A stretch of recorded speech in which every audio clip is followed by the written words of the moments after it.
Alright, maybe the stream is working now. OBS seems to think that it's working. It's only dropping 5% of frames now, which that's more like it dropped. It dropped like 2 seconds of frames, like when it connected, sort of thing, rather than it's continuously dropping frames. No, it's still dropping a couple of frames, but 5%. No, 8% is manageable. Yeah, I don't fucking know what it's doing. For some reason, when I swapped servers, OBS decided that that was going to kill the broadcast. That actually like ended the stream rather than just disconnected, which obviously then forces it to reconnect, which is annoying.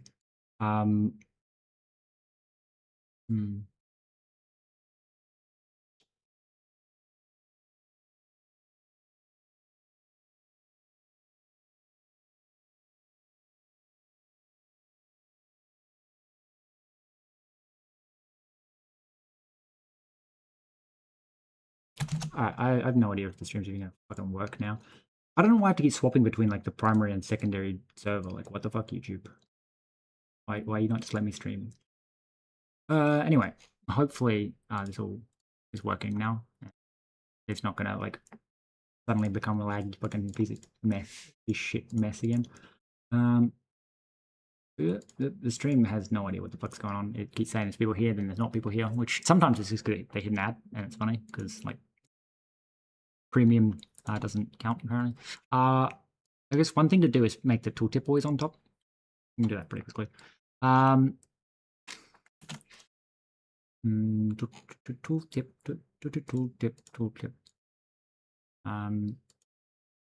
It's yelling at me not being enough bitrate, but it's like it's not actually sending more bitrate, so it won't let me send any more bitrate, so shut the fuck up. Tooltip. Somewhere we spawn the tooltip.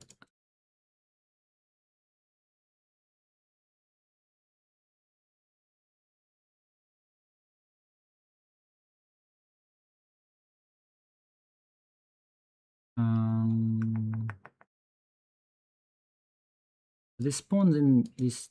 Where's the tooltip thing? Is it you? Tooltip root node. Tooltip root node. So I think I want you to have like a global.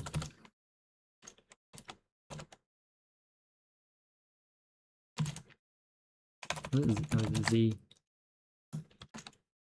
index. Global Z index.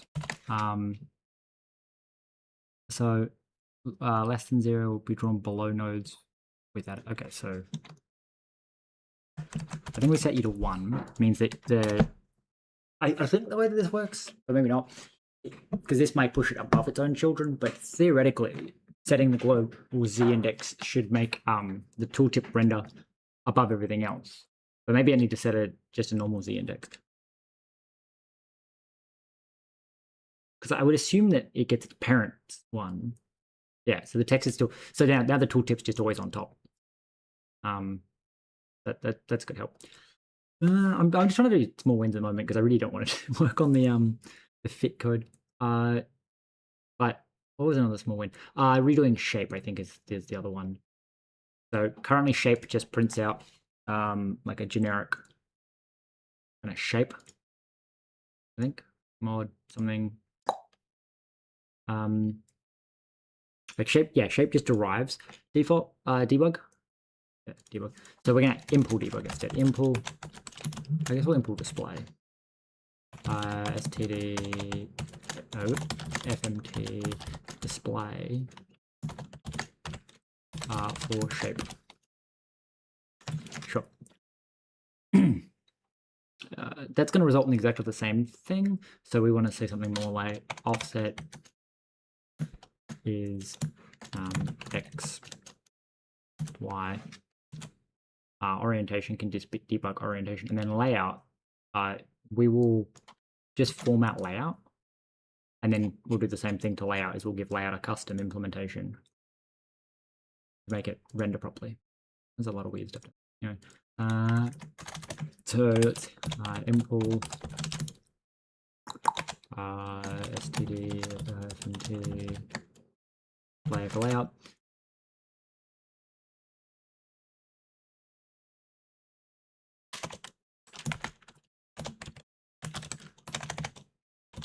width height. Okay, so that should theoretically make the layout look a lot more readable rather than like they're doing the debug and cramming everything in there.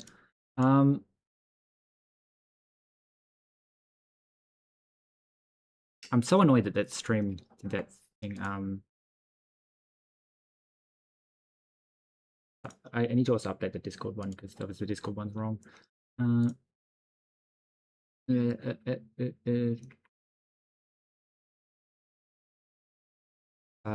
More like due to YouTube is being here's the new link.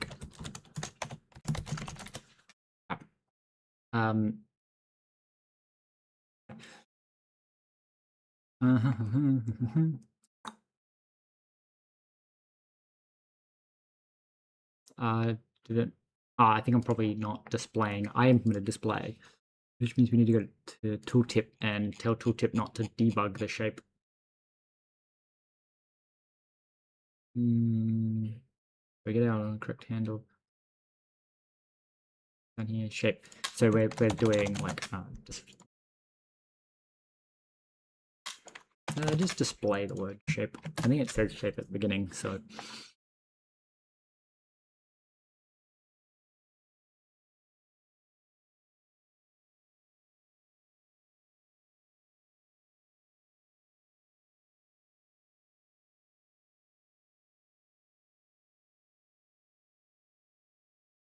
Okay, so outside of the fact that it's missing a whole bunch of form outlining stuff.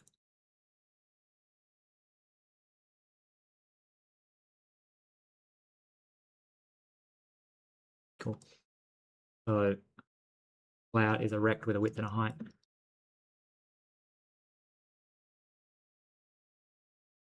I think the interesting thing to do would actually be to stick the layout in as like a node and make the layout node render the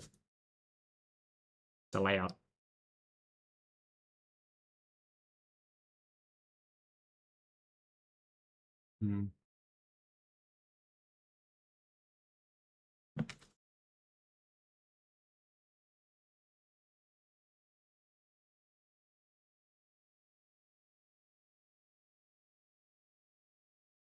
I was fixing the fit code because at the moment, like again, a bunch of this shit's just like so your shape is 0, 0. Your offset 0, 0. Your offset is also 0, 0. I don't know why the bottles end up in a. Oh, that's why some of the things are in a different offset. It'd be these bottles over here because I actually like manually put them at a different offset. And again, because it tries fit, it just always returns true.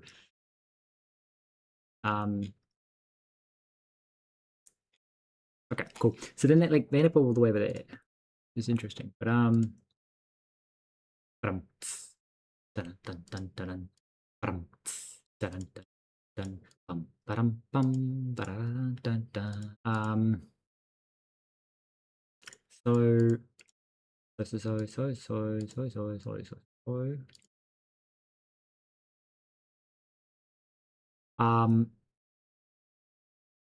I guess we open GitHub, don't we? Git on desktop. And then we're gonna go I guess fixed visual bugs. I'll push that for people that want to use that immediately because again, it doesn't actually make kind of any difference, just the visual stuff. All right, so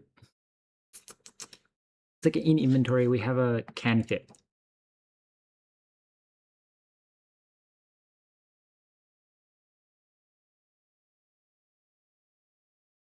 So fit tries every shape. Can fit specifically tries a cell type. So can fit can do the fun thing of let some slot layout equals self dot slots dot get self dot slots dot get.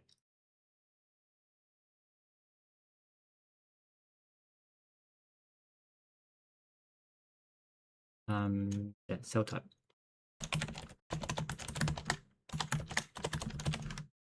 Else return false.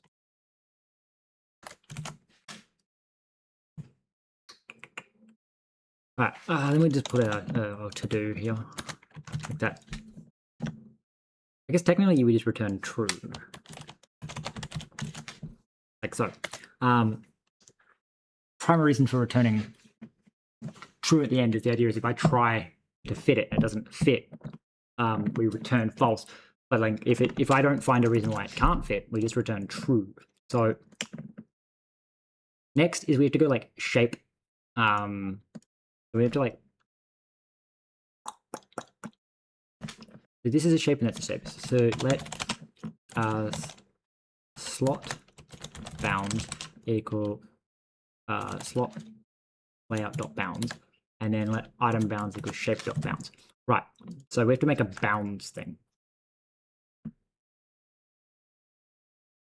That shouldn't be too hard. So we go shape. And we go bounds.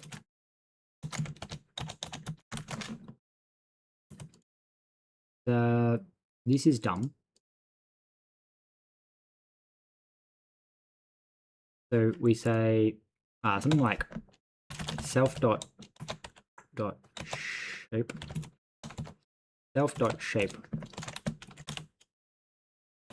no, self dot layout dot bounds. So it's like let. I think we need a new module like mod AABB. Wow. Collision. Okay, so collision. So we have shape collision. We're gonna go pub struct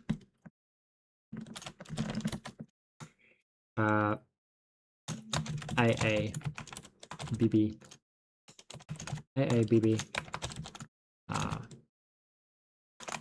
box pub use Bevy prelude like so. So you need a pub min and max.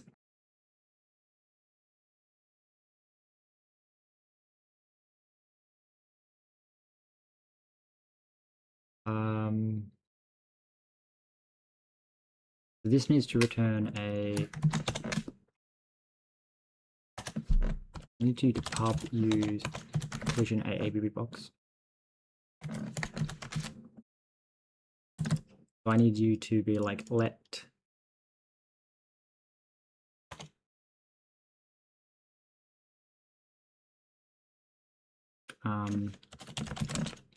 bounds equal. Okay, so like let self let mute bounds equals self dot layout dot bounds.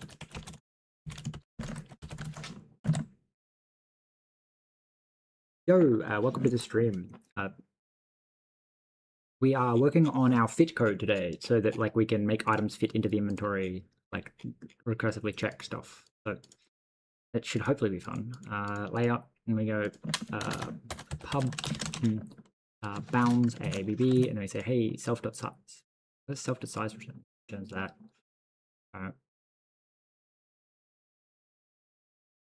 That's interesting.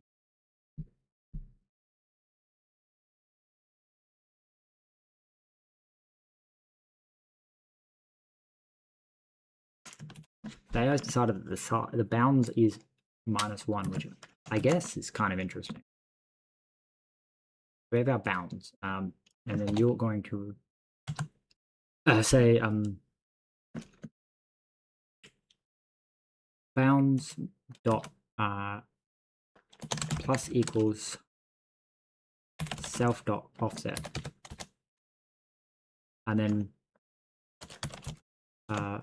bounds times equals self.orientation, and then return bounds. And then we can go add these as like operators that we can do in here. So we can go impl core ops add assign ivec2 here. So that just adds it to both, and then impl core ops multi-assign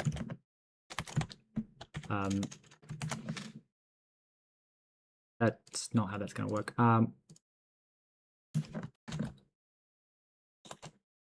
Orientation. So we have to like use super as well. So like use super. I'm recreating Neo Scavenger. I don't have Steam open at the moment, so let's pop Steam open. So Neo Scavenger is like a game. I think it was made in like 2012, maybe 2013, and then like the last update was like 2017 by the title screen saying 2017 in it.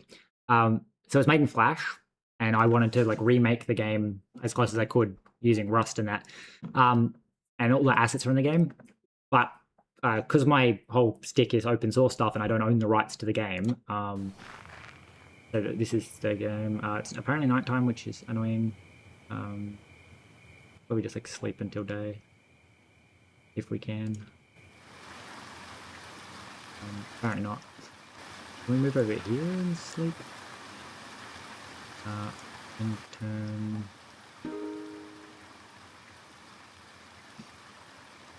Obviously, got that. Can I sleep here? Apparently not. Can I sleep here? That building. Sleep. I'm just trying to get to today so you can see what it looks like. So the idea is to like recreate the systems using plugins and stuff so that I can open source and release the plugins without having to release the assets. And the idea is that I will have like the inventory system and the hexagon-based map system be their own plugins, and then I'll build the game as like a closed source thing on top of that. I might open source it, like if you have the game, you can put the files in a certain location, and then it like will run with those files. But I'm not entirely sure how to go about that in the general sense of being like I'm still technically making it so that like because I'm copying the game, so I'm not sure if I'll end up doing that. And if it ever does get to like a finished state, I'll reach out to the devs and ask them if they want like be able to release it onto Steam, like if it's like basically a drop-in replacement. But I haven't got that far. Annoyingly, we still didn't get to daytime. So what's happening here is my character's not that tired. So I can't sleep through the night. Did I leave my box behind? Oh, great. Come to the trees. Reveal self. Because we're so close to the thing, if you don't attack them, like it's just like they'll go away. I think they stole my box. That or my box broke. Actually, my box may have just broken in the night. We can make some arrows. Annoying.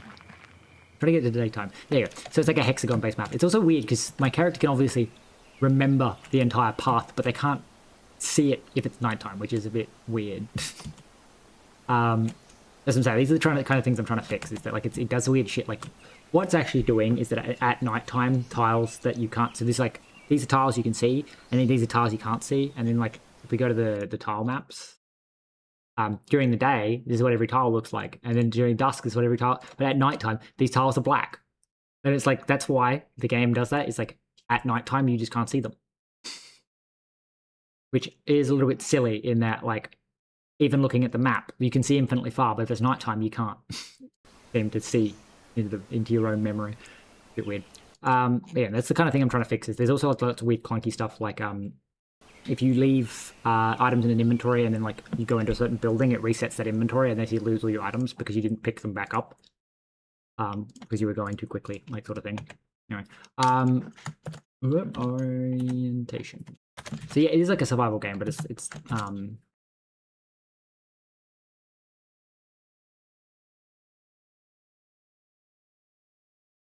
I wonder if that actually works.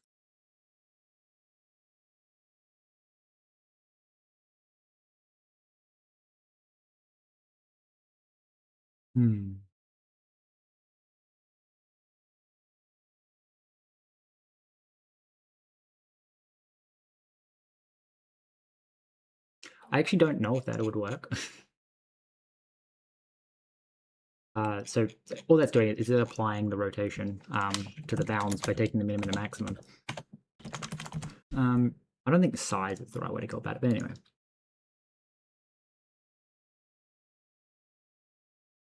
That's a collision.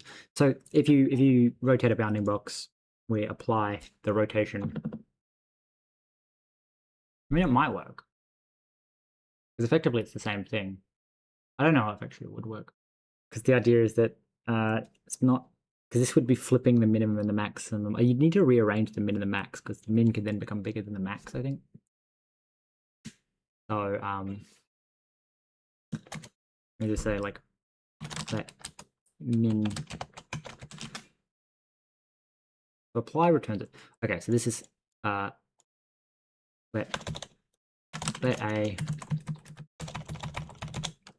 let B, and then, so I think that should work, and then we just say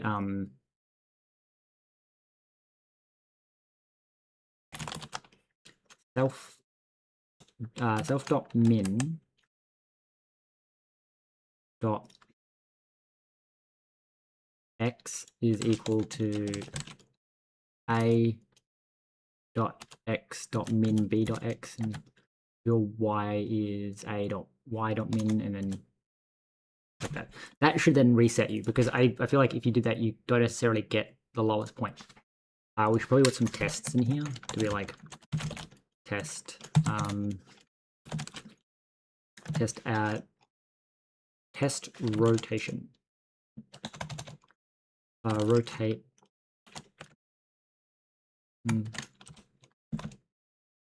rotation test. So we have a bounding box. So we want it to be from like the min is -1, -1 to 1, -1 to 1, 1, and we want to assert that when we plus equal it, we want it to go from the new min becomes 0, 0. The old min is wait. Yeah, it becomes 0, 0, and this becomes 2, 2. Right.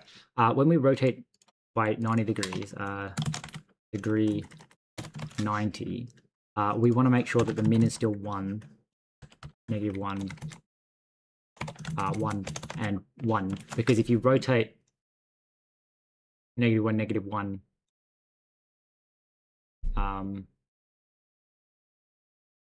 wait, no, that doesn't make sense.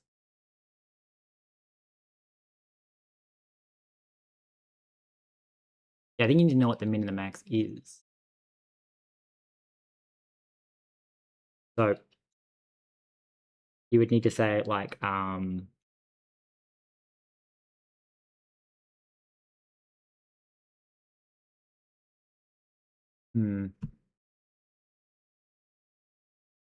because what would the min max for, because you'd be rotating around -1, which means that the rotation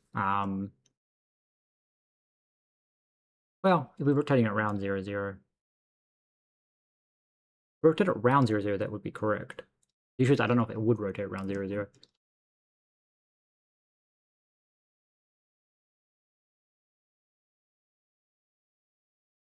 So you'd want to rotate, then apply. At the very least, I can run that test and be like, is this actually how this works? Then we have to do one that's not, you know. Wait a second. Yeah, this is incorrect. It's that if I do this, it should still be that. Then we do this, and then we can test the next rotation of 90 degrees. We go, hey, if I rotate you 90 degrees, so since you're 0 and 2,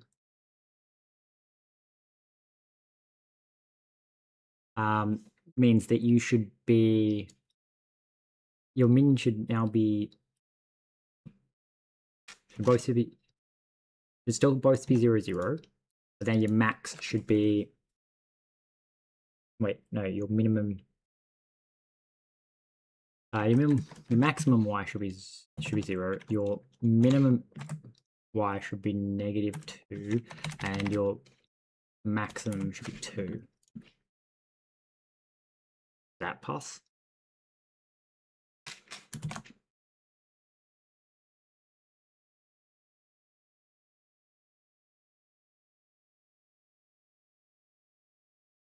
Oh, that passes. So apparently it is rotating correctly, I think.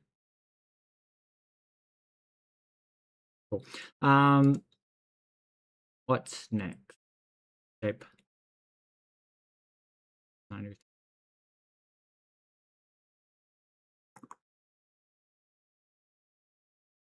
What would happen if I rotated 180 degrees? Again, we rotate around 0, 0. So box 1 times equals orientation 180.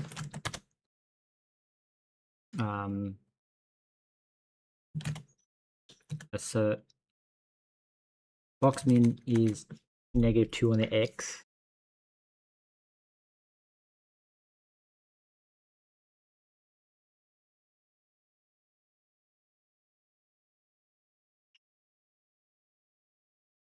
No, you should be 0. Oh yeah, -2, -2, -2. I need 0, and then 0 and 2.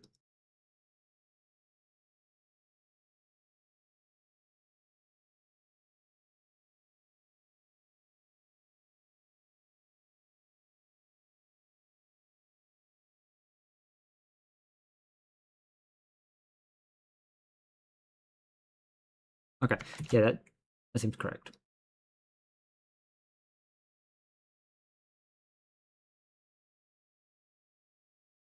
And now I want to say if I rotate the box another 90 degrees, it should end up back at 0, 0 and 0, 2.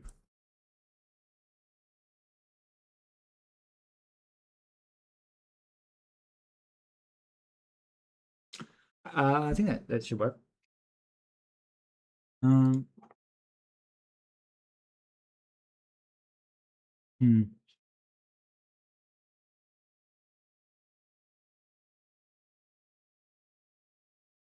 Okay, so that passes, which means that it is spinning correctly. Now, admittedly, I don't know if it'll be correct if it's not spinning around 0, 0, but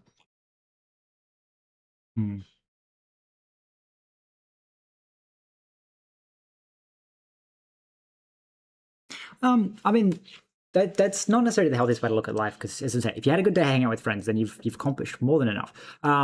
Because I feel like a lot of people, especially like people around me at the moment, are going the whole like, oh, you know, I did this thing. And it's like, oh, I didn't achieve anything. It's like, well, that's kind of the issue, though. You're pushing yourself to achieve something that, like, did you have anything that you needed to get done? Like, not achieving enough is different to I didn't get done what I needed to get done because I was doing something else. Because personally, I would say that enjoying your day is achieving enough. It's only if you had something else that you should have been doing that you didn't do that it becomes a problem. I also feel like YouTube's completely broken because people keep messaging, but it says there's nobody watching. So it's I don't know what YouTube's gone on about. YouTube is really busted at the moment, to be honest. Like, I couldn't stream on the main thing because it just kept like not accepting data, which is annoying. We need to check. So we need to like, I guess say let mute box, and so we're gonna say what the min is 1, 1, and then you are 2, 2. So this should give us a it's a 2 by 2 box. I want to say 1, 1 because I want to see that. So this with the way that I'm doing the math means that this box is 1 by 1, and then we want to say rotate it 90 degrees. So that should mean that we can assert that the min of this box, so it should have gone from 1, 1. So it's 0, 0 is there, 1, 1. It should be at, goes to there, which would be 1, -1. Yep. Okay, correct. And then also 1, -1. Yep, yep. And then we want to say box, don't rotate it, +1. Times equals orientation 90 degrees, which gives us -1, -1. Yep, and then again, another 90 degrees gives us 1, -1. And then another 90 degrees should give us 1 and 1. So this should assert that, like, basically if the box isn't actually touching center, it still swings around center. I don't know what you would have that would have a not something at 0, but you know, I'd rather know that this is actually doing what I think it's doing. I do feel like I want other orientations like flipping and stuff, but that's for later, I guess. So, so that gives us our bounding box with its ability to be added and multiplied. Now, let's see if the trick is we have to apply the orientation and then add the translation, because if you add the translation and then rotate it, then you end up like moving it away from center and then spinning it, whereas you want to spin it and then move it up and across. Just general transform stuff. If you got to do it in the right order of operations, or you end up in a different location. We grab the bounds, we rotate the shape, and then we move the shape, which gives us the shape bounds as opposed to the layout bounds. Right. So we want to say probably something like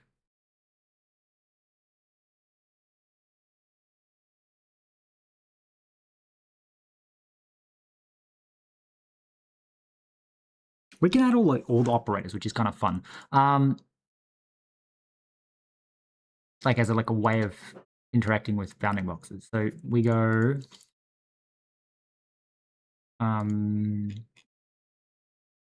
what am I doing? Shape, slider. Where are you? You here. So we can say well, you just get equal. Derive par equal unequal. So that's pretty simple. But then we can also impl std core ops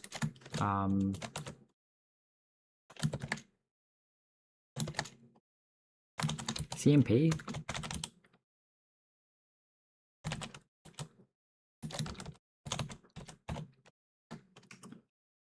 Partial equal. Why is partial equal in here? Comparison, okay. Partial ordering for a Bevy bounding box. Right.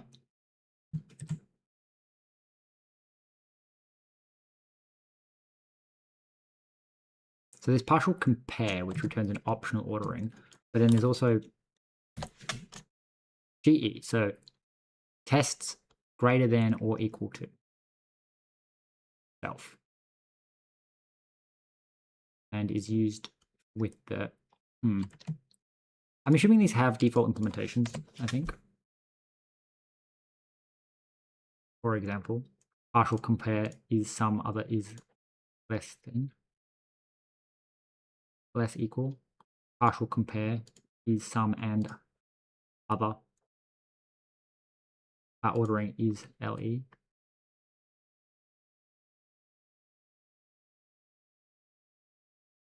GT.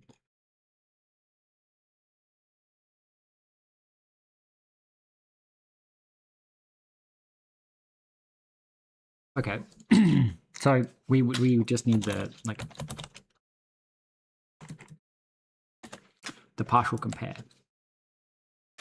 Now,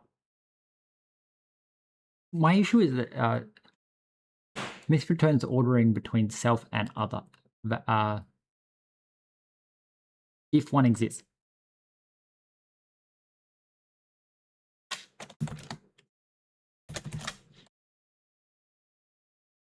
I think we actually want ordering.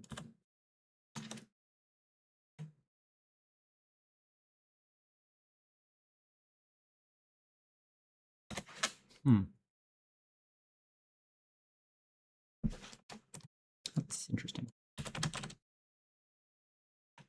So compare, which does the same thing, but guarantees a return. So we're then use std comp ordering. So we're gonna match self.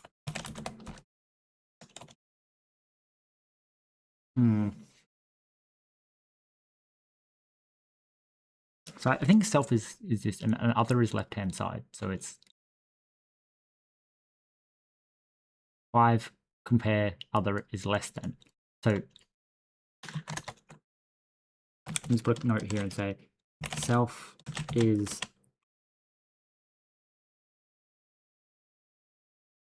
self other is L less if self is smaller. Right. So thinking about this for the other thing is we're going to go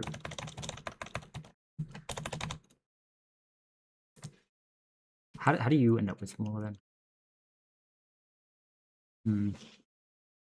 Yes, WA time zone. I'm assuming you were reading the clock in the bottom corner, because otherwise I don't think I've been doing anything that would give away. Like I've told people in Australia they don't care if they know, but like there's nothing on that I can think of on screen that'd be like, oh, WA time zone. Except maybe the hours that I stream. That would also probably tip that off as well. How do because I'm trying to think how you like return less than or greater than. So oh, Albany. Oh, damn, they're like 6-7 hours away. I'm near Bunbury.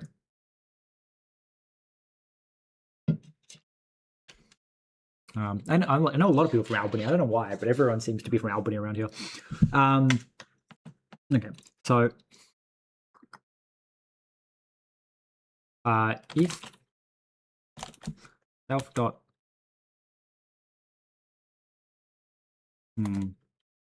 dot min equals other dot min and self dot max equals other dot max, then return ordering equal. I feel like I should just call EQ. So it's like if self equals other.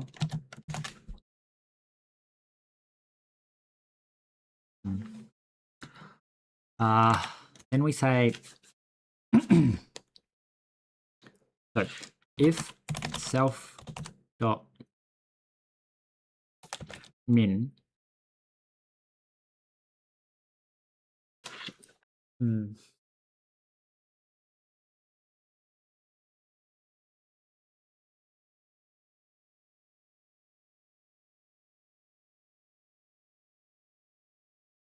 it's if it fits inside. So dot x is less than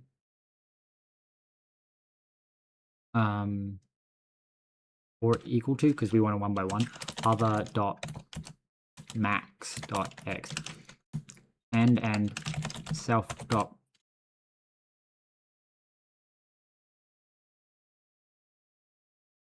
max dot x.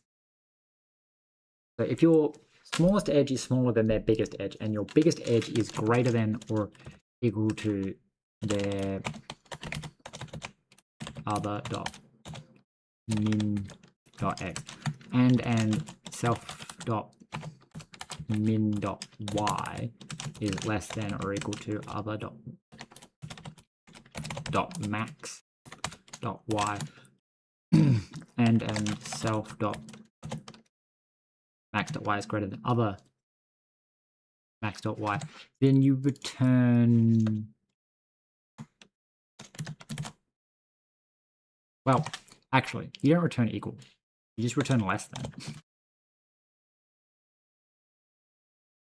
Well, no, you can return equal.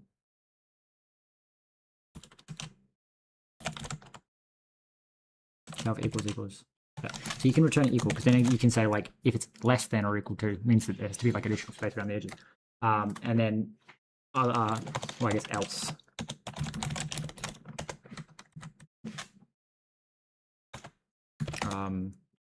Greater. I think that's how that works.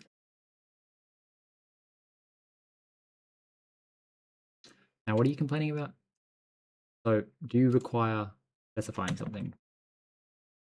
So, ordering. So, you need to equal partial order and pointer sized. What?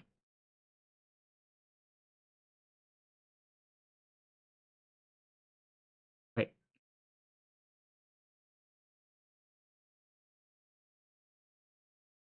That doesn't make sense. You're saying I can't do this because you're not partially ordered. So that kind of implies that you don't need to implement any of these. That these probably... No, it does have compare. Really interesting. I was expecting it to be like, oh no, compare's already implemented. It's like as min and max is already implemented. Because it's saying you can't be fully ordered unless you're also partially ordered. Which confuses me. Because it must be using partial order for the ordering. Because otherwise, why not just use the partial ordering? So I guess we implement partial order. Impl core comp partial. What else is there? There's equal order, ordering partial equal, and reverse. Okay, so for the partial ordering for a BB box. And then exactly the same thing. We say, hey, if you're equal, then your sum equal. And then if your minimum is less than their maximum, less than or equal to their maximum. So this one's the one that it uses for the operands, I believe, is the key thing here. Maybe not. I don't know. I don't know why I can't hover over these. This one I can. So trait for types that form a total order. Implementation must be consistent with the partial ordering implementation and ensure that max, min, clamp are consistent with CMP. Okay. Partial. So we'll probably have to do our own comparisons. But what I'm thinking is that we can do like min, max, and clamp. Min being give me the like union. Max being give me the what you've called like the bounding box around both of these bounding boxes, and then clamp. Clamp would probably be the union because you want to. Oh no, clamp would just be make sure that this bounding box fits inside this other bounding box, which isn't that big of an issue. Okay, so the thing that I don't like about this is that this effectively turns into why not just call self.partial compare other and then just like unwrap, because it can't, this never returns none.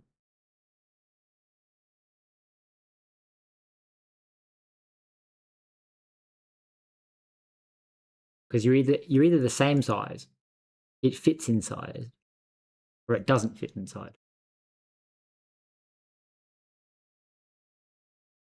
My only thing with thinking that is that going like, so it's a total ordering.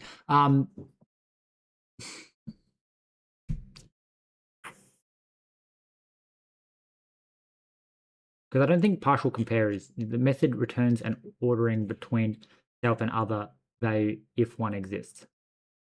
Because what I want to do is there's the idea of the way I want to use this is, does this one fit inside that other one? So it's not like really an ordering as much as it's like a check.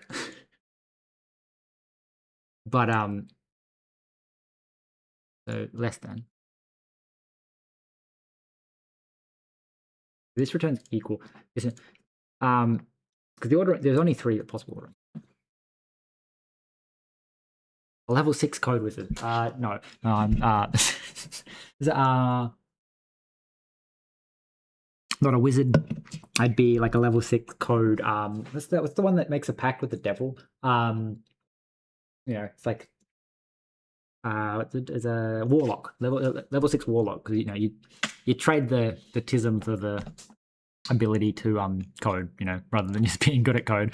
Had to make a deal with the devil and get the trade off.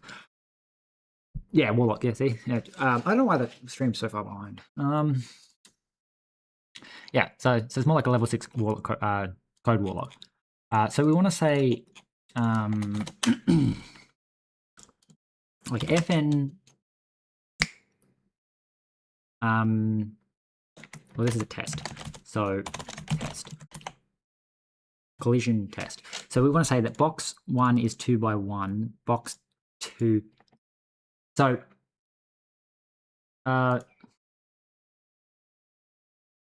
this should assert false. How do I assert false though? Kind of wish there was an assert false. Like there's no not less than. Wait, what? Why is that not complaining? Yeah, I have to like wrap it and then invert it. So this is like, okay. So box 1 is not inside box 2. Assert not box 2 is also not inside box 1. We want to say let box 3 equal. Why do you keep making them bigger, you weird ass fucking AI? I want to say like, yeah, one by one box. So just a 1 by 1 box. And we want to assert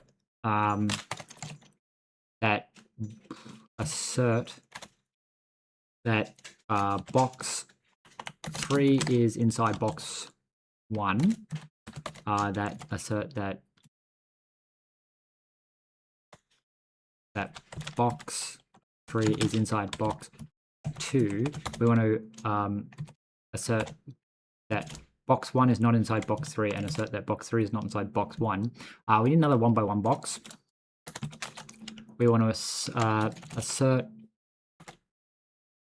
box 3 less than. We need box 4.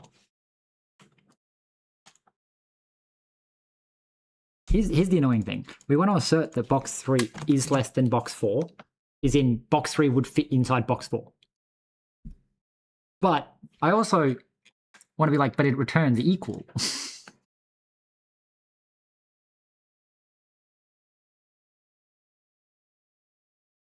So I feel like it's going to fail there. Like,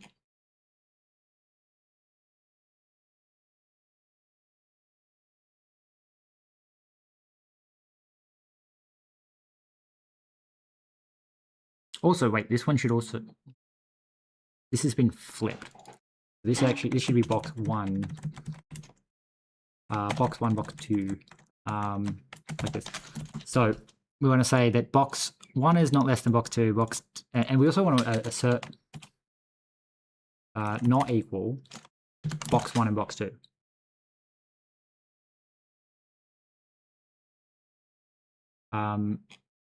I guess we can just derive debug menu.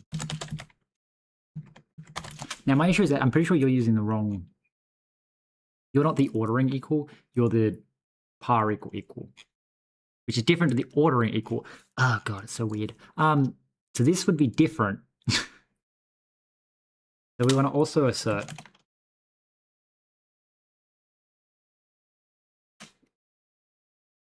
I wish there was an assert not, but anyway. That you are also not less than or equal to box 2, and that you are also not greater than or equal to box 2. So these should all return false because, conditions. The boxes do not fit inside each other, so no matter what orientation, neither of the boxes are completely inside the other box.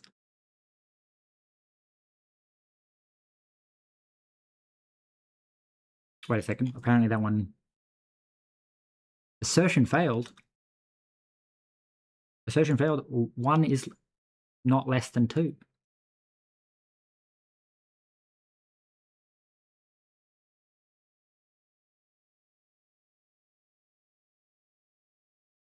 Maybe it's because they don't have a...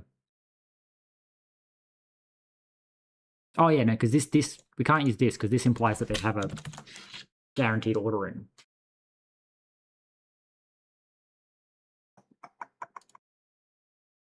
So wait, you would say if self... So this is if you're completely inside of the other box, you're less than. And then this one needs to have a different ordering. Then we just say none.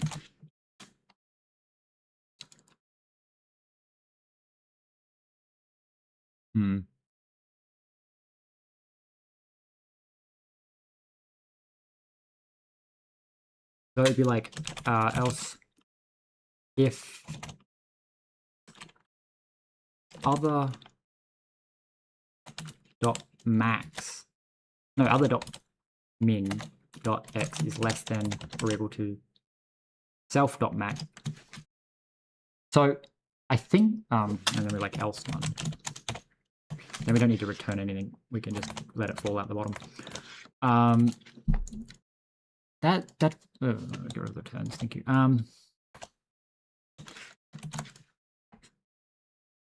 So I'm just gonna like comment and stuff so I follow it in my own head. This is self bits within other.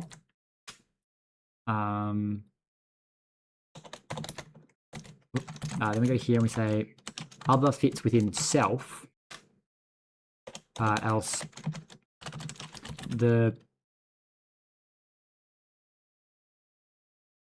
they overlap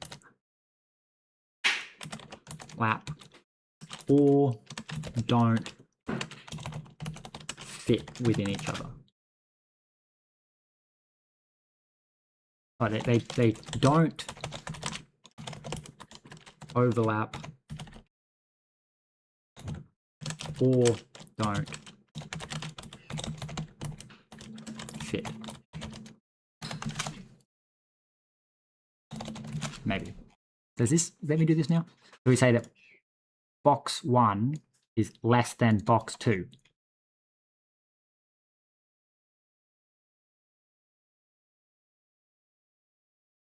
Oh, is that what it was doing that like or less than thing that it was fucking doing? All right, let's run this and go, hey, does this actually check all my boxes? This is why we do this kind of like testing, I guess. It's because I would not have thought that like, oh yeah, this, but like, yeah, no, it's true because it's basically saying like these two boxes don't fit inside each other. So neither of them is less than the other.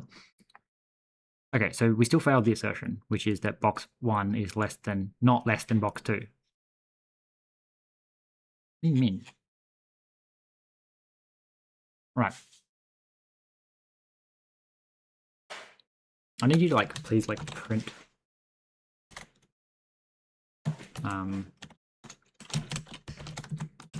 self other.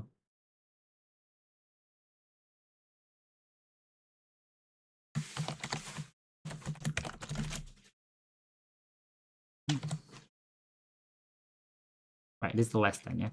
But why are you failing?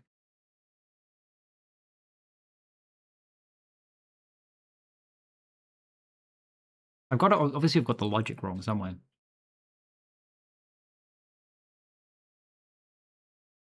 So you said 0, 0, 2, 2, 2 is less than 1, 1, 3, 2, which is incorrect. It's so self.min.0 is less than or equal to other.max.x. So 0 is less than 3. True. Self.max 2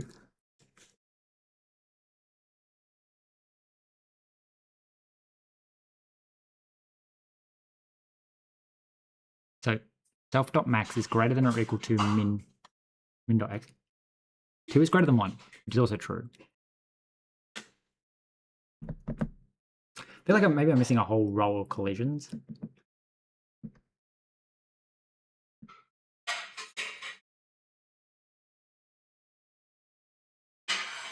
Wait, no.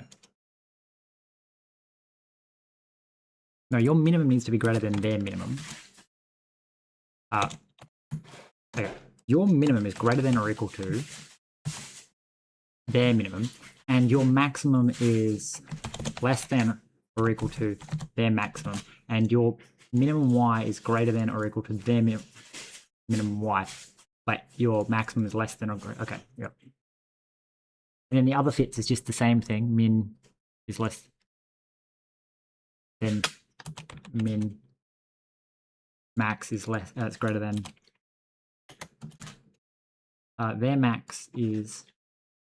So wait, no, it's flipped the other way. Your min. Their max. Their minimum y is greater than your. Is greater than or equal to your minimum y, and the other max is your max is less than or equal to their max. That's how you. No, it's Windows 11, I think. Yeah, it's Windows 11. It's just I put the. Usually Windows 11 puts the fucking task manager in the middle, but I pushed it to the side. You can tell it's 11 by the little icon. The 10 one's flat, I think, and like better shaded. The 11 one, they went, we're going to give everything rounded corners. And it's annoying. Right. So, self. Right. Apparently I was getting the bounding box wrong, which I think is because that was like for the checking a point. It's like if you were outside of it entirely. Right. It still apparently failed. So, we concluded that u, 1, 1, is less than 0, 2. Correct. And 1, 1 is also less than 1, 3. Correct. Okay. Now, which one did you panic on? You said that box 4...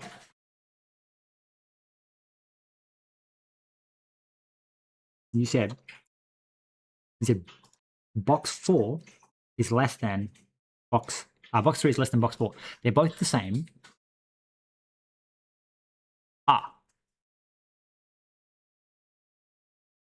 Correct. Here's the thing.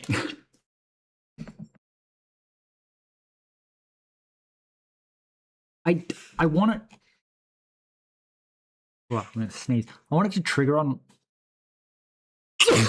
Oh, shit. I want this to be true, that box 3 would fit in box 4, and then also the same as like with that also box 4 would fit in box 3. If I said equal, that would be true. But I don't. Yeah, thank you.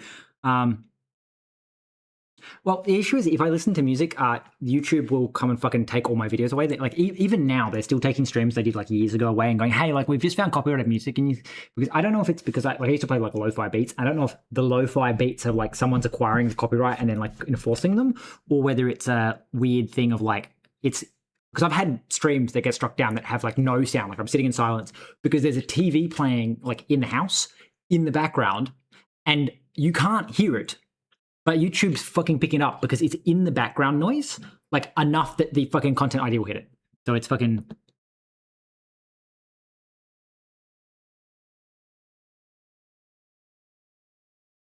No, your link didn't come through, and I don't know why because like I should be able to see it as like I've got monetization actions on. But like I don't even see that your message got blocked, so not sure. Yeah, very weird. If you want, my Discord's linked in the description. If you want to link that, if you want to link it in Discord, like that will let you send links. Yeah, I don't know why because it's not even showing me that you sent a link. But yeah, I can just Google it. I guess you're saying it does exist. So Rust assert not.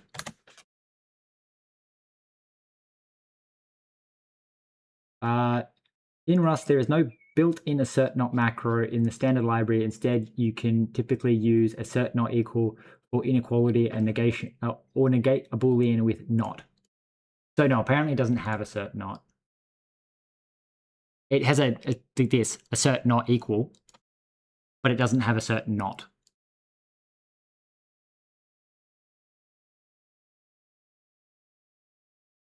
I mean, I can just go up here and be like, and then go all the way up, just go to where my tests are going to be and be like, macro rule is assert f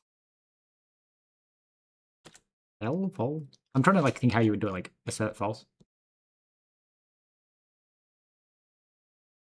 You like something like this, and then you go, hey, this takes in I don't know, arg. Oh, I think it's like a dollar sign. Arg, and this is an expression, and then this just puts in assert not arg. Here. I should be able to say assert false. Here. This is that, like, who needs the language to support something when you can write your own macros? So like it literally just does exactly that, but it automatically inserts it for me. Unused macro definition. What do you mean unused macro definition? I'm using it right here. See, and it passes all the tests. Ta-da!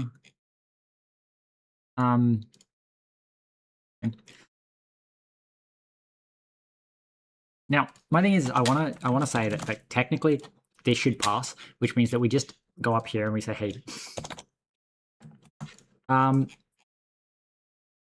Now, I want to assert that it's still true.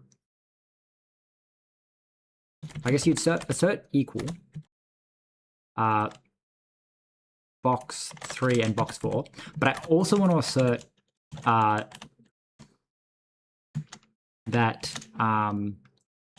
box 3 less than or equal to, and also assert that box 3 is greater than or equal to, and also assert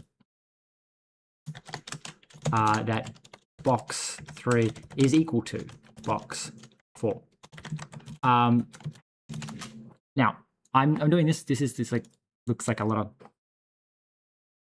yeah. So this looks like a lot of like weird, like, why am I checking all this? So I want to assert equal because assert equal uses using the par equal comparison. So this is like a different trait entirely. So this isn't using there's ordering. So there's ordering, and ordering has like less, equal, greater. My ordering will never return equal, but then my trait actually implements par equal. So like partial equal is basically saying that they are the same. Like if they're exactly the same, they'll return true. So that's what this one will check that. So it's basically saying, does it return true if you actually give it the same box? Then I want to check that even with this never returning equal, this should always be true and this should always be true, which I can't imagine why it wouldn't be, because it's less than or equal, which means it should hit both of them. And then I also want to assert that the double equal sign still works, because the double equal sign, I believe, is where the par equal trait comes from. So like it calls equal on the par equal trait. So all of these should still pass. They're just like different ways of doing it, which is, I just want to make sure that like by removing they're ordering equal, that they don't end up with like them never actually being equal.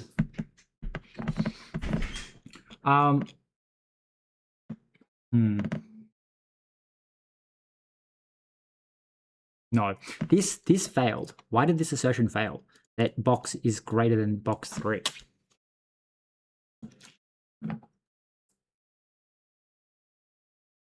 Ooh. So box being less than box 3, it returns less than first. Huh.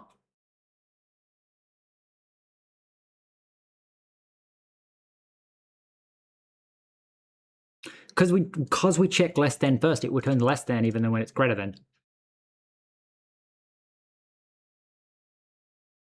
Which I guess is fine, because it's like, you would never go make sure that this is greater than that. what I want to know is, does this fit in that? Because that's like how I'm going to use it to say, does box 1 fit in box 2? Box less than box.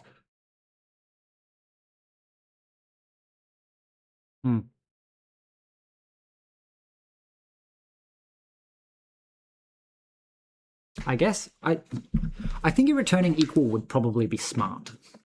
The issue is that this will always fail, because what it's saying is if this box fits in that box. So I guess these would also be, I would want this one to be true.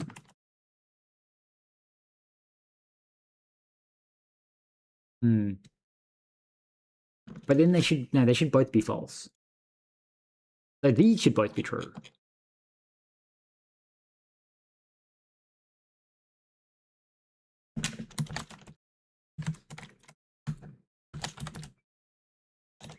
Wow, oh, I don't know. I want this one to be true. That's the annoying thing.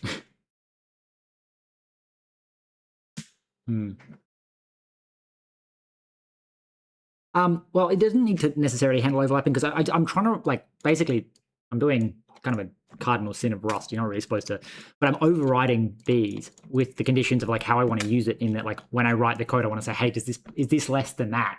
Is in, like, does this box fit in that box? The issue I'm running into is that the overlapping is kind of what this is doing. Is it saying, like, yeah, it's less than, oh, but it's also greater than, but it hits less than first. And like, I actually want this condition to be true, because this would be what I'd ask, is does box 1 fit in box 2? That I'd want to return true. But I'd also want this to return true, that box 3, actually no, this would be false. Box 3 is greater than box 4, is saying that, well, kind of, saying this box would fit in that box, which is also true if they're both the same size. But this one returns false simply because this one falls out first. These two would both be true. No, this one would still fail. This one would be correct, but this one would still fail because they don't return equal. The issue is if they return equal, then neither of these hit. And it's a pain. Okay. That's the annoying thing about saying like less than, is I really like that this returns true, but I would also like this one to not necessarily. Well, it's not that this one returning false, I'm actually completely fine with, because that's the equivalent of saying, like, well, actually, that's not really a true condition. This, like, this wouldn't fit in this kind of thing. They would fit in each other, like, as in, even though they're both the same, it's like a weird, like, when would you ever use this operation? But it's more that I'd want this to return true, and it wouldn't.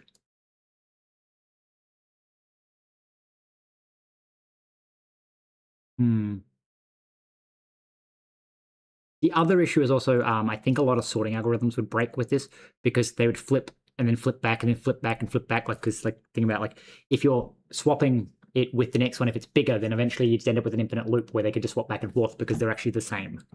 So there's no equal to skip past ones that are the same. So, I mean, maybe I just add the equal back. Because there's no reason it couldn't be, like, if they're the same, self dot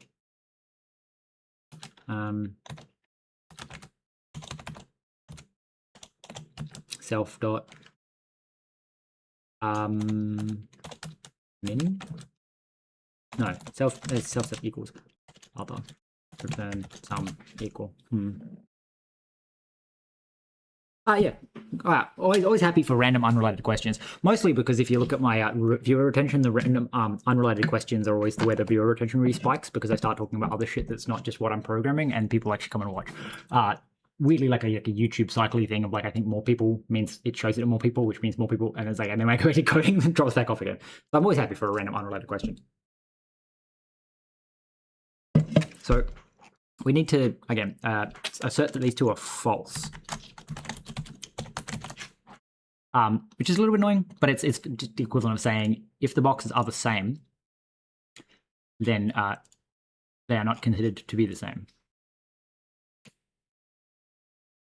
No, I haven't ever thought about making my own anime waifu out of AI, mostly because been done a million times before, and like way better than I could ever do it. What I thought about doing was setting up a weird like mini AI model that uses like a completely novel architecture of like effectively like 4 or 5 different neural networks all running continuously on like, you know, one takes the video, one takes the audio, one takes in like a stream of text or something, and then they generate like their tokens out that then get fed into like a middle model that takes in basically like the however many other models there are as a stream in, does its loop and then outputs like what amounts to a command and then data, and then the command can be like remember, you know, like say, think, do, like it would be like the set of commands. Like there'd be like, you know, 256 commands that it could do. So put out like 1 byte as a command. And then the rest of the stream would be what it does with that command. So if it says remember, it then like outputs a bunch of memory that you might put into like an array or something.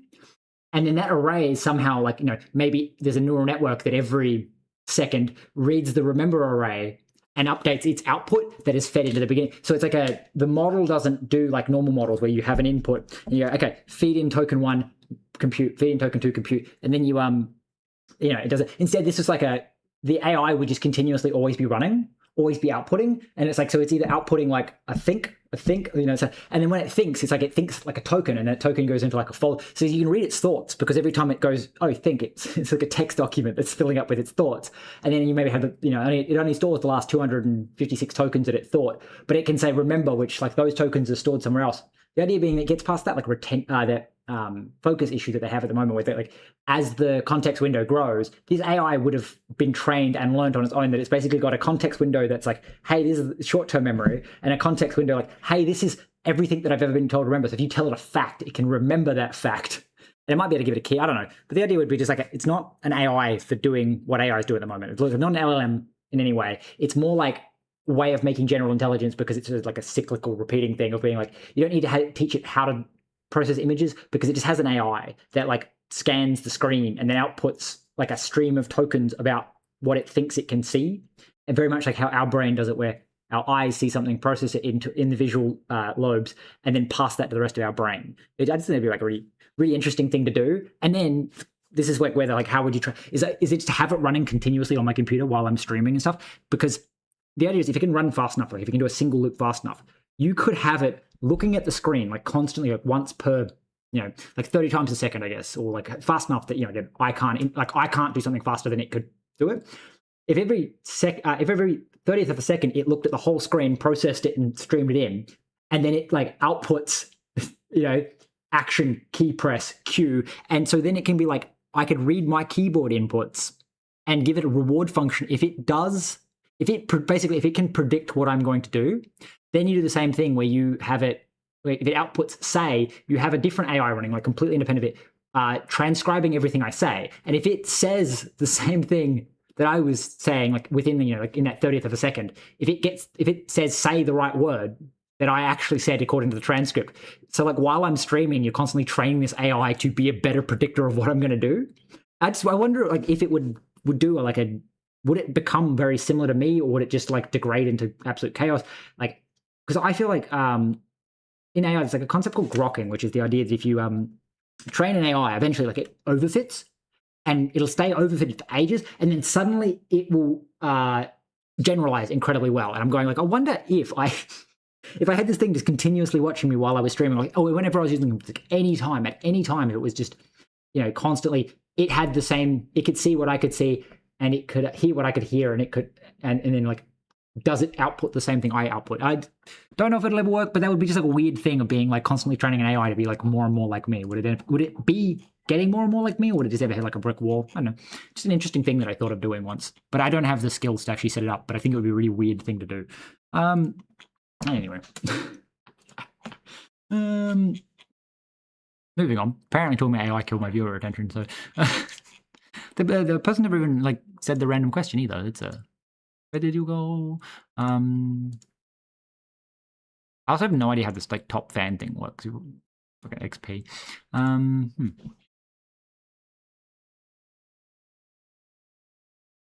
I mean, yeah, definitely. Like, Like, so the thing with using Bevy as a text-based is, if, do you mean like, can you render a text-based game in Bevy? Like 100% you could just build your own like custom terminal in Bevy and like do a text-based game. But you could also theoretically not include the default plugins, include the minimum plugins, and have it run like in the terminal. Like, so how to do this without like becoming a little silly? We can put in examples, like new example, text.rs. So if you went like fn main, then said something like let new app new. Bevy is about hardcore parallelization, but that's more like, that's a side effect of Bevy. Bevy is about being as modular as possible so that you can choose to do whatever the fuck you want with it. We need to use Bevy.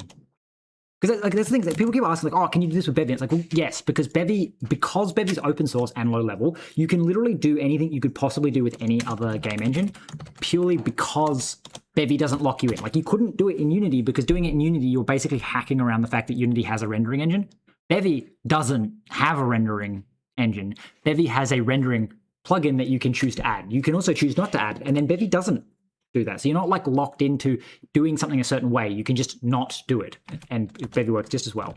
So the idea is, if you can write a like a terminal app that like would render your text-based thing in the terminal, you can just run Bevy as the backend to work out what you're going to render to the terminal. So, and then you add like a terminal window like as your thing. So if we went minimum plugins, this is the minimum plugins is the bare minimum you need to basically make a game loop. So that if you don't put minimum plugins in, the game will literally run once and stop.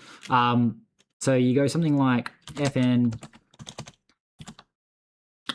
I wouldn't know how to go further, and I also don't feel like importing a bunch of crates into my game or into my plugin just to show off that you can. But I'll just make it print to the console and be like, well,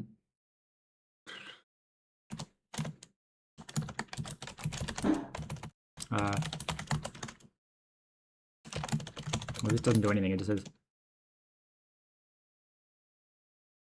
there is a way to I don't remember how. You can like just access the console directly. Like you can just ask the operating system just to give you direct access to the console, and then you can double buffer it and swap it in and out, and then you can render Doom in the console. But you could do something like let me just Google it quickly. Escape code to clear terminal. There it is. Escape code to clear terminal. So apparently it's \033. I don't know if that's correct because that's what the AI is telling me, but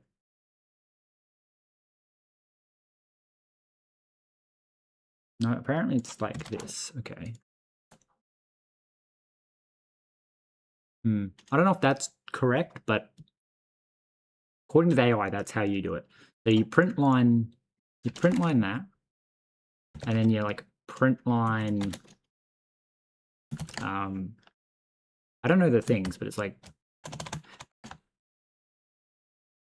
so we want like 1, 2, 3, 4, 5, 6, 7,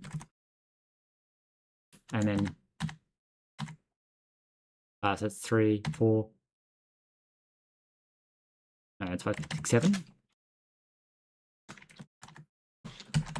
This is going to be very silly. I wonder if the AI will pick up on what I'm doing and then like give me the right symbols, but you basically go 1, 2, 3, 4, 5.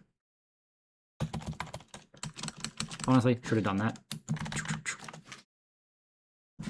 Do that. Yep, 5 of those. Replace this with a pipe. There are like actual corner pieces. It's the most silly thing. Like I love getting sidetracked, mostly because I actually know what I'm doing enough to be like, hey, let's do a little thing. You do that, and then you just go like app dot add system startup. No, update.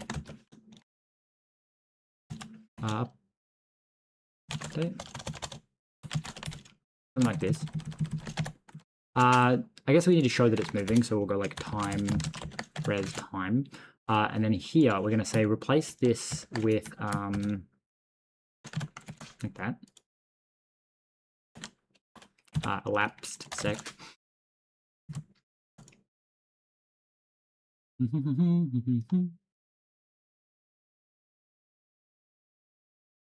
This should work. So basically, we're clearing the console and then printing out a little box, and then we're putting the time in the box. Nope, clearing console is not working. Almost working. Why are you printing to like? That's way too long. I don't remember how to do it. There's a way you can be like, so it's like space 5. No. There's a way you can format it like. Surely this would be 5. So that like it's exactly 5 spaces wide. So that's not the right thing. There is definitely like there's an escape code. Okay, the escape character itself can be referenced into a way. Maybe I need to go like Rust, clear terminal,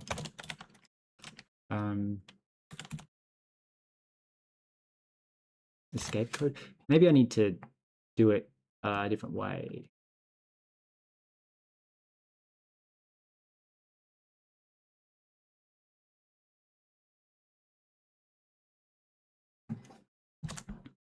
The AI keeps saying different things. It reckons it's this. But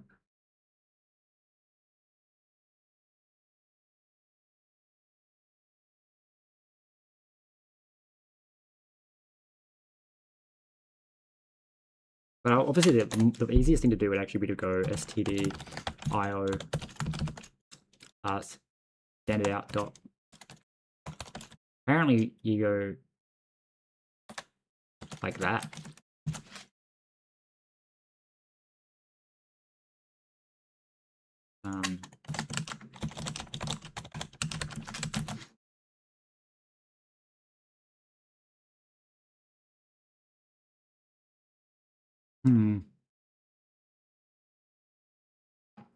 The issue is I don't know the code for it. There you go, see? So we probably, again, want to go like that. So that means that, because I think print line just like queues it all up. So just, yeah, it says IO print format null. So what they should do is send the command. So apparently the answer is we are apparently not doing this, maybe. So I guess we would probably want to go something more like print.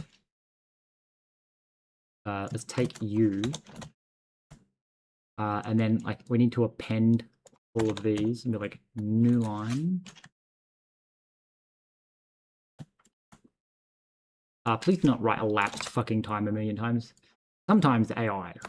Jesus Christ. So we don't want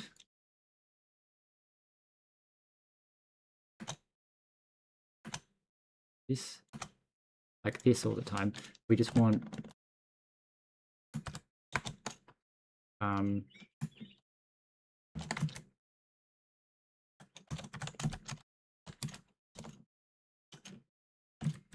I'm trying to get like a way of making it like look nice. Not like a million lines of code. Something like that might work. And then just like the characters spacebar. So what I'm doing here is that this one doesn't have a declaration, which makes it the first argument, or like just the next argument that hasn't been used. So in that case, it's the elapsed time. Do I like 0.2? I think that will round it to 2 decimal places.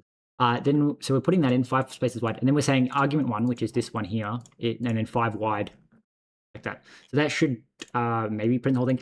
I think doing it with a print is going to result in it actually coming out in 1 frame. Because I think what's happening is that it's queuing them up, and then they're not actually coming out all at the same time. No, it's still okay. The other one would probably be to say do something like we need some kind of frame time thing, like.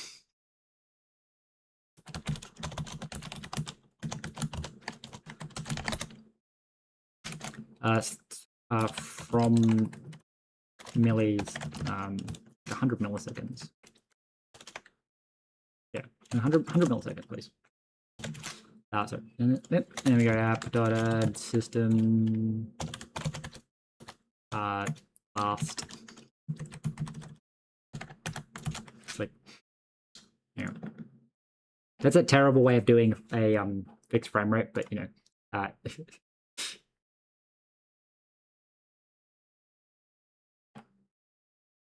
there you go. So as you can see, this last digit's actually ticking, but that's because I'm not. I'm sleeping for 100 milliseconds after everything's done, not 100th millisecond, which means that like if this takes it's all the time it takes to do a frame plus 100 milliseconds. I could make it actually do that, which is to say like till, which is then going to be like a local Bevy. No, not Bevy. Core. No, std time instant. Instant doesn't have default. Okay, so like maybe we'll make a new struct. Sorry, we're getting very distracted doing things that are completely unrelated.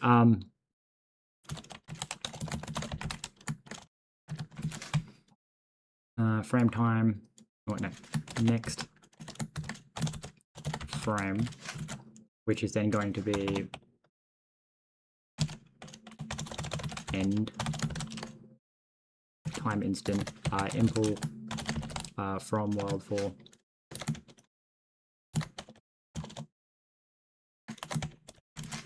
So it's instant plus the self duration from milliseconds on 100. Then we say next frame, and then we sleep, and then the duration, which is till dot n dot duration since elapsed. So it returns the amount of time elapsed since this instant.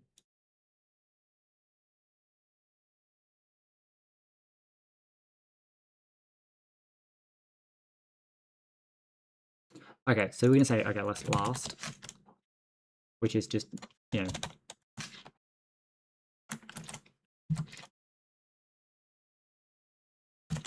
so yeah, like last, and then you would be duration. So like std time duration. Probably not that. From millis 100 minus till dot last elapsed. And then you say, go to here and you say, till, and say till dot last equals std now. That should make it like actually fix. The smarter thing to do would actually be to go chrono, maybe. Well, I didn't like that at all. Yeah, no, I'm trying to work out how to make this sleep. So I'm gonna say let for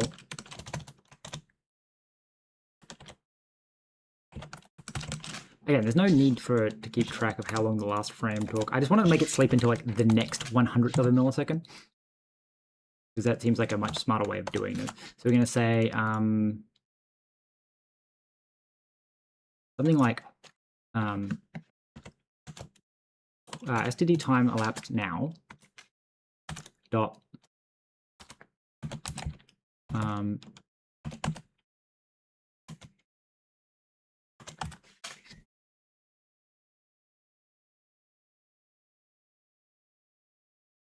so elapsed is since that instant. How the fuck do I get into you? Now sets it somehow. That's very confusing. What the fuck? std time instant now is also time instant now. What the? Oh, it's the sys time windows now. Okay, you. What can I do with you?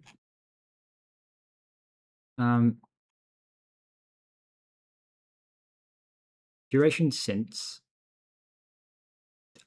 Checked duration since. We could just bring in Bevy's time, to be honest. The elapsed. Takes a new instant. Checked adds check subtract into. Into inner, which then gives you time instant.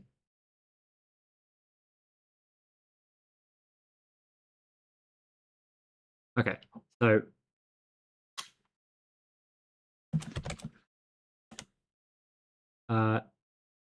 where was the wait, is into inner private? What the fuck? What do you mean? Getting really sidetracked for no real reason. Into inner, yeah. See, so fine. We'll just use Bevy's time then,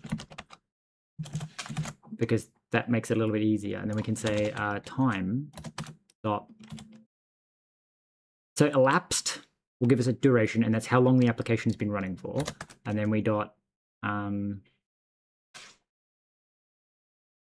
absolute difference. No, we want to saturating add. No, we want to say as millis. So let next equal. So we say as millis.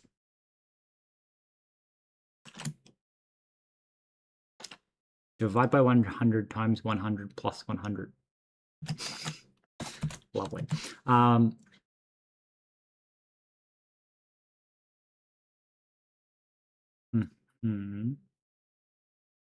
actually, no, it would be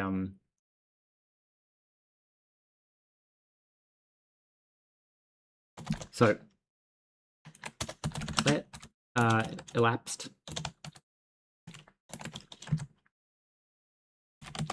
equal as millis. And then we want to say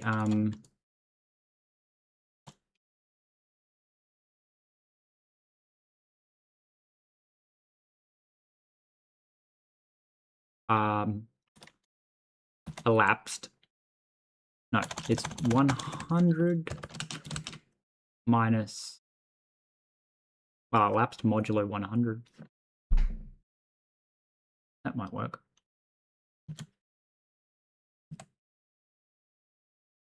And then next.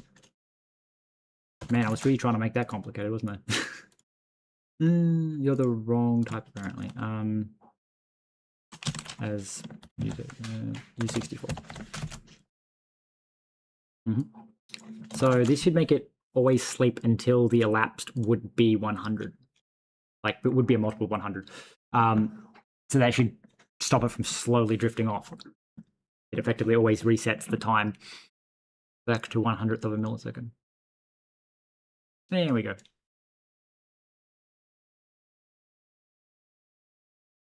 Maybe I turn scroll lock on. Nothing, apparently. I guess the console's technically not scrolling. Wait, no. Is that how that works? Oh, weird. But, yeah. Maybe my scroll lock doesn't work.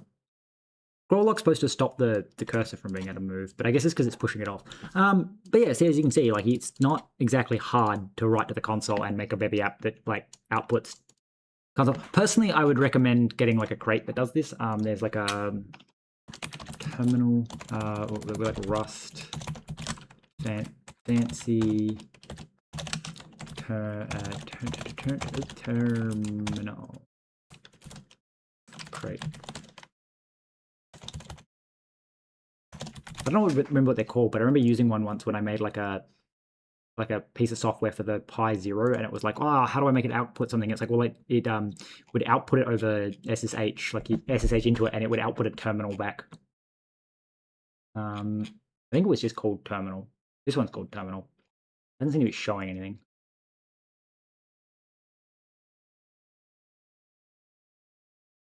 Yeah, so if I go to the GitHub, it'll have pictures. It just keeps going. It's showing me pictures of the source code, but not what it outputs. So there's this crate called terminal, which apparently, like, I thought it was fancy this, but it just like lets you control the terminal. Like you can like print yellow reset italics. So you could do like prettier colors and stuff. The same as like you can there's clearing the screen. That 1B code that I sent. Yeah. The 1BJ2 does something. But there's also like another one. I don't remember what it's called. It's like it's for making like fancy terminals. Terminal. That one lets you like just it gives you more control. But there was one that's like Rust ASCII terminal dashboard,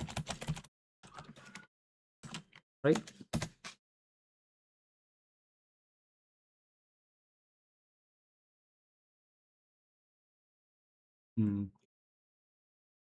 There was one, and like it let you like literally you could define it like panels and sections and stuff like that, how big they were, and it would draw like an ASCII art style like terminal with colors and everything, like it looked really cool. And I did it on the Pi where it's like it couldn't render a whole image, so it was just rendering the console across SSH.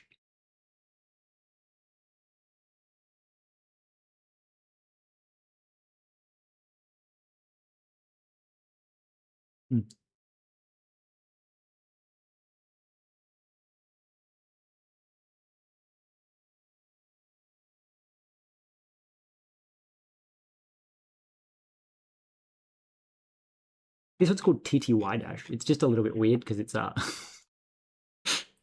lib.rs.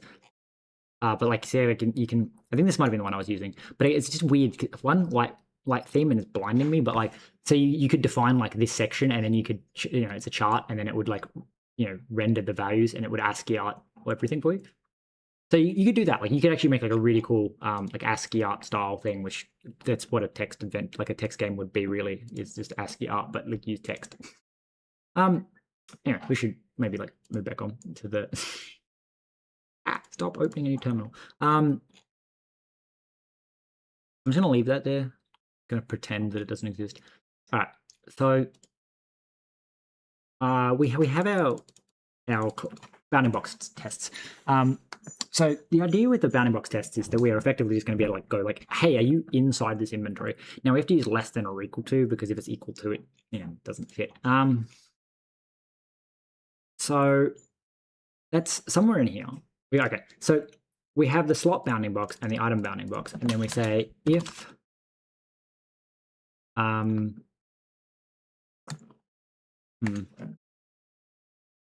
Yeah, anytime. I actually like really enjoy doing that kind of like a little adventure off to do something else, because it shows how powerful Bevy is. Because I think like a lot of people like misinterpret. They're like, Bevy's an engine, but like Bevy's like more of a framework. And then well, I guess it throws it really off, because there's Bevy the engine and Bevy the framework. And then like Bevy that like I talk about when I talk about Bevy is the framework, but then like the Bevy that they talk about when they do, we've done this update, is the engine, where it's like it does the rendering, it does like everything. Like the ECS is a framework, and all the plugin system is a framework. Like it's all designed to slot together. But when you slot it all together, it becomes an engine. And it just like Bevy provides both and calls them both Bevy, because they're without adding the default plugins, you get like a way different experience. And if you turn off the default features, you get even different of an experience.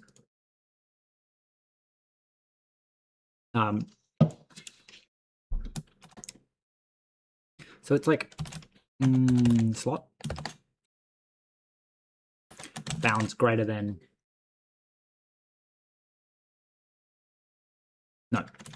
if item bounds greater than slot bounds, return false. If item bounds greater than slot bounds, I'm going to print line item bounds greater than slot. I just want to know when it's rejected an item because it's out of bounds, and then it returns true. So I guess this should just kind of work, I think. Maybe. I guess go back here. So we run this example and we go, this should maybe reject a bunch more items. I don't know if it might spam the console saying, hey, like this isn't going to fit. Because obviously the biggest check when doing this kind of fit is just to do the bounding box check, because there's no point checking each individual cell if the item itself is not going to fit. So it did spam a lot of saying, hey, so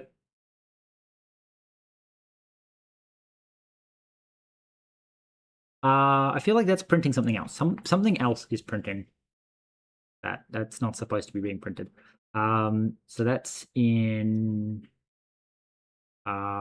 inventory, shape, collision.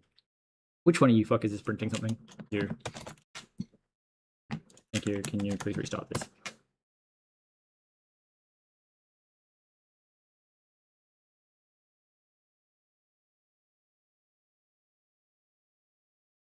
Down here, we are asserting that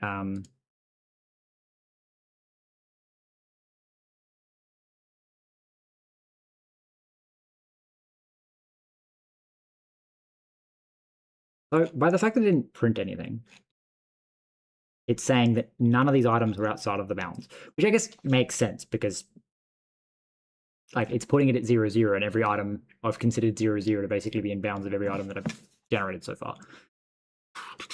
Okay, yeah, that does make sense. Well,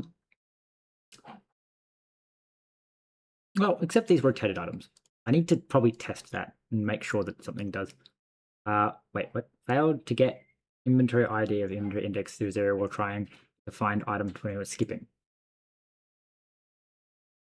Item not found. 82. Who the hell is... Okay, I don't care.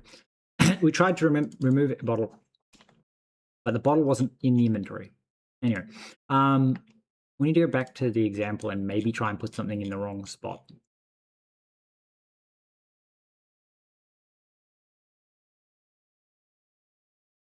I find that interesting because you return this entity, but apparently this bottle isn't in the inventory, which makes me think something's going wrong when I do this. Anyway, I'm going to show... Let's go spawning a new bottle.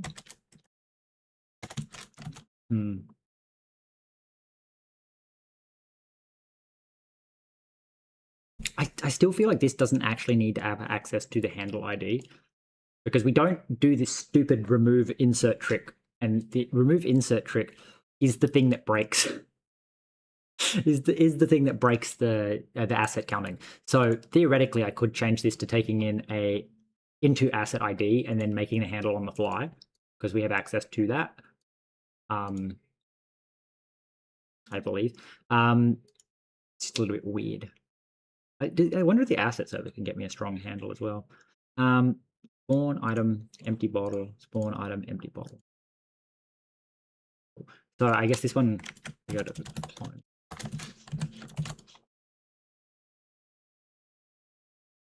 Yeah, because if you make a strong handle, it does the counting again. The issue was that I yanked it out and then put it back, and yanking it out cleared the number of duplicate handles that were made. So as long as you don't do that, then it should work properly. So we don't want to call this one bottle. We're just going to, spawn it. Except we want to spawn at.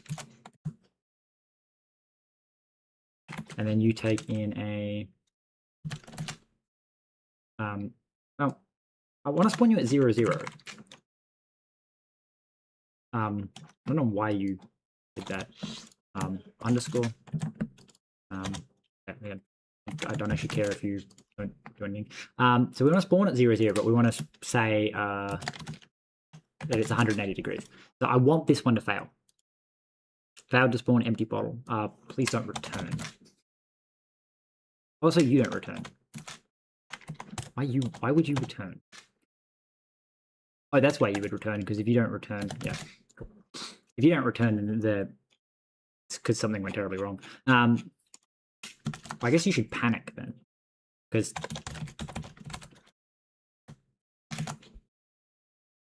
failed to spawn empty bottle. We want to panic here because, again, this is an example, and we don't want the example continuing and me going, "What the fuck's wrong?" I want it to panic if I get the example wrong. If something goes wrong in the example, I just want it to panic. But if this one goes wrong, I don't care because it's just spawning in a bottle. This one should fail. So this one spawns at 180 degrees. So question. So you spawn this in. Failed to get item. So you should have failed, but you apparently didn't. Spawning phone, spawning water bottles. So you failed, right? Maybe.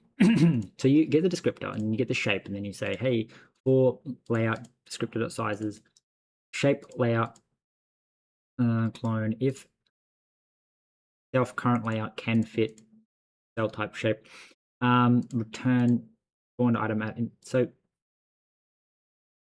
well, I guess the question is, did it spawn the additional empty bottle? Your empty bottle 23 and your empty bottle 88.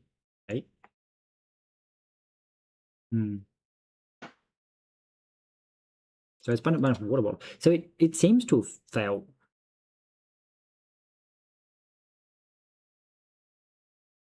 Item not found. Yeah, I don't care.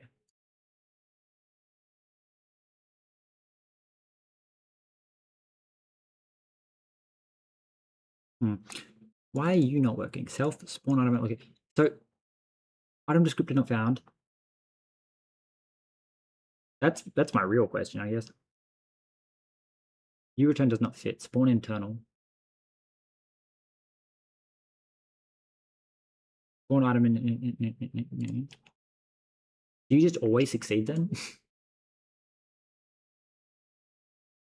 Probably, to be honest.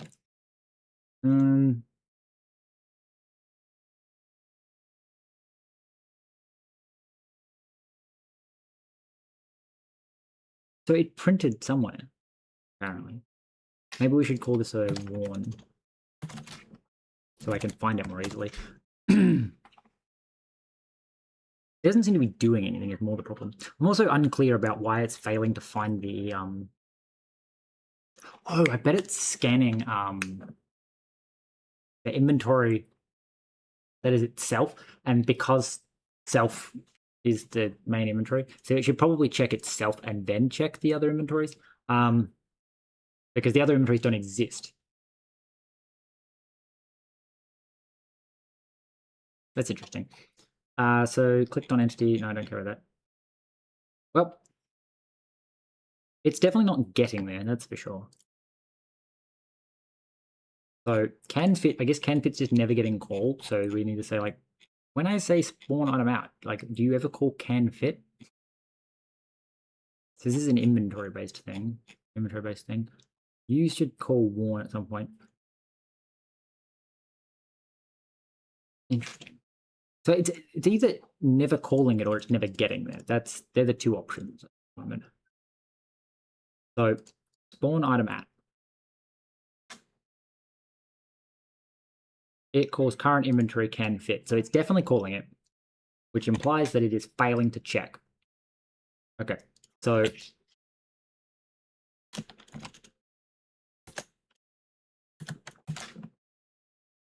checking if item with bounds fits in item.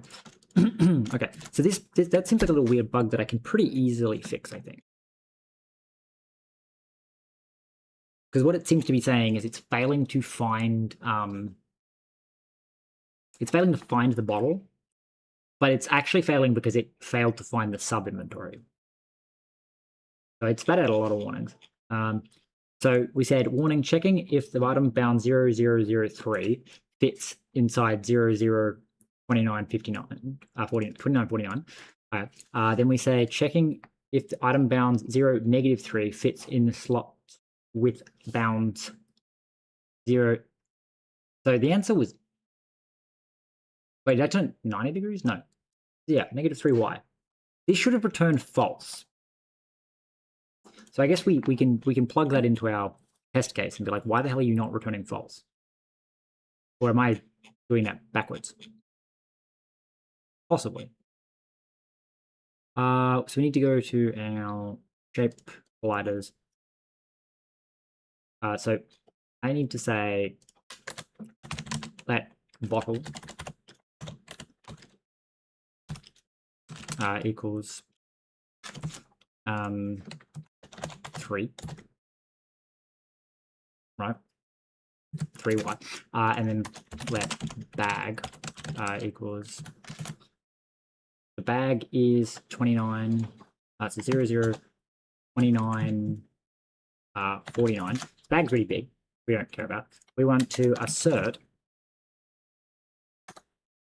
that bottle is less than bag. We want to then say assert false that bottle times orientation 90 degrees is less than bag. So we do need to go up here and say that these have, so we have multi-sign. So the easier thing to do, I guess, is to say mult does this. Then we say type output equals self. And then we just say let out equals self.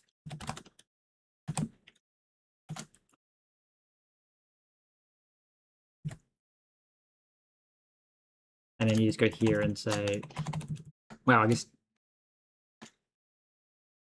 we get A, we get B, and okay, so then we can say AA BB box min is I vector new AX min BX AY min BY min BY like that, like that, like that. Wow, lovely, lovely. And then we clear this up and we go, okay. So that means we don't need to keep the output here. We just flip A, flip B, and then we return AAB. We return AB, and then we can import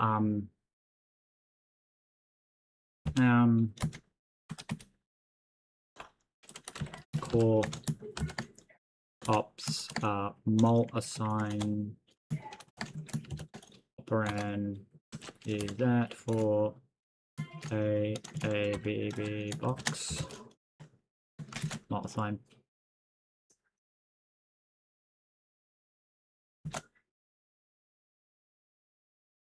Sure. That works. That does make me want to add an add as well and be like,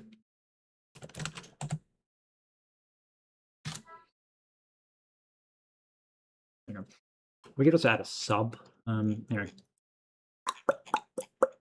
So we say assert that the bottle rotated by 90 degrees, no, 180 degrees, 180 degrees is less than bag. And then you want to print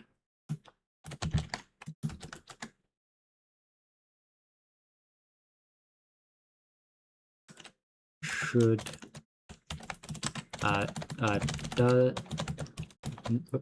does should not fit in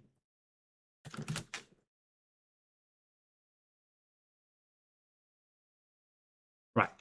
I think the way that this works is something like that. Maybe. Right, we need to so match that expression.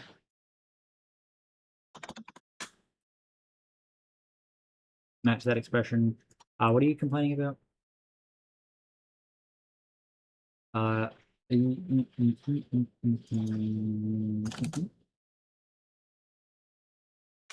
Maybe. This is a no. TT is a. I think TT is correct. Yeah, TT is a token stream. Is it like that? I need to ask the AI just because I'm too lazy to look up fucking things. Can you fix my assert FL so it can take in a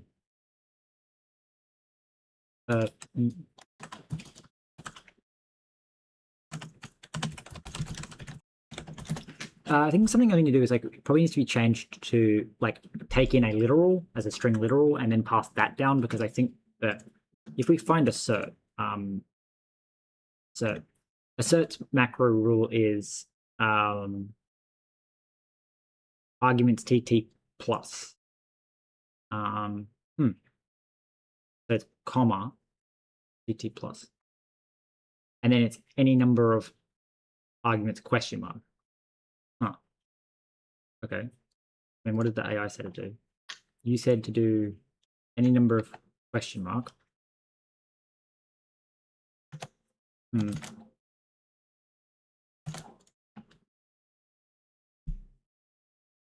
Okay.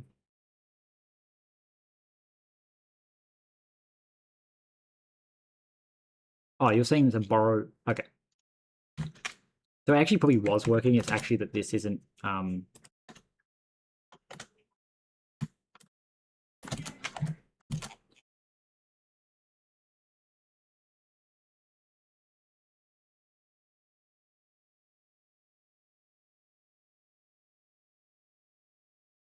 not copy.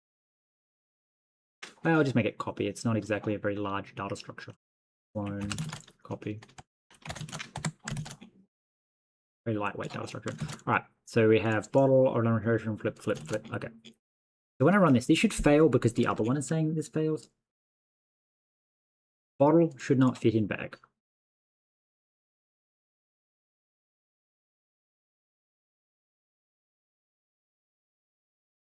No, all the tests passed. Okay. Yeah. So assert that the bottle is not less than the bag. We need to assert that bottle at 180 degrees is greater than bag.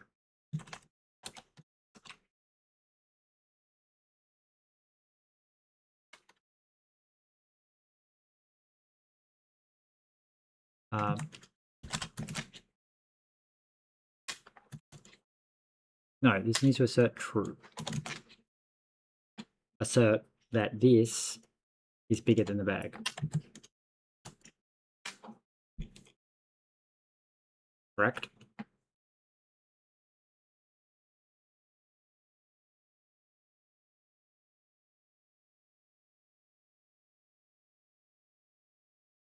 No, it panicked. Okay, cool. So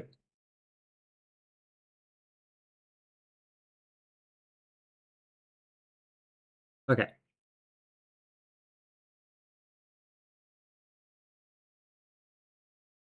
Bottle, which is 3.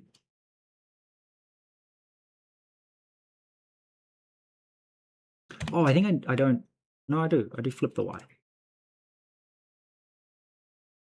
was going to say, what the fuck? What? Oh, because your bottle, right? Fine. Go back to our example. I need to go that flipped F bottle. Okay, bottle times 180 degrees gives us our F bottle. And then we say F bottle is, the F bottle doesn't fit in bag. Not, yep, F bottle doesn't fit in bag. Assert that F bottle doesn't fit in bag, and then print F bottle, right.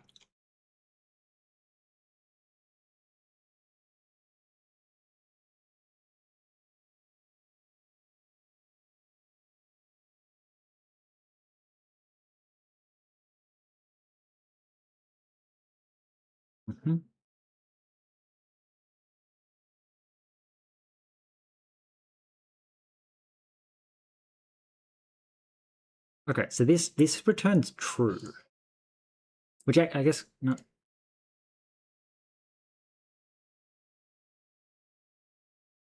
I guess yeah, that is the case, isn't it? That you don't fit. You're saying that bag doesn't fit in the F bottle, which is true.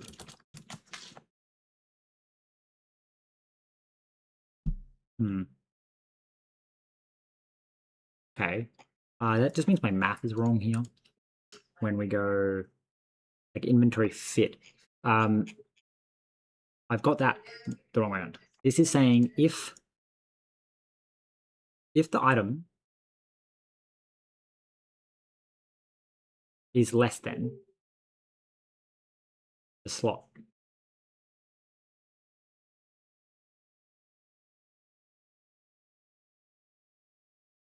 Okay, so this is saying if item's less than slot, and then we have to invert that. Because looking at the other way around is saying if the slot doesn't fit in the item, which isn't actually what we're checking, we want to say item fits in bag, not. Okay, weird. We'll add that to the conditions. We'll say, well, that is our condition, not item less than bag. Because, yeah, it's not a reversible condition. Because not just because it doesn't fit in the other one doesn't mean it fits in the other one. Like, it's not a reversible case. You don't fit inside me and I don't fit inside you. Hey, pass. Okay. So now when I run my example thing here, it should spit out that it failed to do one of them. I probably should remove the one that prints basically true for everything. This one. So this should mean that that bottle never spawns. Let's just reset that because there's literally no point. Come on. Yeah, there's no point running the example and being like, it's going to be like a big cloudy mess. We want it to specifically be like, hey, we found you. Please skip. I don't care. You worked. Thank you. And go away. Right. So it did spit out an error somewhere. It said error. Failed to spawn empty bottle. Does not fit. Yay.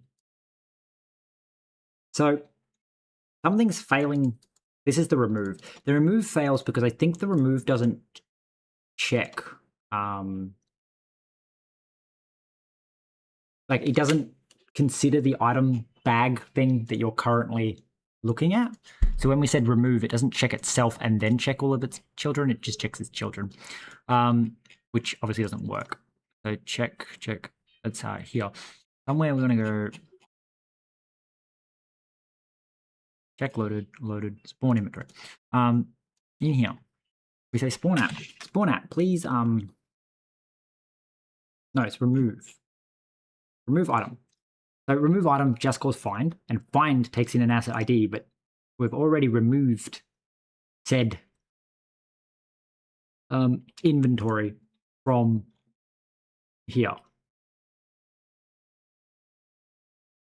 Now, my issue is I don't want to keep nesting ever deeper. But I guess the way you would go check is you would check.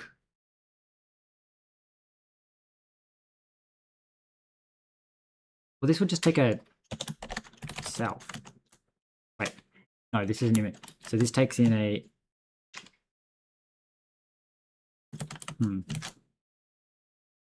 This is your find, but we're going to copy like this. This is like check a specific thing. We want to then go to inventory and have a have one here, because the one here can then it can recursively search while also being able to access itself. So we can go like self. Except you won't have a check for asset ID because that seems a little stupid. So obviously you exist because we have you. So we're going to do that. And we're going to say if inventory contains, if self contains item, return. Yes. Very true. That is why.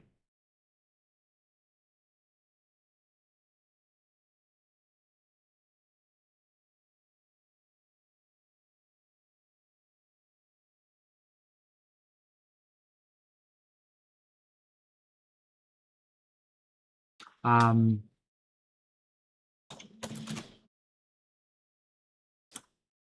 that's annoying because I have no way of saying, hey, give me your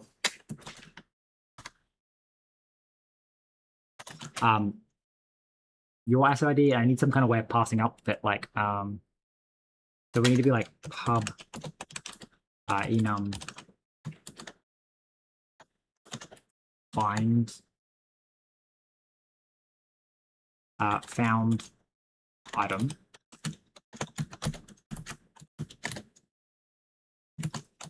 in self in sub inventory. Right, and then you return an option found item, and then this returns in self.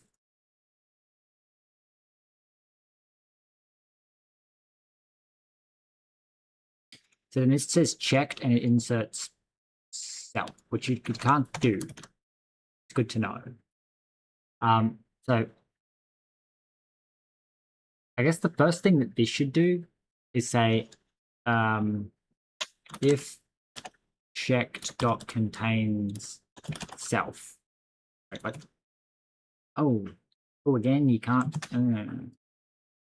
Okay, so it can't go there because it doesn't know what self is, so it can't check. Okay, so then for entry in self dot is sub inventories, and we say if check contains entry, inventory has a circular reference already checked this inventory. Right.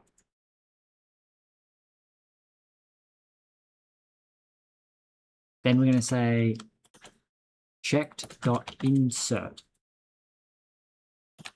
entry like this, and then we say let sum inventory equals assets get inventory else when it failed to get inventory when trying to find item skipping.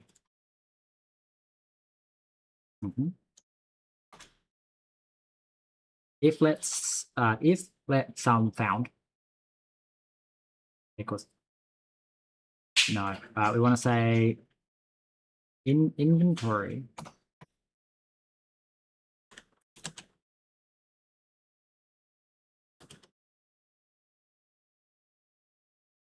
so find the item, here's the asset, here's the checklist.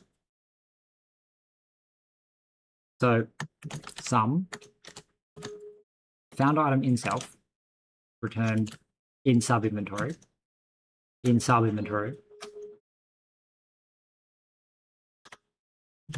num continue.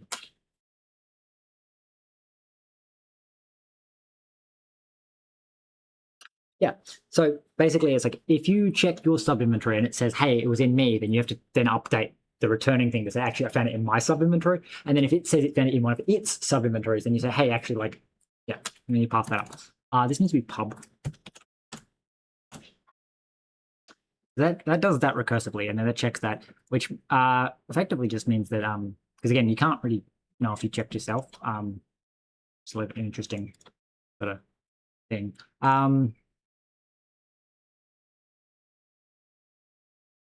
So somewhere we need to check something.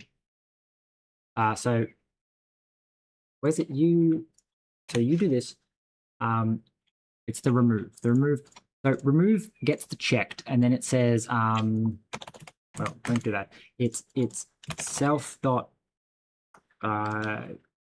current inventory dot find, and then remove this.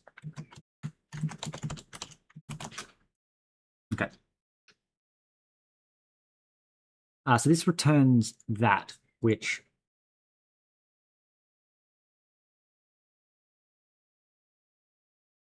all right. So then we need to, I guess, match.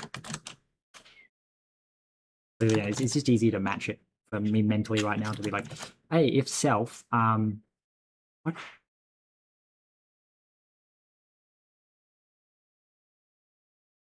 Is that what I was doing before? What did this code look like? Where is this? This is manager. Okay. So find.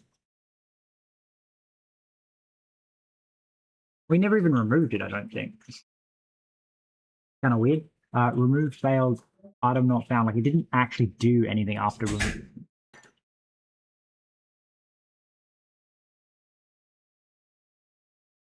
Right. The answer is fuck you.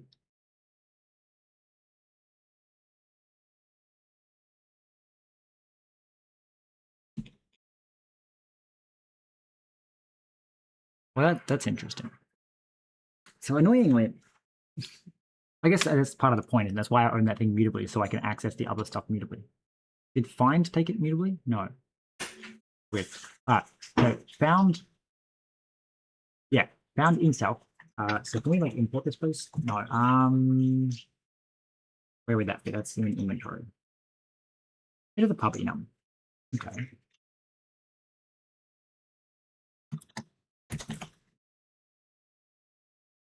Alright, found item in self. So it needs to be like, okay. Found item in self. So then they say self current inventory, remove item, unwrap, or remove failed to remove item. Okay. And then this is the same thing. It's okay. Sub inventory. Let some inventory, self, all inventories get mute, else failed to get inventory while trying to remove item. This should not happen since we just found the item in the inventory, skipping. Return failed to remove.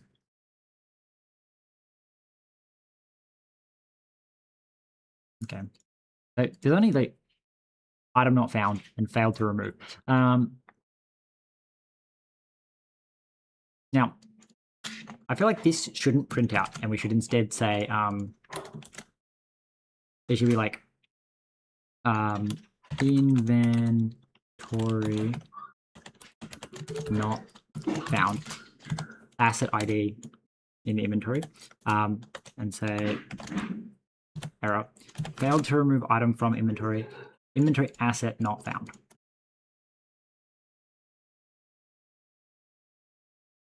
Right. Okay, and then you say inventory remove item. Okay, unearth, failed to remove. And you return okay.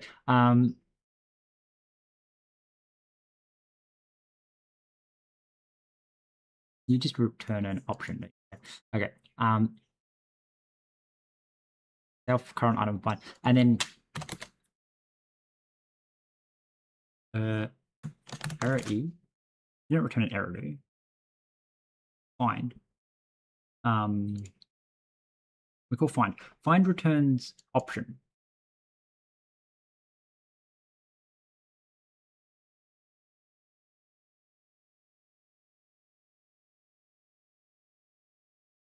Okay. First off, don't do that.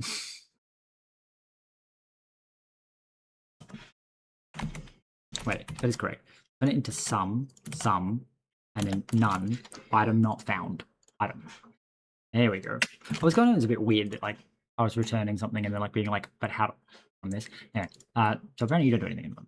So when we call remove item, and now we actually remove the item when we call remove item, before we were just saying we removed the item. Kind of interesting. That may explain why the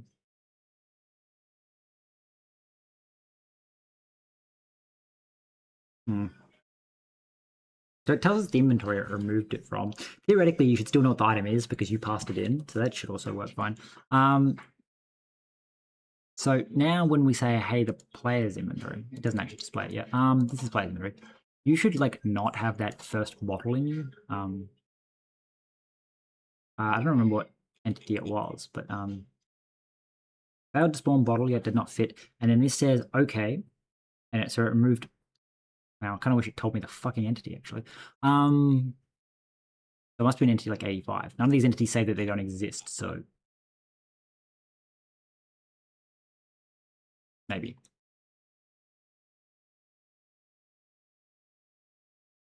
Untyped.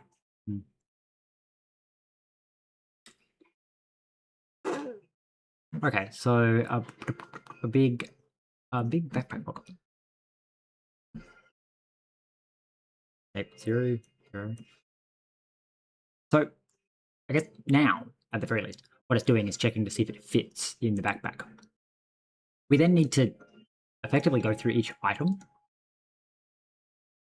and then check to see if the thing collides with that item.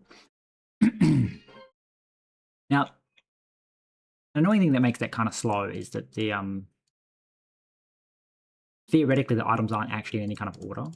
We could sort it. That'd be an interesting way of going about it.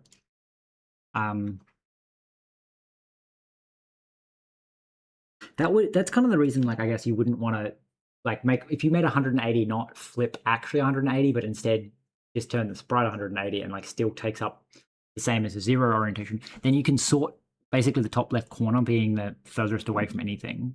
That's for an optimization of basically being like, I don't need to check you if my bounds are above your bounds, kind of thing. So like, that makes sense. Like, I don't need to check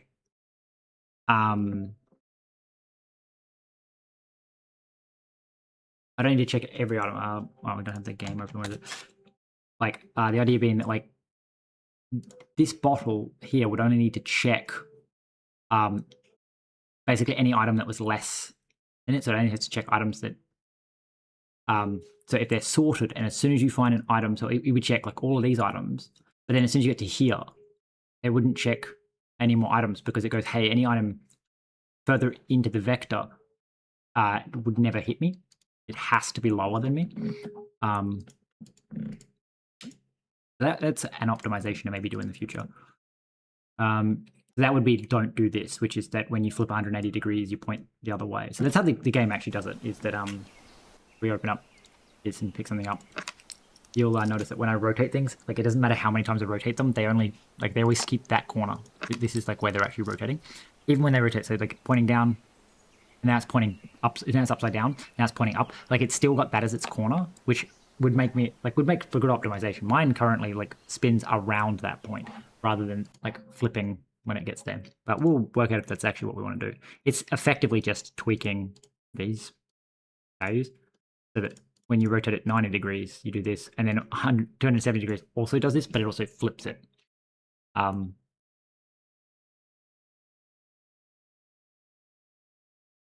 So I don't know.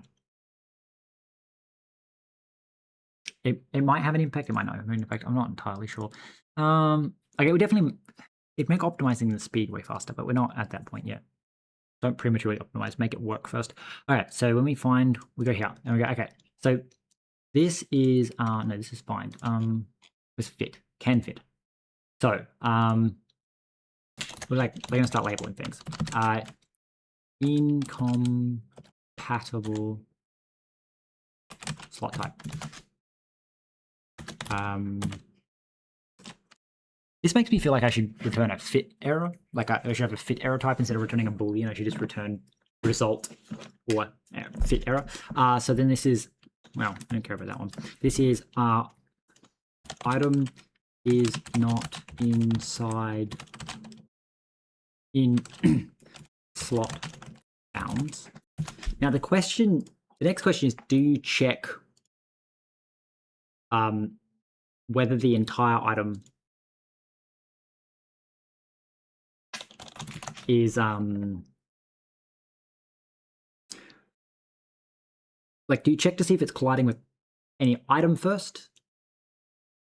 Or do you check to see if it actually fits first? Well, because the idea is that, like, at the moment, this check covers all conditions because it's not possible for two rectangles to be one completely inside the other and not have a thing. But like, I plan on having the ability to have rectangular shapes, and a non-rectangular shape would imply that your bounding box, you could be completely inside the other one, but actually not allowed to be fit, because like, if the other one's a circle and you're a rectangle, you might over the edge. So it's, do you check every item? I guess you'd check cells first, because like, if you can't fit, like checking every one of your cells. Come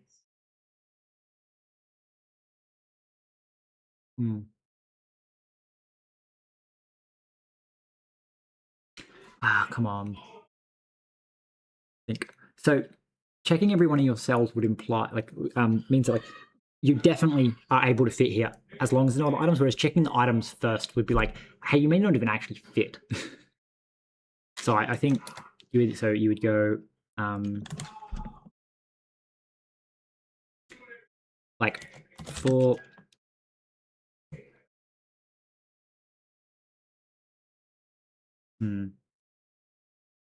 my annoyance is translating all this bullshit. there's going to be a lot of translating back and forth, which is probably another reason to use everything's at 0, 0, because everything being at 0, 0 would result in well, not everything's 0, 0, but like where it flipping 180 degrees doesn't put it like negative.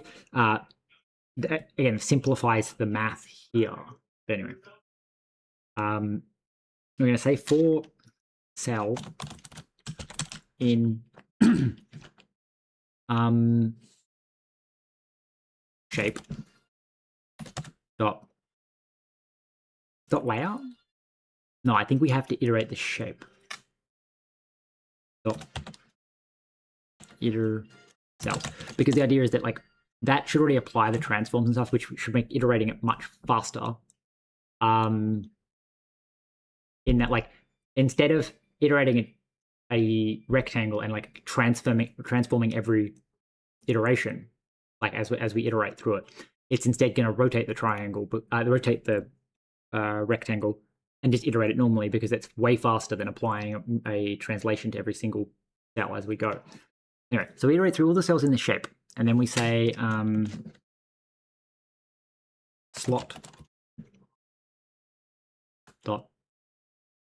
I should rename this to item shape,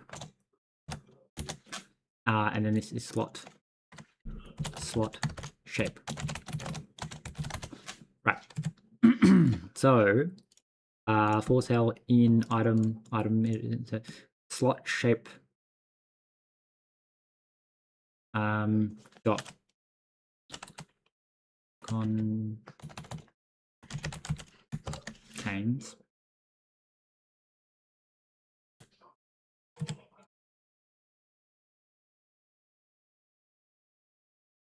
if not slot shape contains return false. So now we have to add a contains functionality, but that's basically saying check every cell in the item. If it has a corresponding cell in the shape,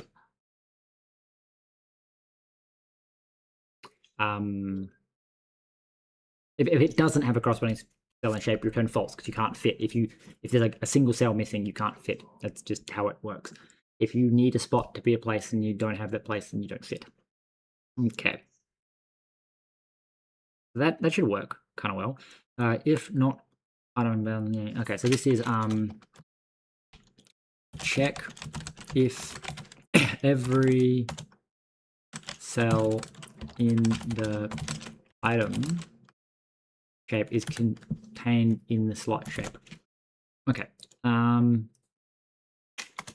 we go like for item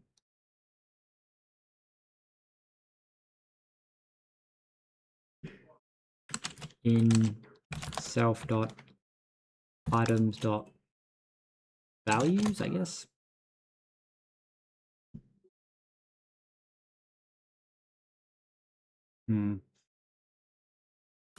Dot map.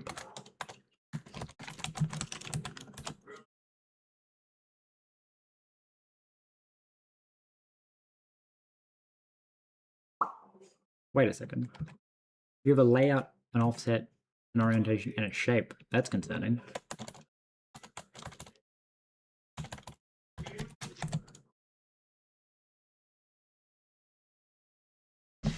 Why? No, not you. Items. My reason for thinking that's concerning. Oh no, you just have a shape. For some reason I can access both of those. The fuck? Oh, because you deref into the shape. Right. Okay. Well, that's fine, because I can just call the shape related stuff, can't I? So for item in items, and then we're going to say let item bounds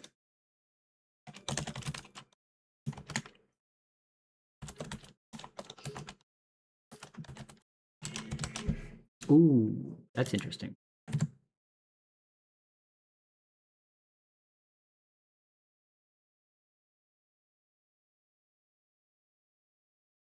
So this only tells you if it's completely contained within.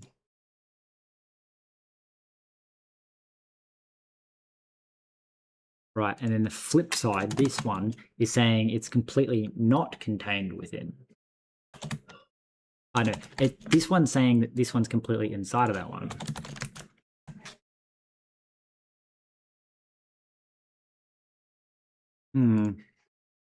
That's interesting. Maybe I should modify this and say that this bounce check, so less than, it returns less than if the right-hand side is completely within the left-hand side, and it returns greater than if nothing is overlapping, and it returns equal. So less than or equal would say that they overlap, and also greater than or equal would say that they overlap.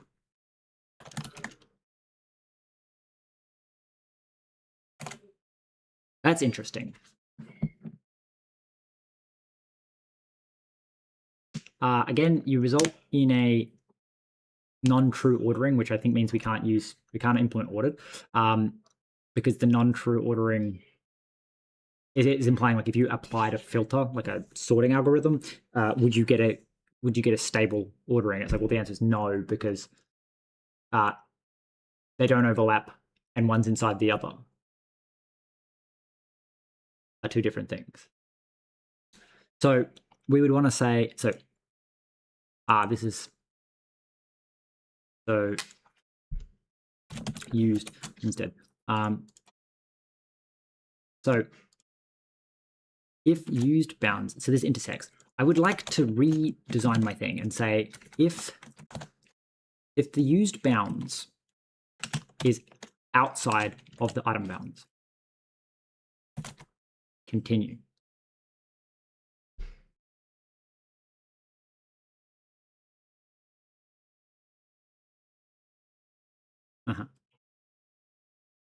I reckon that's the way to do it, is to say greater than means you're outside, less than means you're inside, and the equals means that you collide, you've collision. Okay, that's an interesting way of it's a weird API, but like mostly because I'm trying to make it fit within the thing, which is, maybe I should just have functions, but I like this. This is cute. So if use bounds is greater than item bounds, continue. All right, don't skip it. And then for cell,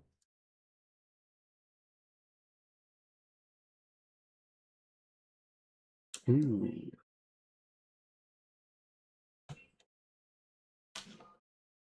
So for cell in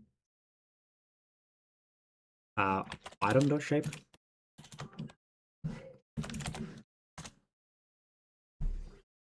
Well, you have no way of knowing which is which. The issue is that if iterators get really expensive, you probably don't want to be iterating a bunch of things. But you also want to like bail out as soon as you find anything. So the idea is that you skip any item that you don't overlap your bounds with. Means you only get here, I guess, if your bounds do overlap, and then we say like iterate the cell. And then we say if item.shape occupies cell. So yeah, wrong item. It needs to be this item, because we don't care about the other item. We're going to check every item of the other item. We check all of your cells.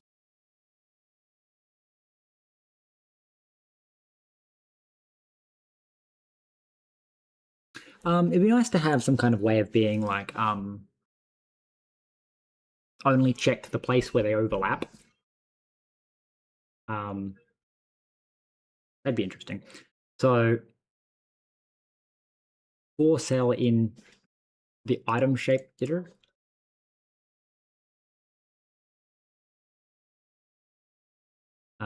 if item.shape occupies cell and item shape occupies okay, occupies cell, return false. Well, we don't even need to check that. We just. Ooh, actually, no. Yeah, there's a much better way. Is do that, but we want to say yeah. So we want to say something like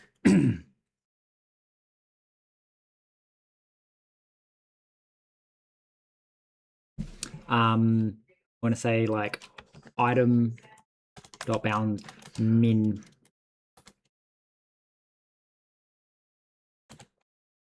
the function min used bounds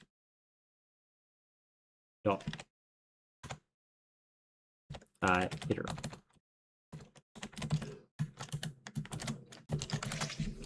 Okay, something like that, except you're yelling at me that min doesn't exist.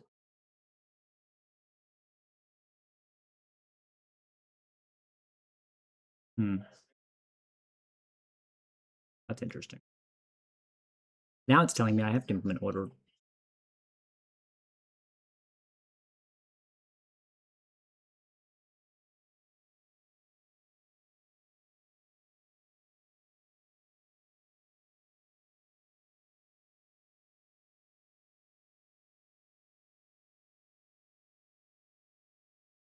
It does tell me something about like that they need to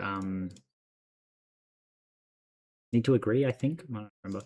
Anyway, I'm gonna do something like this, min that, min that, min that. So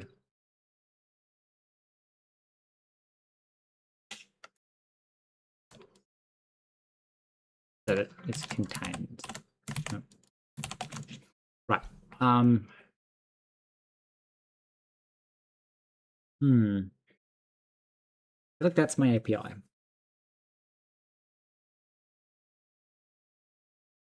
So I guess the first thing to do is maybe remove the stuff that for cell in, because again, everything's a rectangle at the moment, which kind of implies that these two things are kind of always the case. So we need to fix this. So this item is inside that item, and this item is outside of that item.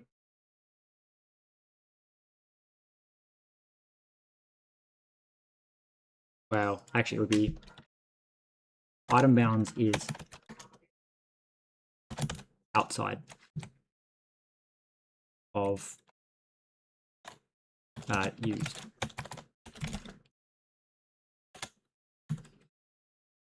Doesn't actually matter which way you go, but like that's the sort of thing. So you say item is inside this one, or this one is outside of that one. Okay. Sure. It's a shape and collision. So what we need to say is that you assert false. Box 1,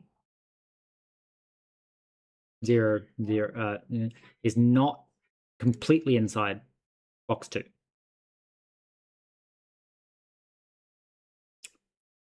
This needs to assert true. This also needs to assert true.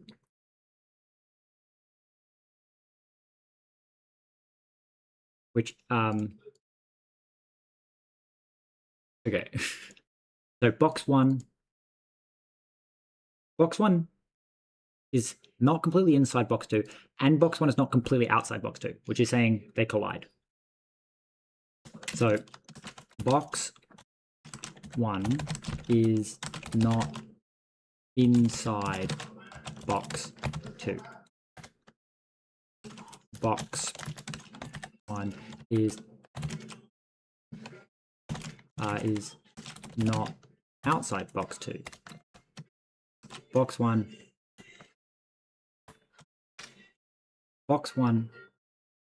and box 2 collide.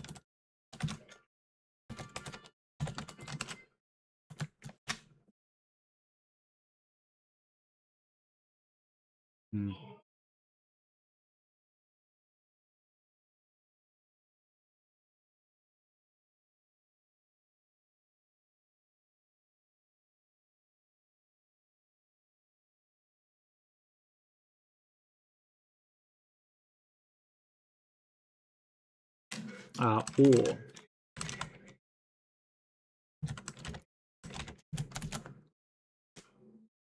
that's the annoying thing. It becomes an or statement there.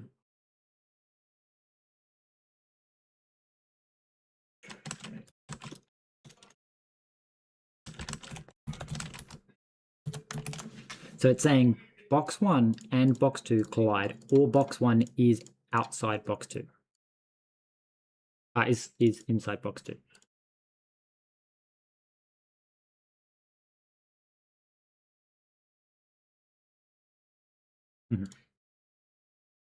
Okay, assert not equal. Okay, assert that box 3 is inside box 1. Box 3 is inside box 2, which means that the less than equals will return true. Okay, cool.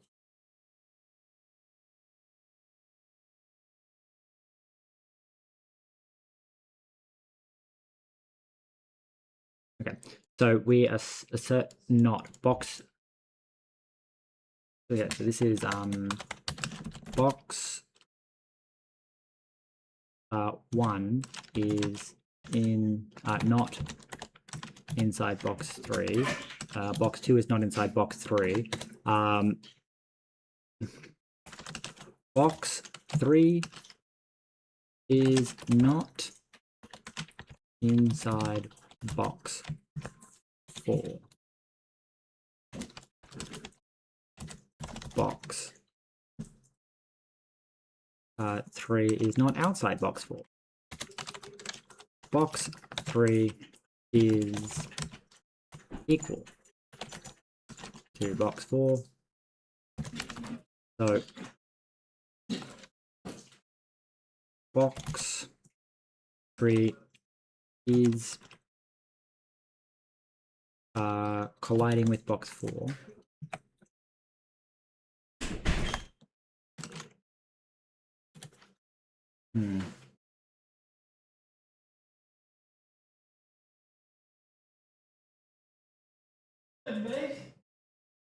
Well, actually, it would be, we want this one to assert true. Box 3 is inside box 4. Box 3 is not outside box 4. Because we're changing how this works. So this would be false in this situation. So box 3 is not outside box 4. Box is equal. Box 3 is colliding with box 4. No, it's box 3 is inside of box 4. So these two we actually don't care about because this is saying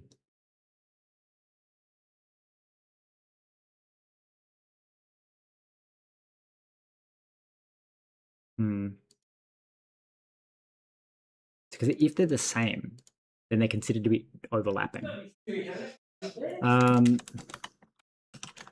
Box 3 is box 4. The exact same as box 4. Because it makes me think that like you could make the less than or equal to a different equal to condition, because it's like, hey, this box is colliding with that box. The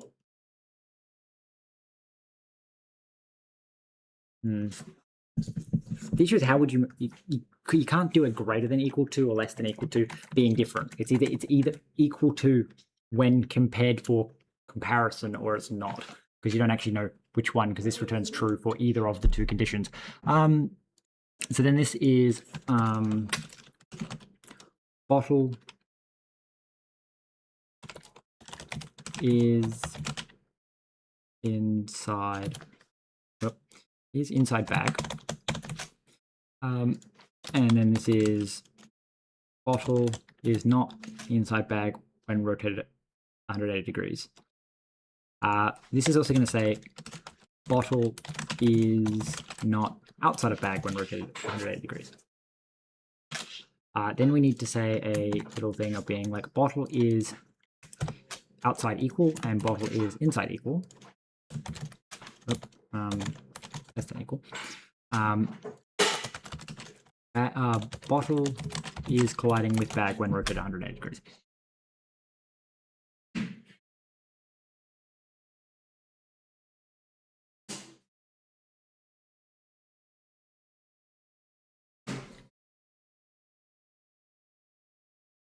So one way to make this always return.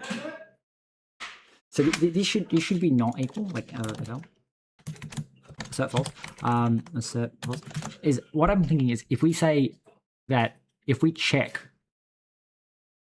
all three sides are exactly equal, you return none. Would mean that this would fail the less than equal to comparison.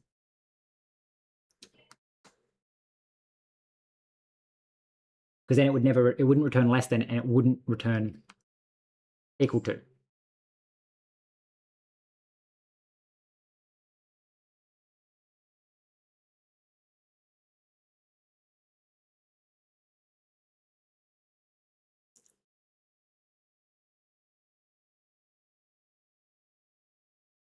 The issue is that I would want it to return.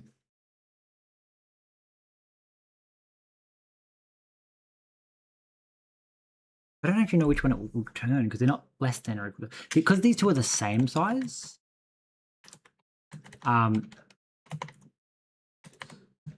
We want it to return false.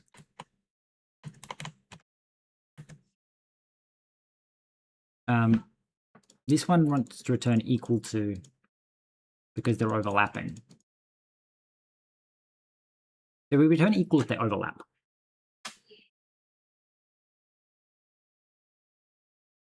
Which is going to be a weird thing to check, I guess. Okay. I don't remember what it said. It said something about like, so this is trait for types that are partially ordered. The less than, equal, greater than, and greater equal methods of this trait can be called using less than operands respectively. This trait should only contain the comparison logic for a type if one plane plans on only implementing partial order but not ordered. Otherwise, the comparison logic should be in ordered, and this trait implemented with some self.ordered. Okay. The method of this trait must be consistent with each other and those of the par equal. The following conditions must hold. AA equals B. Ooh. Well, I'm not doing that, but as the if and only if a par equal partial compare AB equals less.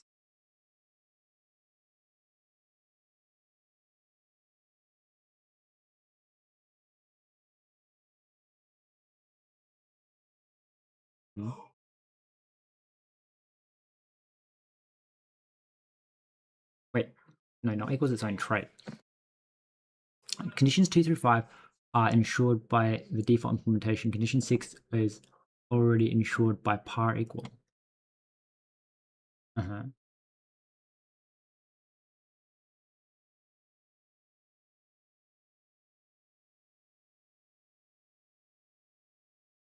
It's telling me I really shouldn't be doing this.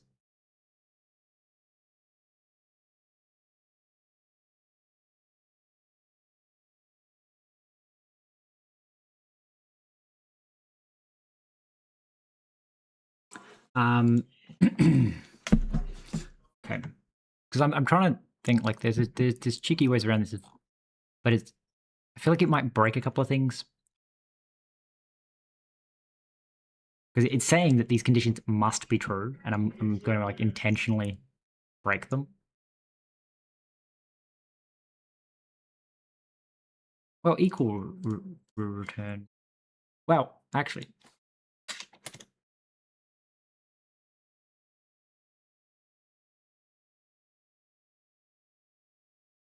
Partial compare can return partial compare because I'm pretty sure it said in here that like these are the traits that actually get called. This is the override for this. Like when you use this operand, it will call this function specifically, which means we can actually just specifically override the overrides. So we can say like fn greater than gt. Tests greater than for the self and other operand. Okay, is used by the greater than operator. operator. So we take in self and we take in other. And so this is greater than, which is to say that the two shapes do not overlap. But more specifically, so I'm just going to comment here and be like, self, right, greater than 2 is greater than 1. Self is outside of other. This is terrible. Okay, so I wonder what kind of order you would get. This is just not the best way of doing it because I'm explicitly breaking the rules that it says, which means you could probably use an AABB bounding box or something you're not supposed to do. But anyway, so you need to assert that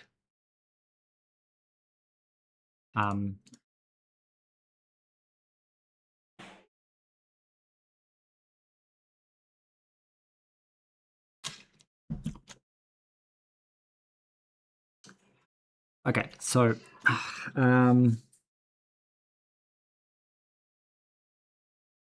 your minimum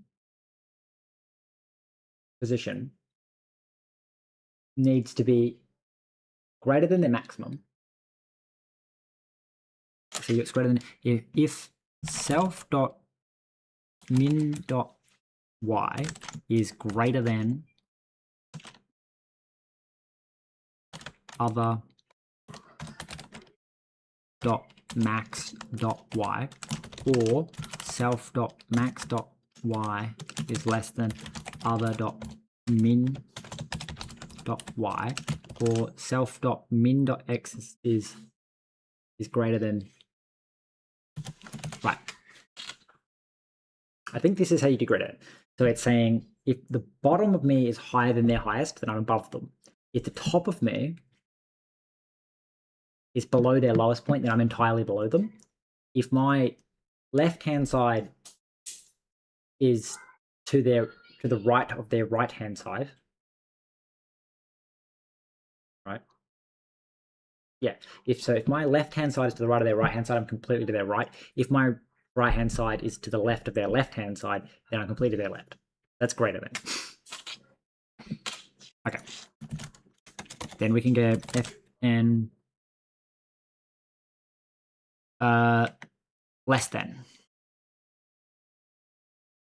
So that would be self dot min is greater than. Right. So less than is like, I'm going to say less than counts as less than or equal to. So it's do you fit inside or equal to other dot min.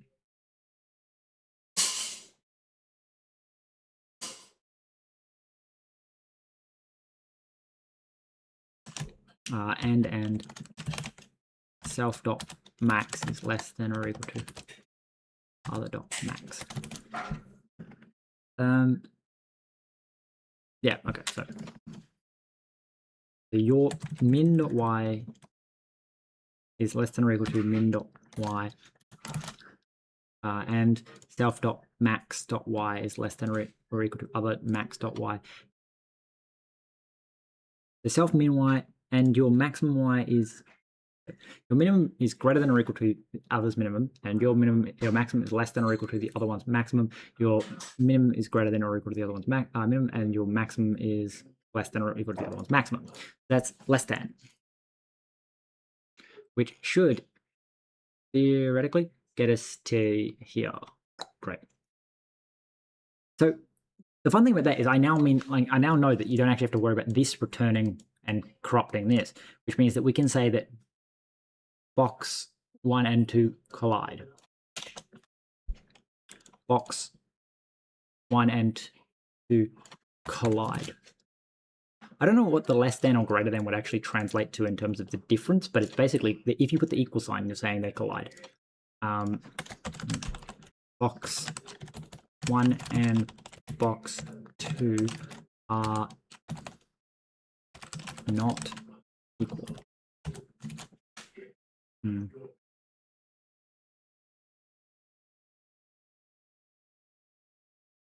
Okay. So we'll be like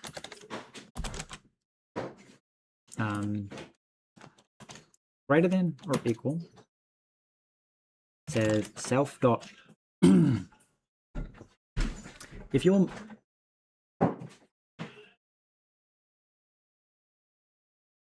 so to work out like if any one of your points is inside.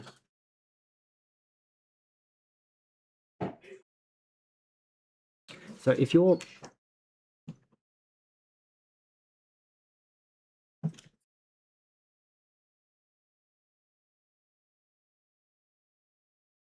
I feel like I need to check it as like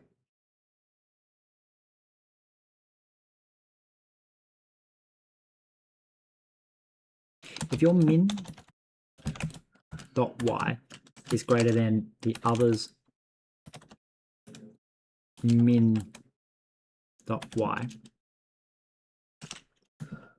yeah, and self dot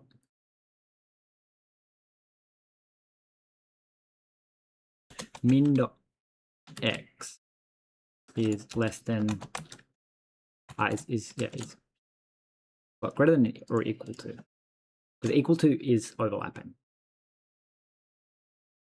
in this particular case, because like I don't have like an edge. You share a cell or you don't share a cell. So it's self dot if your minimum y is greater than or equal to their minimum y, means your y's are overlapping at some point. Your minimums are touching. That your minimum is somewhere above their maximum,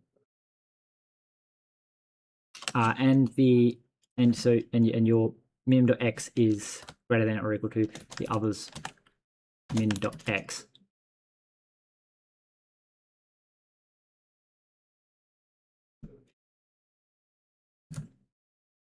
Right. So this is and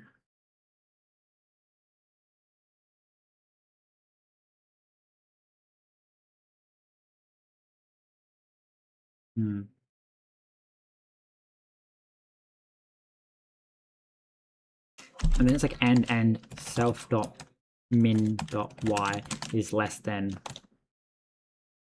or equal to other dot max dot y, and self dot min dot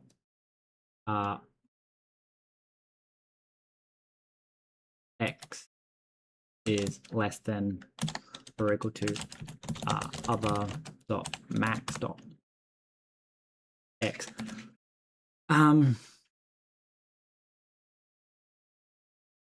This here is your self min is inside of other.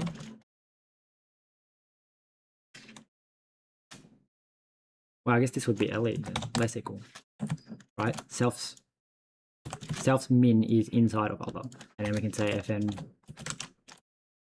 ge, and that would be self dot max dot y is less than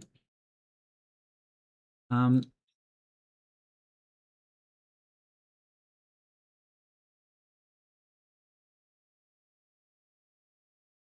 don't think this is the best way of doing it, but yeah. The other thing is like technically your minimum and your maximum could both be outside.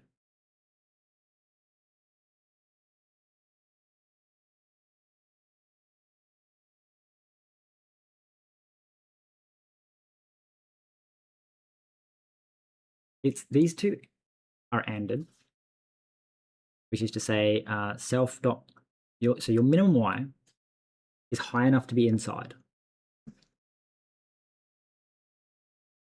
I need to more like cut that. So your minimum y and your minimum y is not so high that you're out the other side, right? So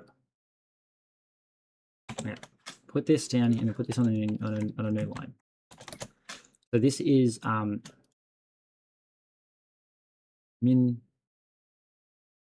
your minimum y is greater than their minimum y, and your minimum y is less than maximum y. Your self top edge is within is other y, other height. Okay, and I feel like it needs to be an and because it's saying like if your top's right. So we just need to say that your top edge is within range.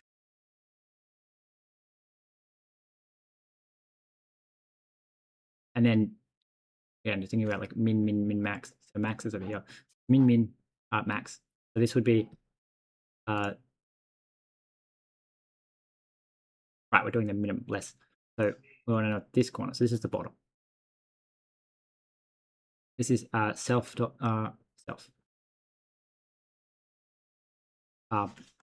bottom edge. So it's bottom edge is within their height.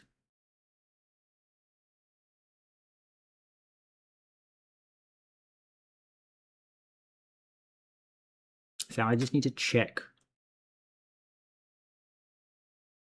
that one of the two ends of that are within. So self.min.x is less than or equal to other.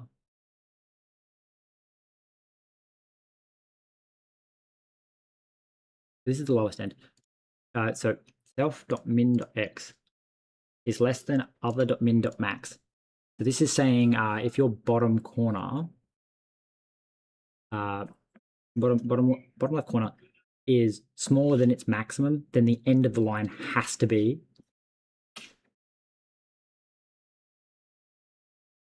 in, and then we can say, so if your y, your bottom edge higher than their bottom edge, and your bottom edge is less than their top edge, and your the leftmost end of that is shorter than their rightmost edge. Right, that'll always be true if the other condition is true, correct? Maybe.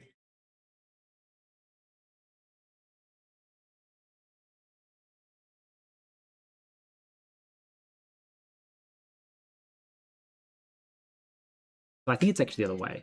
It's your less than, greater. So your min is greater than or equal to their min, which is saying that the leftmost end of the bottom line is inside the shape.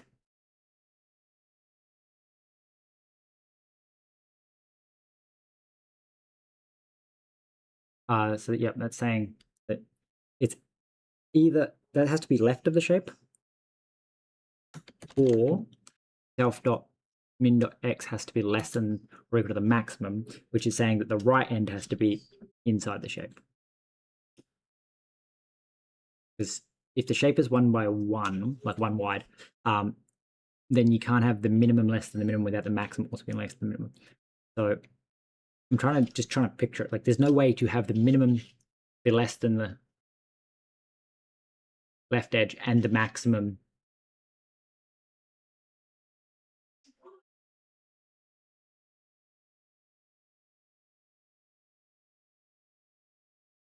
no, this is wrong because the or makes me feel like this can trigger on the wrong kind of thing.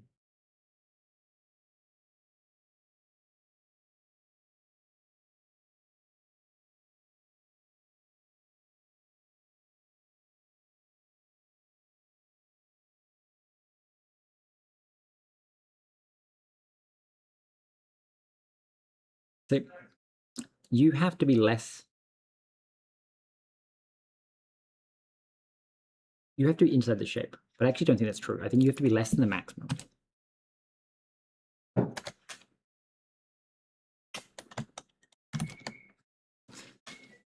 So if you're less than the maximum, or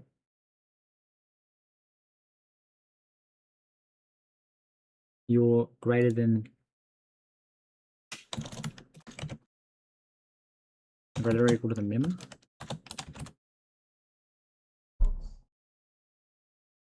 why would it be an and again? Because again, we're only checking that bottom corner.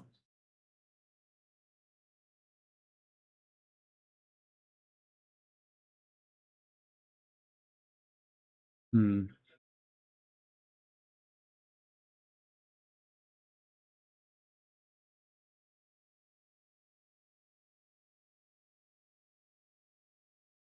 Well, no, if we do an and, because again, like I want it to be able to, like, you can detect a line crossing through it, which means it can be wider, which is that if the, this is true, if the minimum, self.min, is less than the max, and the maximum x is greater than the minimum.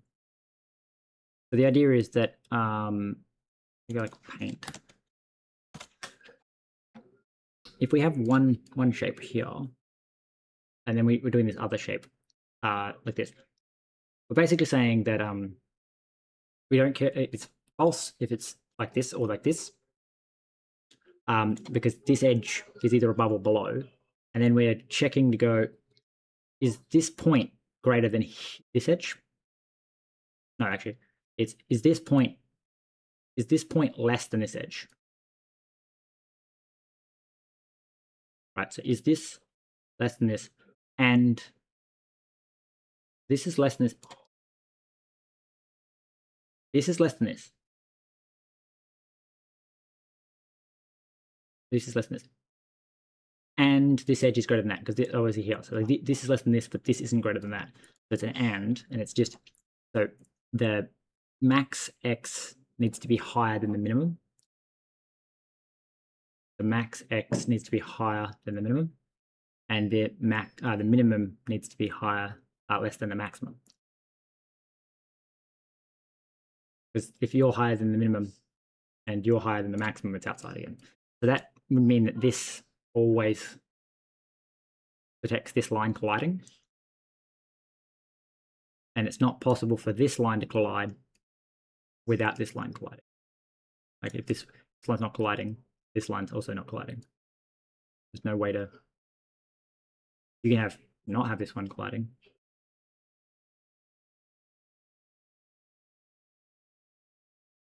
Yes. Hmm.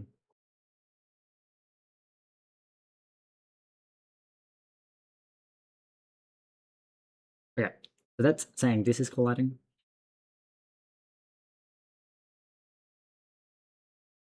Hmm.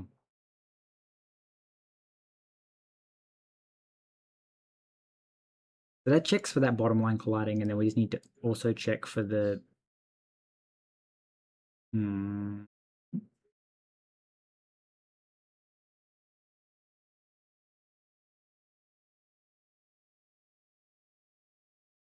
Well, I guess that's the other thing is, if I check that this is inside, then at least one. If this is true, you're inside. At least one of the, at least, well, two edges are colliding. No, this detects one edge colliding. I need to specifically check for this.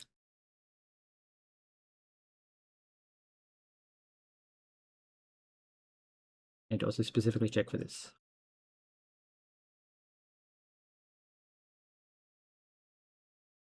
Hmm.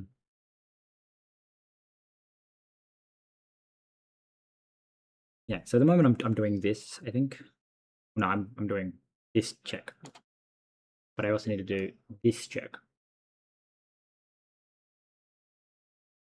So this is for and, so it's, is the y in the right range?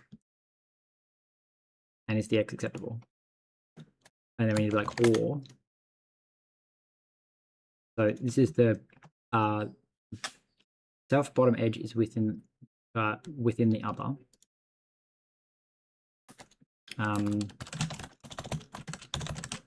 Self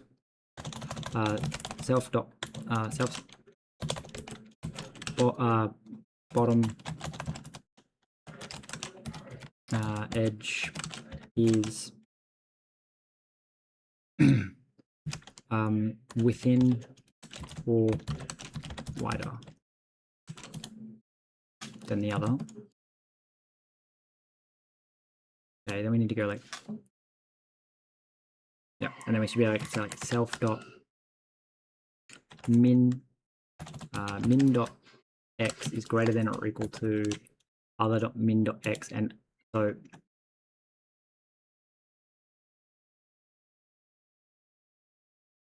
your minimum is this and your maximum is that. So this is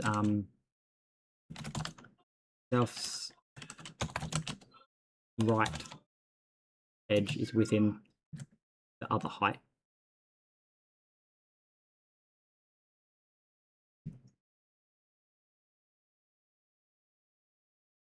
No, it's at the left edge, left edge. Within the other's width, which is that your minimum point is greater than their minimum point, and then your minimum point is less than their maximum point. And then we go and self dot min dot y is less than or equal to other dot max dot y.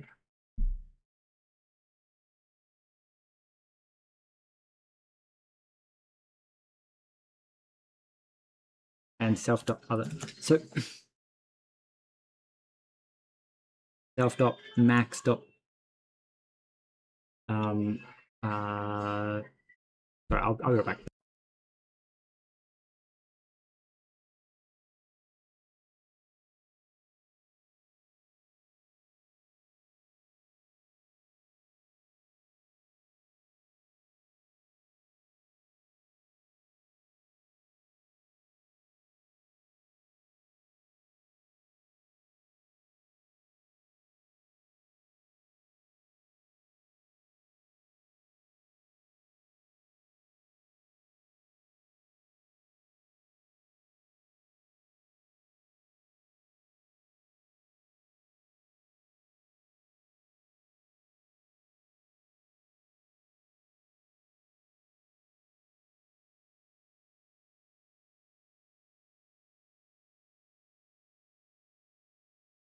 Okay, I am back. I'm trying to work this out because I feel like this is the min maxi bit is the same. You're the same. No, but you're different. But is that just because I did that wrong? Okay. Self minimum y. Self dot minimum y. Your minimum height is less than or equal to its maximum height, and self dot maximum height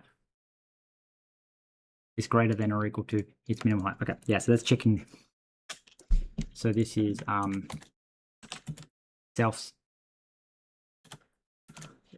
self's left edge is within or taller than the other height. Hello, welcome to the stream. I am doing bounding box math here and doing it in a silly way of being like overriding the operands. All right, so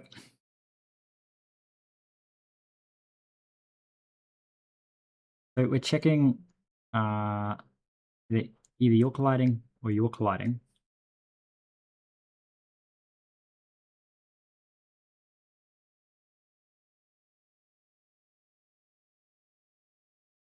Right, which would be like either you're colliding or you're colliding.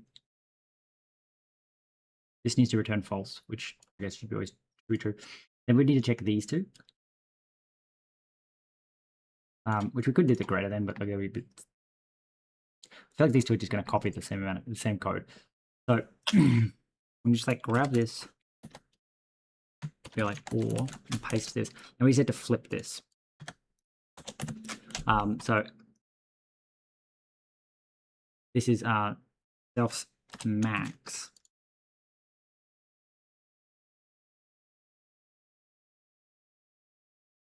is greater than your min, and max is less than your max, which means that the top edge.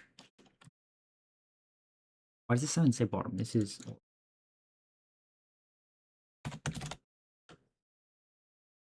oh no, this would be bottom. This is top, and this is also top. So this would be the same. This is within top edge is within the x, within the width, and then this would be self is right. It should say max, and then right edge is within the height.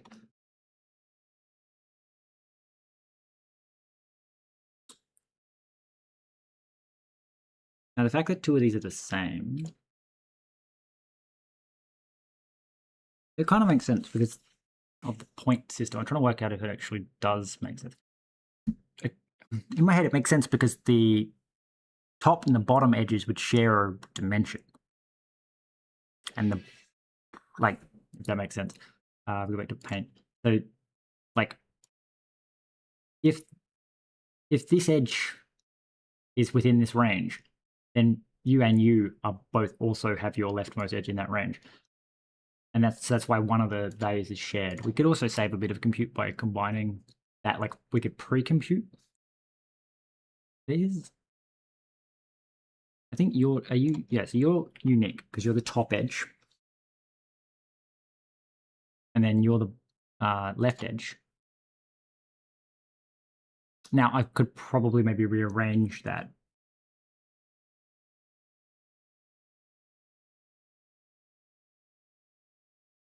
I feel like some reason.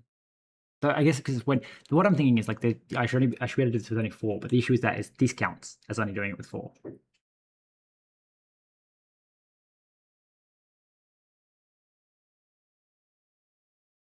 Like I need to check this. I need to check this. But this is only true when this is true. Yeah, okay. So just trying to work out if I've messed one up where it's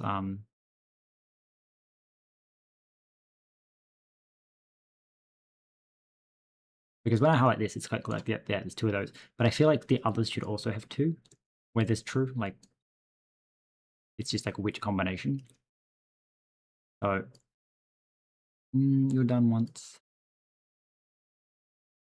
See, for example, this is done multiple times. Min.x is less than min.max.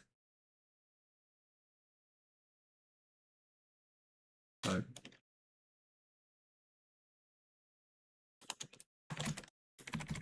like if I said less than max, and then this was so the left edge is within the other's width.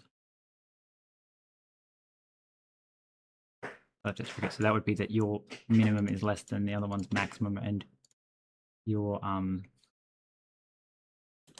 max is greater than or equal to its minimum.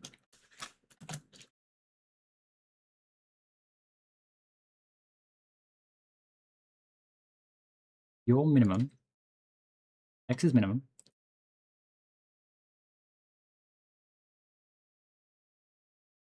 your min is less than your max,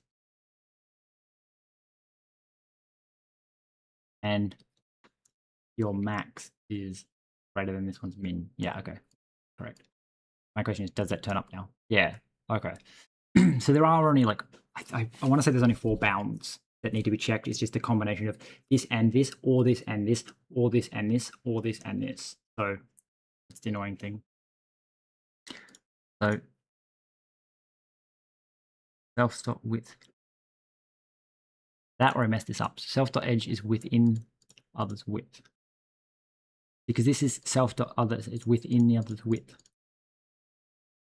Which makes this wrong, I think. If your min is less than its or equal to its max.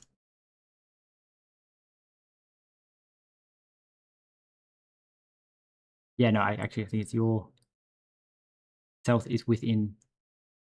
Yeah, left edge is within width. Means that your max needs to be less than or equal to your max. And your self dot. That's probably what I was doing. So we're going to say your min is less than or equal to the other's min. Greater. Well, yeah, your min is less than or equal to the other's max.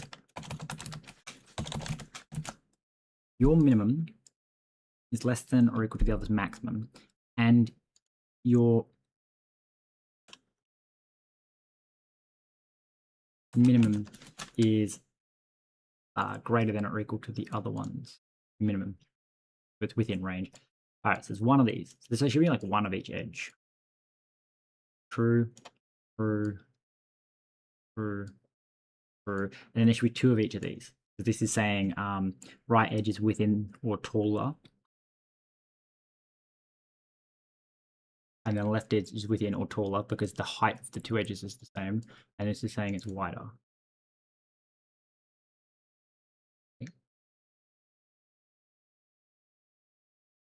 Which is the 4, and then there's 4 unique. So there's 4 and 2 duplicates. I think that might be right.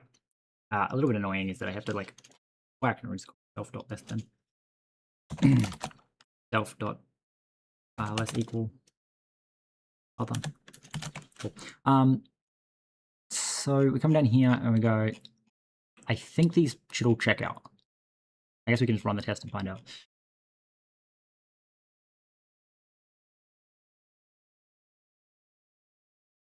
Which is box 1 is not inside box 2.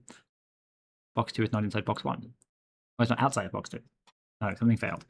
Right. So it said box 3 is not assert. Box 3 is not less than or equal to box 4. Right.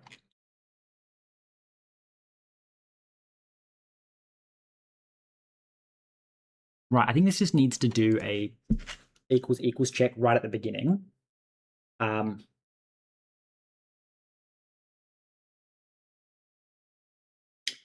does it need to do an equals check right at the beginning? Is effectively, I think what's happening is that, again, this returns true if all points. The issue is I can't, like if all the points are less than or equal to, then these are all conditions are true. But I can't preferentially pick one. So I just need to say, actually, if all 4 points are equal, you're actually false.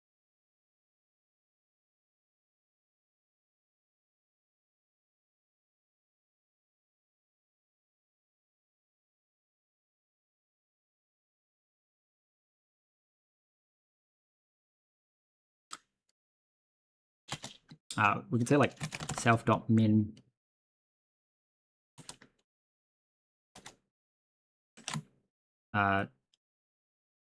does not equal other dot min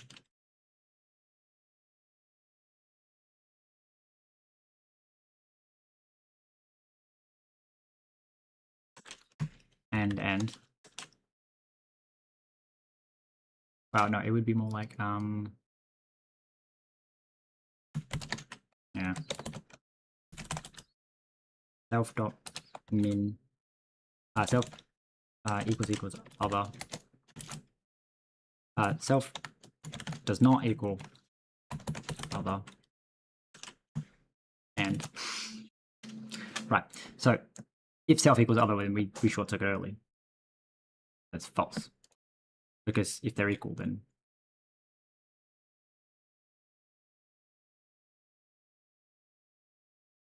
apparently this comes from compare.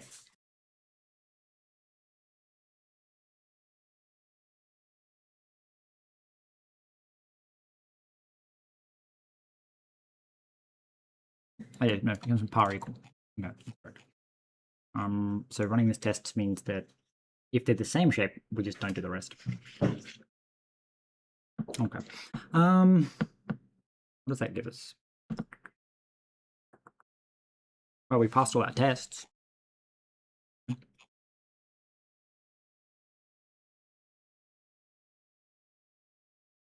So you fail because bottle is not outside of, and then you fail because this is not outside of. I don't think we have any actual outside of tests. So we're going to say like none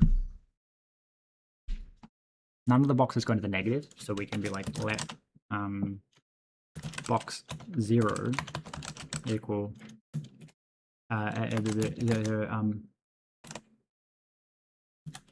which would, we're going to say your minimum is -1, -1, -1, -1, like that.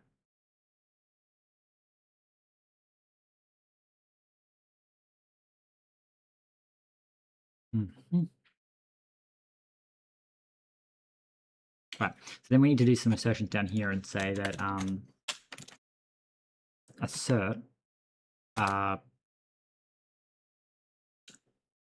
box 0 is outside box 1.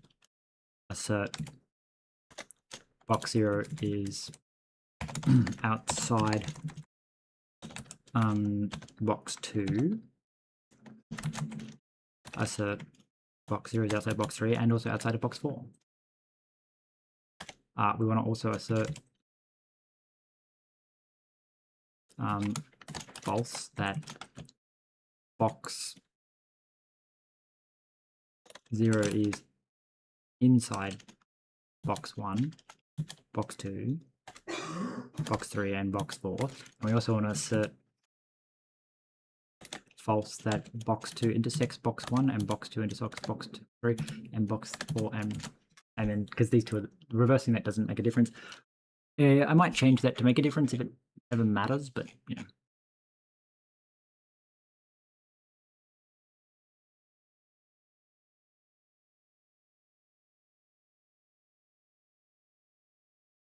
Oh, something failed the test.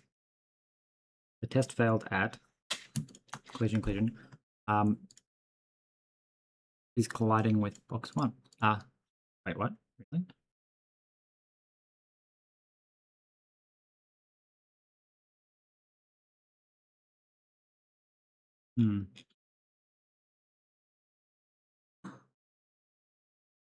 Wait, why are you colliding?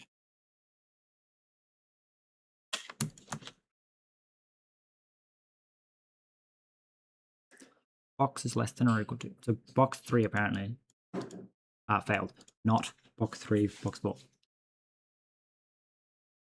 You're not colliding, so you should return false. Then again to true. So why the hell are you returning true?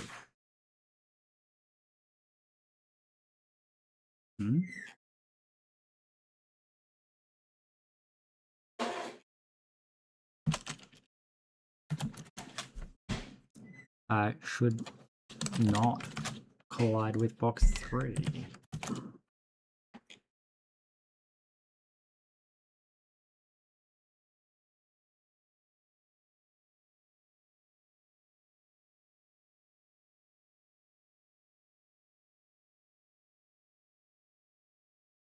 Okay.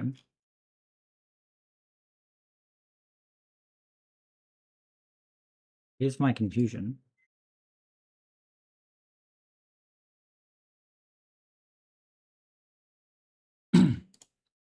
Excuse me, but like, if self equals other, return false. You don't collide.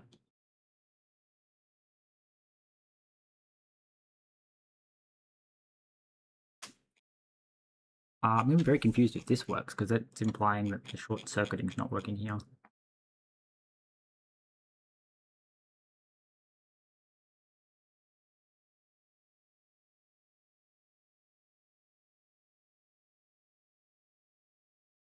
This passes all the tests, which means that this isn't working. So when we say self is not equal,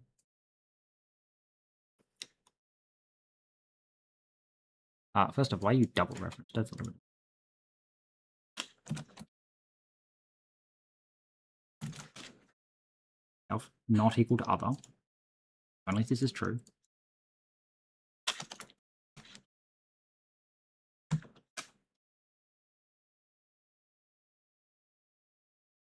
I don't understand that one.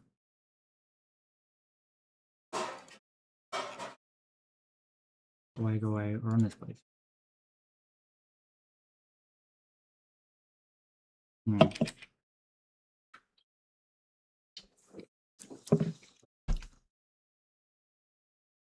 The test failed, saying that 1, 1 should not collide with 1, 1, and it doesn't collide with 1, 1, but for some reason, self not equal. Okay.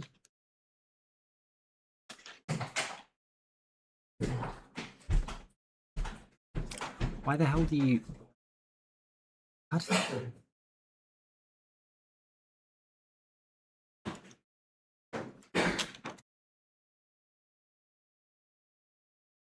If self dot does not equal other,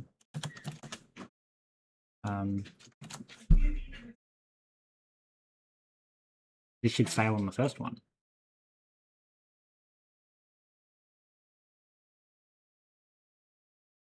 Box. Is it box 3? Box 3 and box 4 colliding, yeah. Now you should collide on like, yeah, box. They do collide.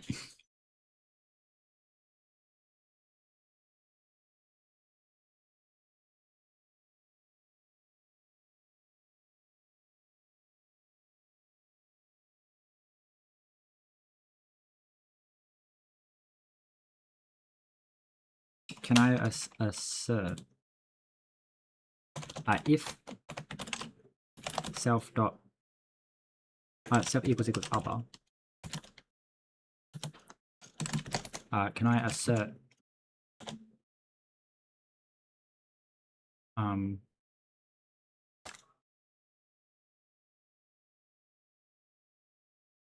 well, no, you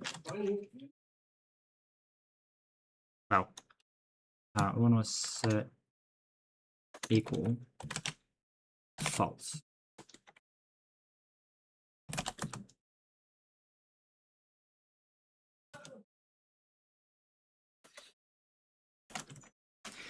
So basically, I'm asserting that if I equal sign them, and then I assert not equal them,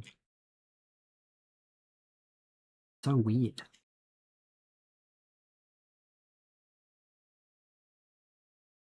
My feeling is it's getting here somehow. Like, do you have the not equals? Maybe that's what's going on. Maybe par equal actually has a not equals fucking thing as well. There's partial compare, less than, less equal, greater than, greater equals. Chaining, ugh, that's a bit gross.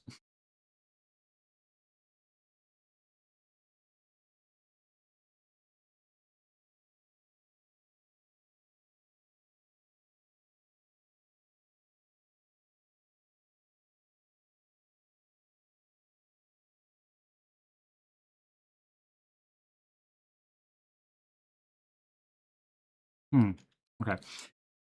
So this still failed, but did it fail at the same spot? Yeah, it's still okay. So it's still failing. Should not collide. But that means it passed the assertion, which is to say, I don't understand that. Not equal, and we asserted that not equal returns false when they're equal.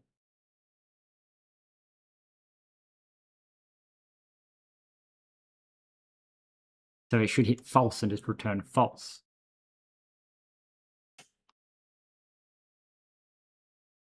Oh, I get going on.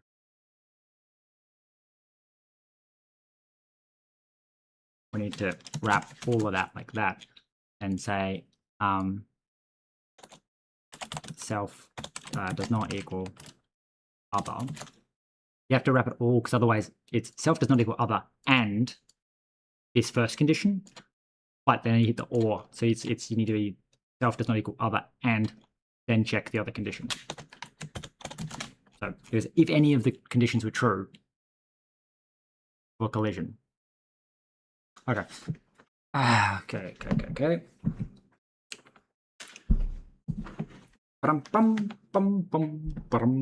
Hey, okay. So it said something should not have collided with something else. Okay, so you should not fit inside you. Well, but you do collide. So you flip. And you say, okay, so you don't fit in you don't fit in you, but you okay, bottle is colliding with bag when rotated 180 degrees. Yes. Right, it was a bug on my behalf. Those asserts should have been flipped because I changed how the behavior worked. Okay.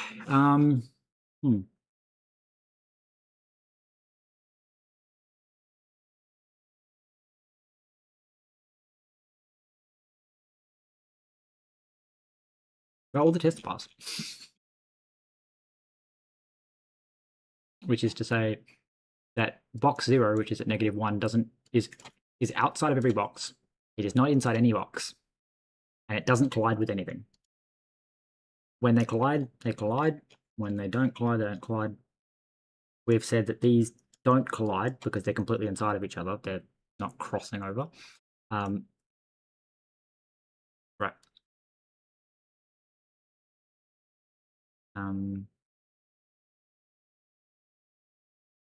We're saying that box 1 doesn't fit inside box 2. Box 2 doesn't fit inside box 1 is also not outside of box 2. Box 1 collides with box 2. Yeah, again, this feels like it should have a different like behavior, but anyway. Box 2 collide. Box 1 and box 2 collide.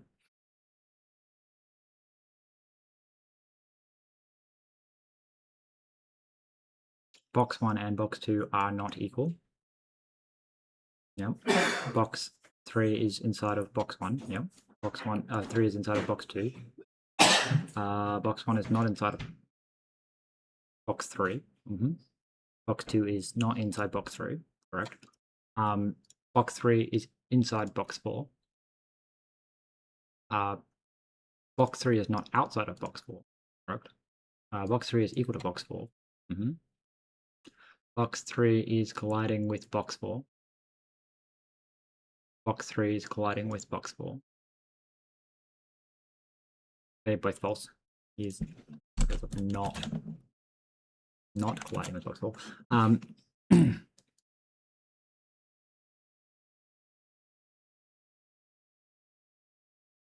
Box 3 is this exact same as box 4. Box 3 is inside box 4. Bottle is inside of bag. True. Rotate. Bottle is not inside of bag when rotating. Bottle is not inside of bag when rotated 180 degrees. Not outside of bags when rotated. Bottle is colliding with bag when rotated 180 degrees. Okay, cool.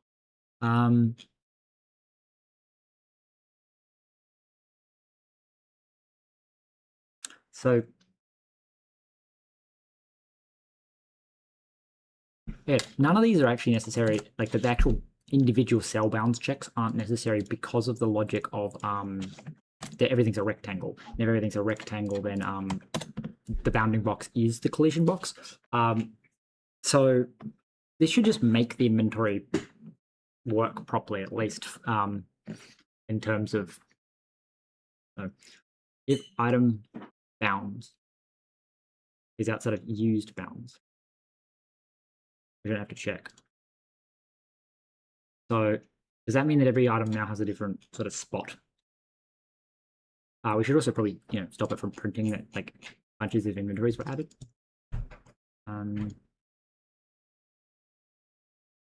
So I guess it's not modified. It's I want to go the other way and say that asset events removed ID, and then underscore everything else, and say don't tell me about anything else. Just tell me when an inventory is dropped. So it said failed to spawn empty bottle, does not fit.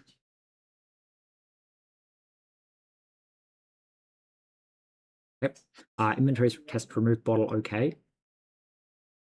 So this is that first bottle. This is removing the bottle. We say spawning phone, okay. So everything spawned okay. Then a bunch of spam about the different inventories coming to existence. That you are at 0, 0, and you're the empty bottle that we just put in. You are at 0, 0, which is a pain in the ass because that implies that you did not detect properly. Yep. Okay. Okay, so they're all just at 0, 0. Well, you're not, but that's because you were specifically put at a particular location. They're all still going to 0, 0.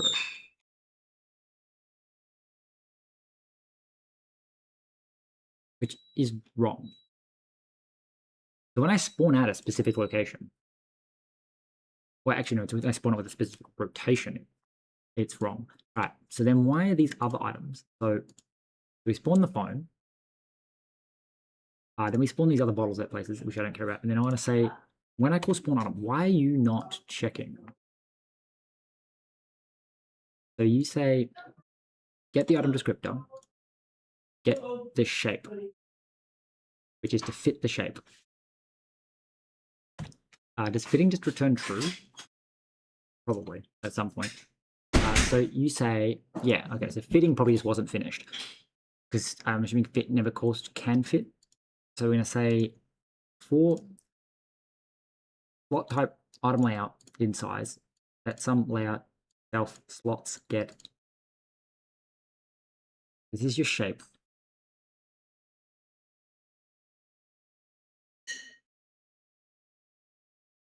Right, and we iterate the cells. All right, so we say for orientation, in all the orientations, we say let the shape equal this. Then we say for the shape, no, we call can fit.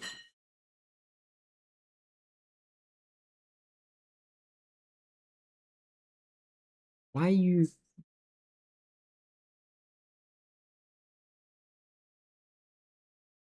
So I need you to like please just like print line.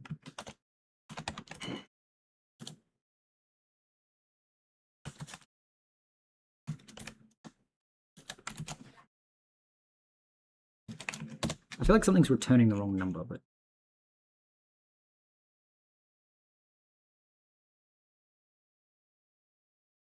oh wait, no, it's probably be you.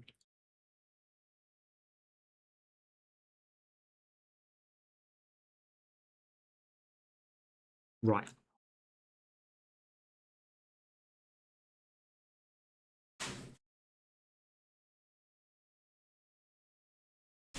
So it's basically saying, hey, yeah, you succeeded all of these. So it's if the item bounds. All right, so continue. So don't check this item.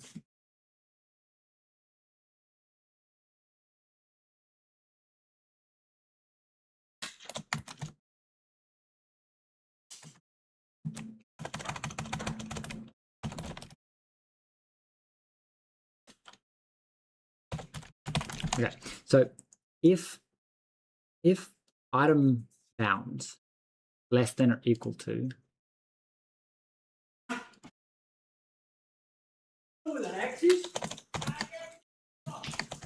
okay, so item bounds greater than equal to, I'm going to say is does it collide? And then I can make less than equal to.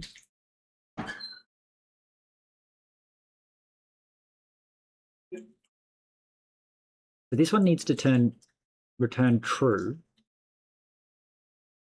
So if item less than or equal to, right. Which means I get to modify the thing, and that works out what our two different API shapes are. So,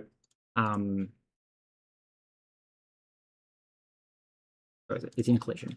So our two different API shapes are going to be, so less than equal to, box is not colliding. Box is not colliding. Box is within and or colliding with box 4, and then box 3 is not colliding. Right. So greater than. Outside and not colliding. Outside and colliding. Inside and colliding. Right. Which just goes less than equal to.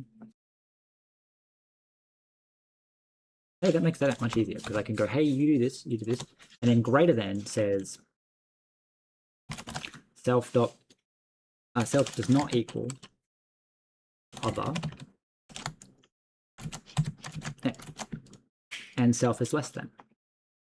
So greater than checks to see if they're equal, and then it checks for collisions.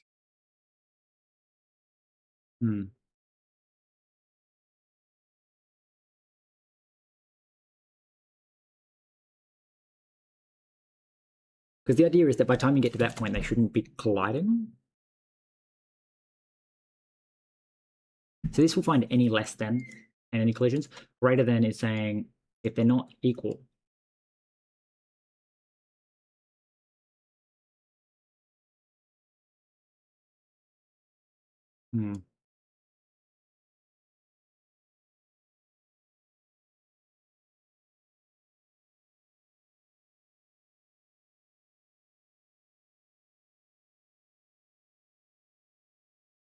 Well, greater than says not outside.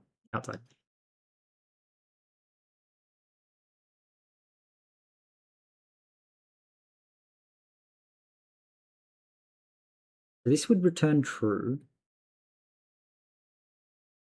Is outside of the other.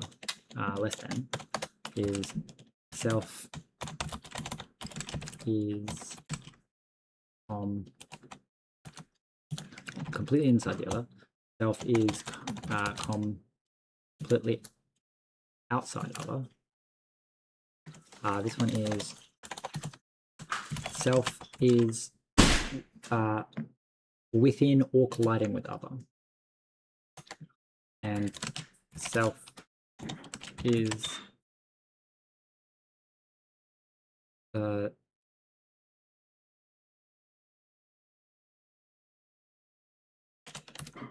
colliding with other, but not completely inside it.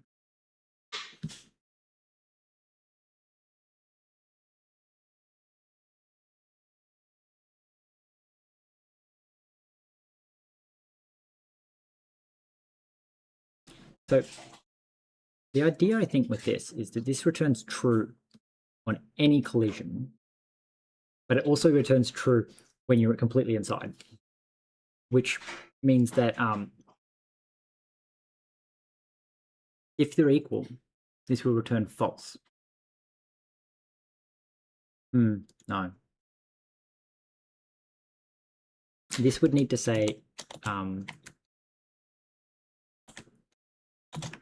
so I guess check if there's any collisions, and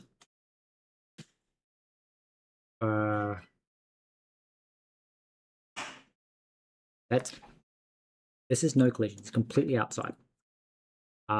This is completely inside.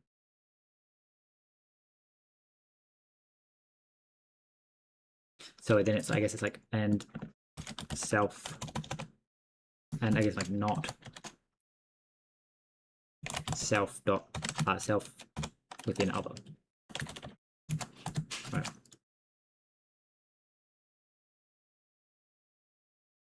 This will detect any collision, and this will detect collisions where you don't overlap, where you're not completely inside. I think that works. Okay, so we can check that with this and go, okay, so you are, this should be true, is within or colliding with, and then this is not colliding with.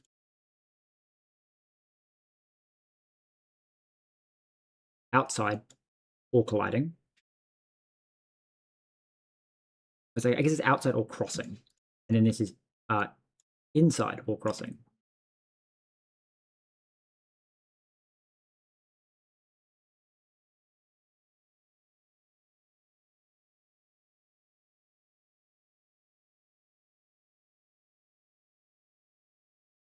Okay, so all the tests are still passing, which means we can go back to our inventory here and go here and go, okay, so if the item bound is completely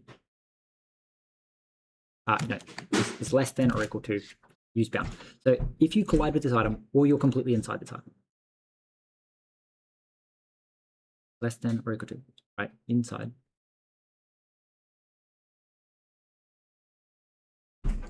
You're smaller than or colliding.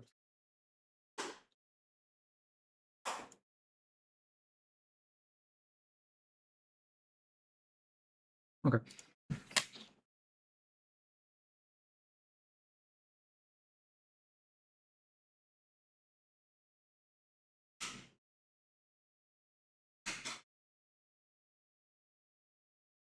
Where do I go? Up here. So we run this, and this should then mean that they don't all fucking get stuck. Well, they're all just pass because it'll actually return false if we hit any item. See, before I was skipping items you weren't hitting instead of so again, the UI is not actually placed in the right place, but they should at least not all be in the same place. So you're 10 by 14, you're 12 by 16, you're 1. I need them at a different orientation. How to tell. I should already fix that, make that split across multiple lines, I guess.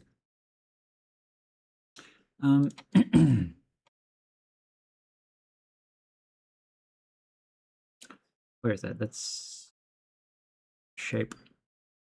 Yep. You have a display, yeah? It's just display. Self orientation, self flip, self to offset. Where's the display? Display layout.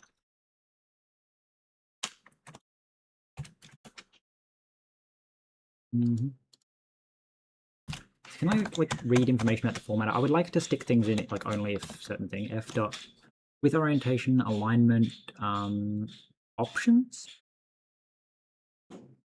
Returns the format options for formatting corresponding to.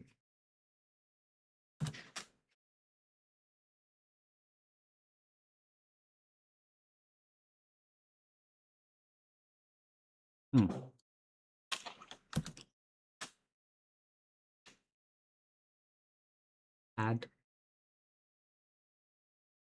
Yeah, I don't know.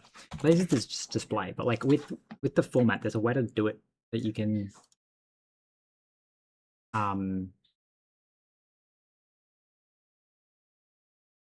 see the thing. Like you can do the hashtag and it makes it like pretty debug. So this just ordinary debugs, and then you can be like pretty debug. But like, how do you know that you're supposed to be pretty debugging to be able to do the pretty debug? Anyway, so we're gonna say offset x y, new line,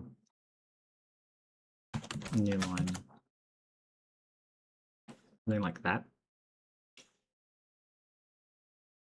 All right. When I run this, and then like I guess next we have to like lay it all out. So we do need to go back to inventory and the fit thing and say to do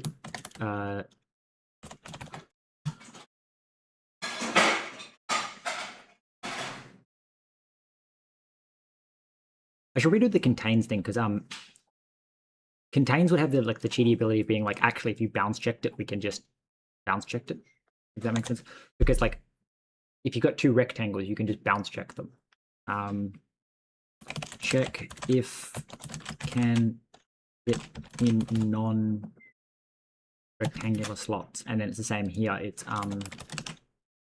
invert to do invert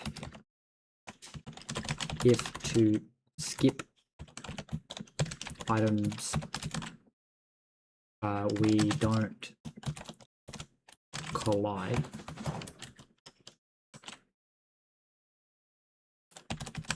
with and check if we don't skip items we are not in bounds of, and then skip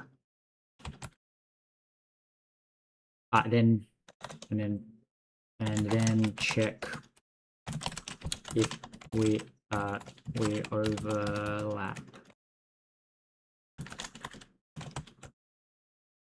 with any the item. Right. So these are just to-dos for later. My thinking is I should probably do, instead of doing this like bounce checking here, we should say something like shape.fit shape, because then the shape can be the thing that decides whether it wants to optimize, because the layout, like again, rectangles, you can just check the bounds, but like if I check the bounds and then come down here and be like, hey, check to see if you fit, that would double check the bounds. Because you know, we might as well just check the bounds with a rectangle. So it would probably be smarter to say something like slot shape dot fits item shape, and then for item, you know, in return that, because then things like the layouts and stuff like that, I keep going like, oh, but which would be bigger, the item or the what, like A or B? And it's like, well, really, if one's a vector, then it's like, well, it's going to be that, like, or you know, one's an array of like of cells, so you can have like 3 cells. It's obviously going to be that one. It's going to be smaller, like so. I feel like it's probably better to go like shape dot fits. So you go like shape, you'd be like input shape, of size. Size, I'm going to read this out. I'm going to say size is bounds. Size and bounds are synonymous with each other. We're going to go pub fit.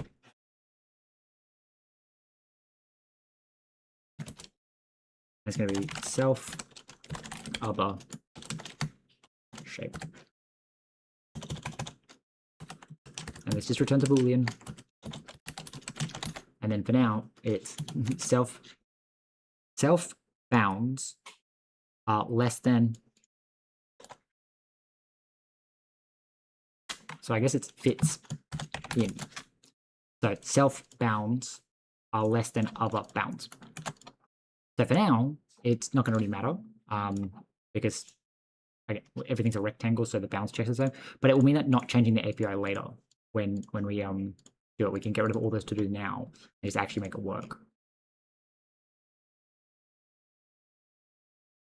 So I do feel like that should probably do a bounds check, but I guess if the first thing it does is a bounds check, where the hell was I? Inventory. Yes. So we go if not item shape dot. It's more like can fit. So it's more like slot shape.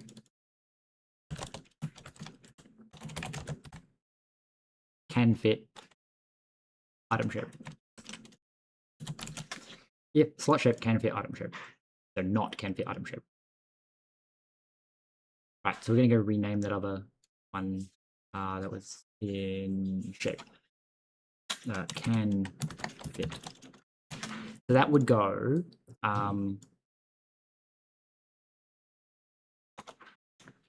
other dot bounds is less than self dot bounds.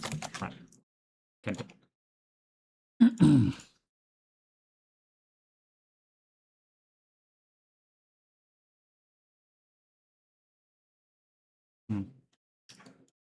So then we don't have to do this bit because this would be done where the can fit would happen.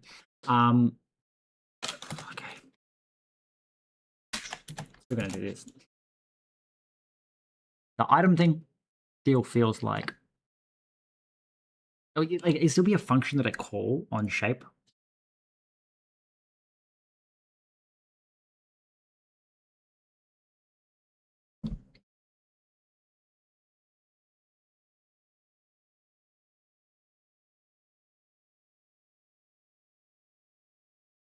So it would be more like so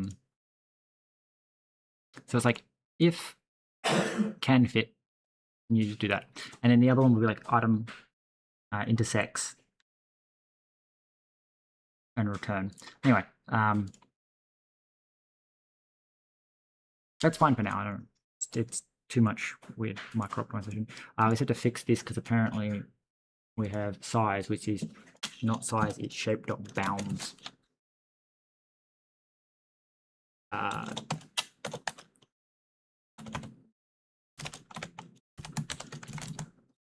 Dot size. Annoyingly, we have to convert that into that because of reasons. And you're going to be the same. Alright, so we have to go back to our bounds checky thing, you, here, and we're gonna import you, import bigger box.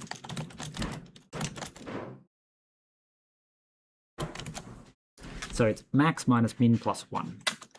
And the plus 1 is just, again, like because you always take up like exactly one cell, like you can't have a bounds that would be 0 to avoid rounding down kind of shit. Anyway, so you do that, use that. Except we should probably, I want you to return a vec. It's like vec1 and as vec. Alright.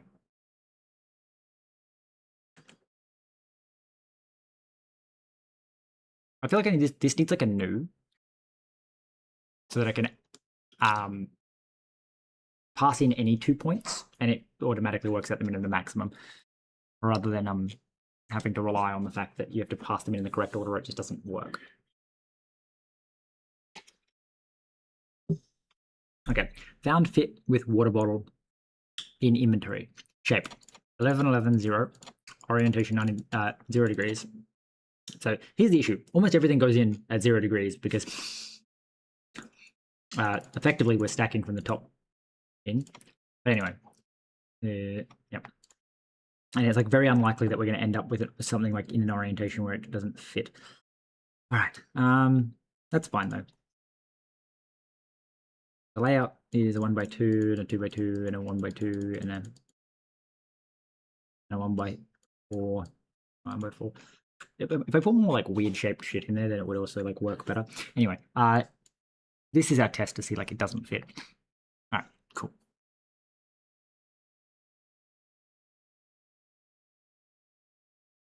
Right, I guess I have to commit this. So we have to say that fit's working. I don't actually know if it's working, but we're going to commit and say it is. Fit now works. Okay, so we fit each shape in.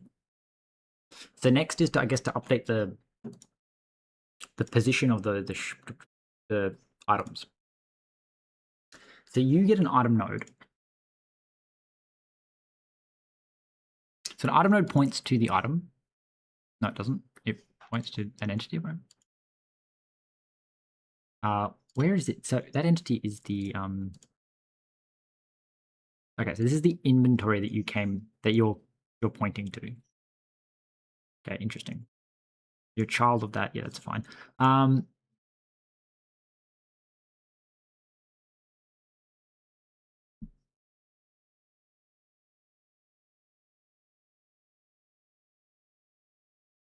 Yeah, this needs to be done with a shader. Anyway, so we have the node. We put some width and height, which is size, pixel size, bound style size. You do some basic stuff. Or it's a rendered item and it's child of. So at a certain point, we pull in the node. The issue is kind of one of those, like, we need to retroactively modify stuff when things change. So we need to be like item node. So this is update. So when your rendered item changes, which I guess is what's going to end up happening, is that when we modify the inventory, we can like iterate through the inventory and trigger change on all of the sub items. So the only thing it's missing, I believe, is we no longer update the transform. So we can set the node's position back to absolute.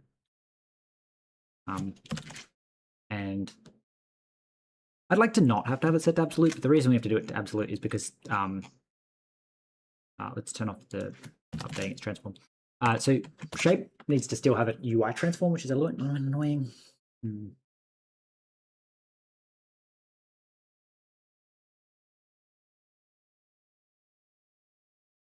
Well, if we set its size to its size, I feel like we don't need to set the node at all. They're all stacked in this corner. Before, when they're all laid out like that, means that when we use the UI transform to rotate them, they kind of break. Whereas with absolute, we can set them to where we want them to be, I think.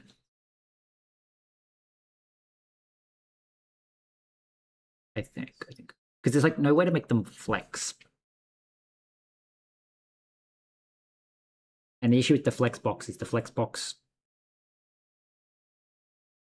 I think. I keep saying I think. From what I remember, the flex box is like guaranteed to kind of do its own thing, really. So we want to maybe do this. I want to see if I can get the flex box to work, but the issue is you'd have to insert them in the order at which they like appear in the inventory, like top left, bottom right kind of thing, because I don't think you can override their flex stuff.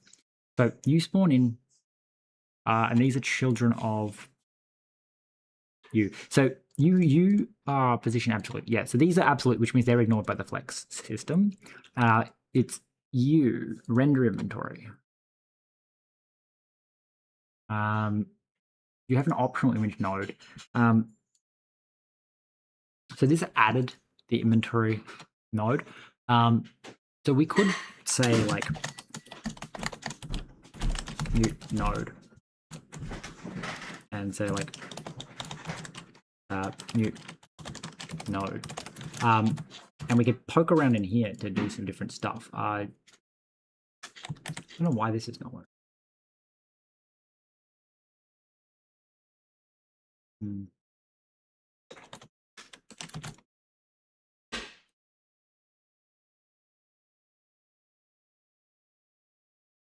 Oh, because yeah, okay. Fine, you'd be called node. We need to call you something else first. Node 2. We need to rename you to being like target.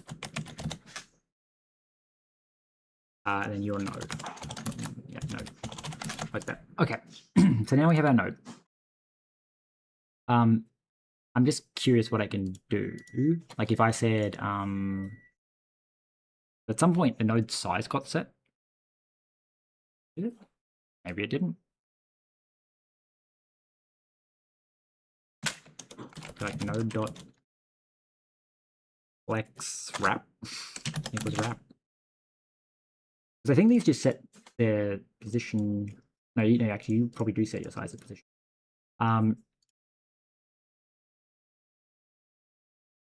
Yeah, so your size is your bounding box size, and your position is your shape to offset position.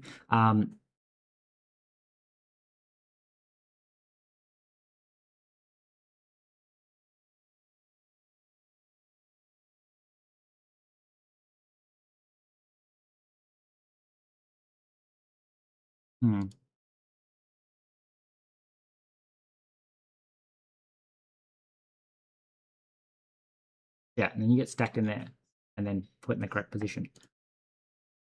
So that's why I didn't declare node mutable. It's fine. So we have a node, and we like flex wrap. I think that's just going to result in a bunch of shit looking kind of weird, but like not really doing anything.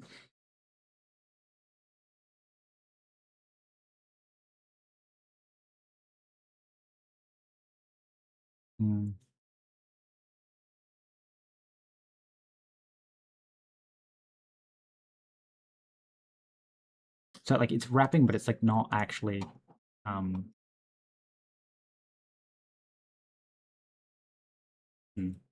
they're actually not even wrapping. I don't think. Very weird that it's doing that now. Okay, so that means that they're wrapping at the screen edge.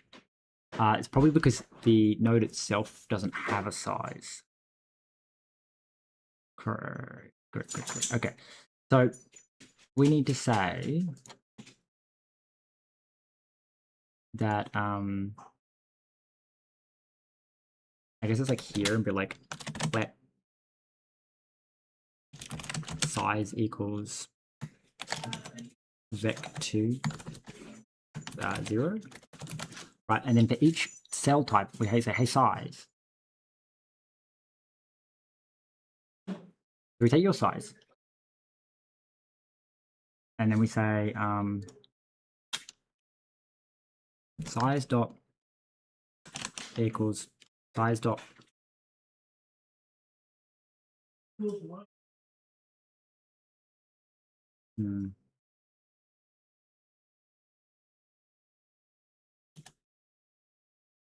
max.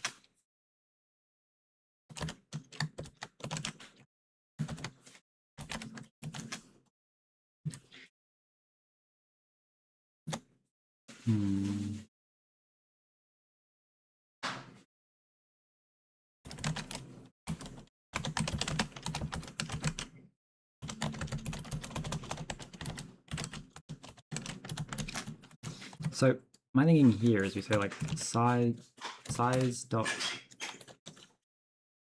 I call it size. Okay, I'm fucking dumb. Size max and size min is okay, so size max equals max of position by size, and size min equals size min of position. Maybe. I guess that does kind of make sense because position.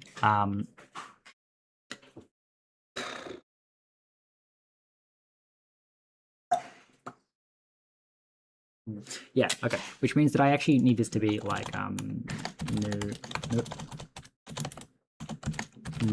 and then it needs to be f32 max, f32 max.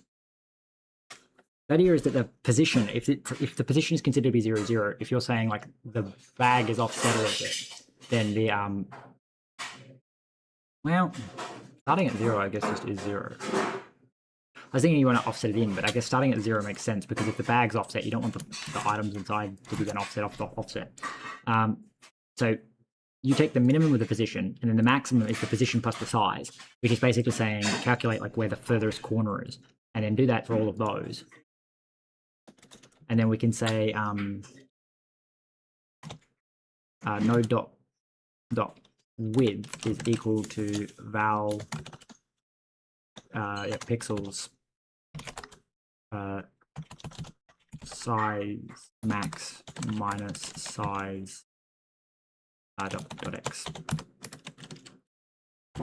minus size size min dot x, and then also the height is then the y. So this should then set that node to being the correct node. I do want to. Well, the thing is that the only bag that it matters for, because we only spawn one bag, is the is only one rectangle.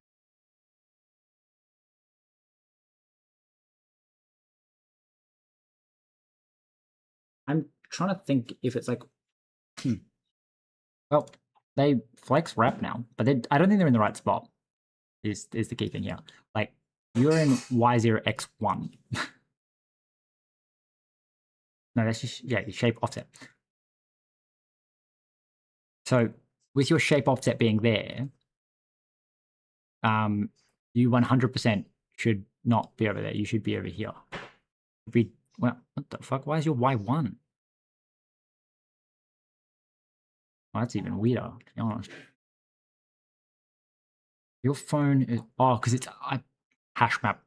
Their order is not set. And that's the issue with the flex thing, is that because their order in the inventory isn't set. This is why we can't use the flex. It's because this one is at should be here. The water bottle, wherever the water bottle is, I think is going to be here. You're 2 on the Y. Actually, you should be down there.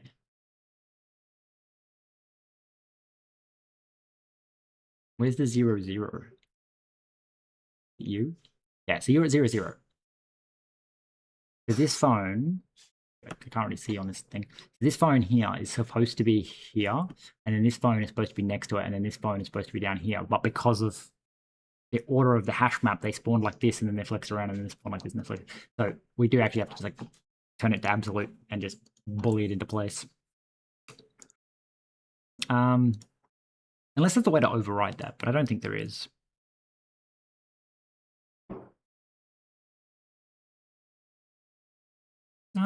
Actually, I don't think there'd be no reason you couldn't. My only thing is like stuff. It's like, so we have flex wrap, but we can say like node dot display equals display is grid. Use this grid layout model to determine the position of nodes children. So I don't think this is going to change anything right away, but in theory, I think I can specify like the grid position of the children, and then they should be at that position. So this has caused them all to stack on top of each other, which is fine by me. So now they're all going this way.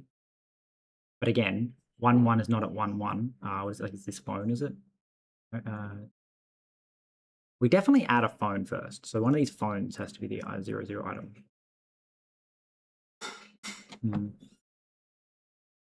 Okay.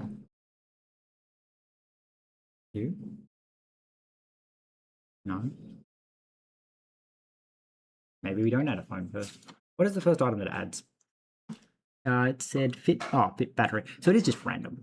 Because the water bottles are all placed at specific places. So the battery is, no, you're 0, 1. So must be next to a water bottle.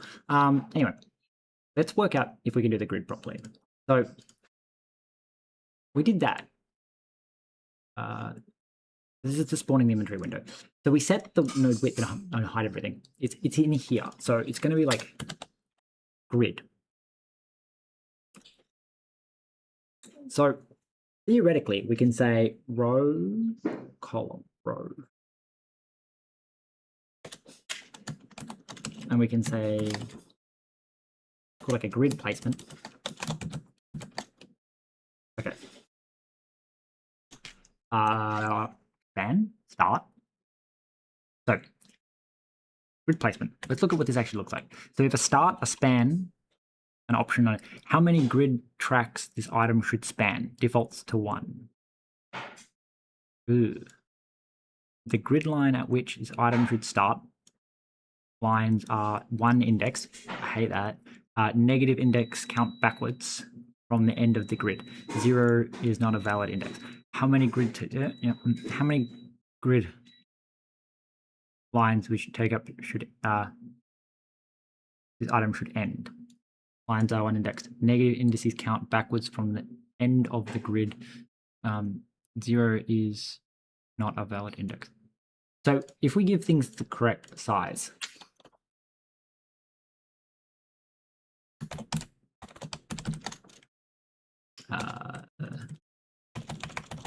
what can you be? So auto end span set span set end. No. Span. I don't like that it's 0 index. So we have access to shape.bounds. That's fun. So we need shape dot yeah, interesting.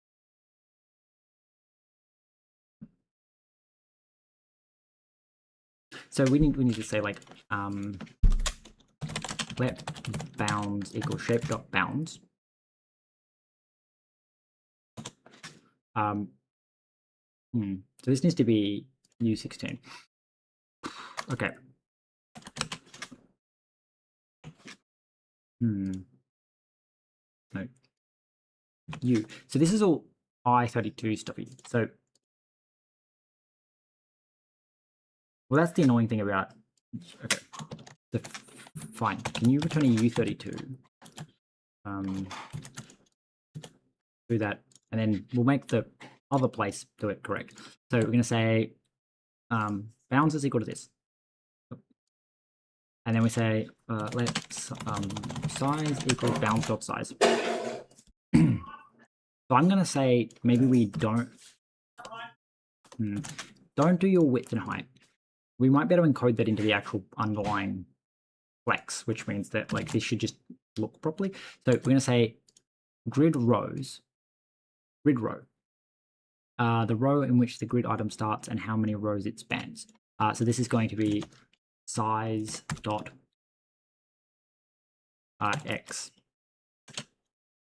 as U16.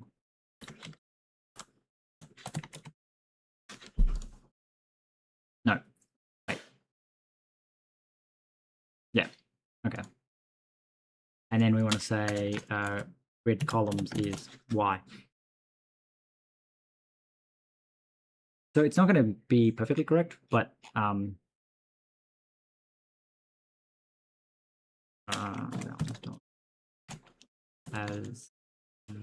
vector.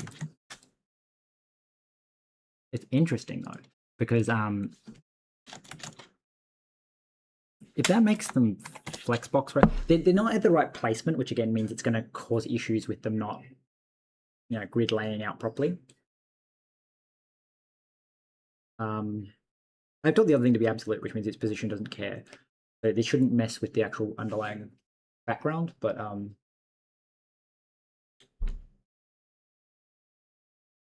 don't think it knows what size they are.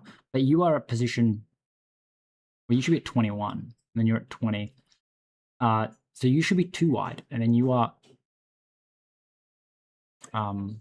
So I don't know how it's deciding that, but it is like definitely at least laying them out like more definitively in the right place. God knows how it's deciding how big the grid should be.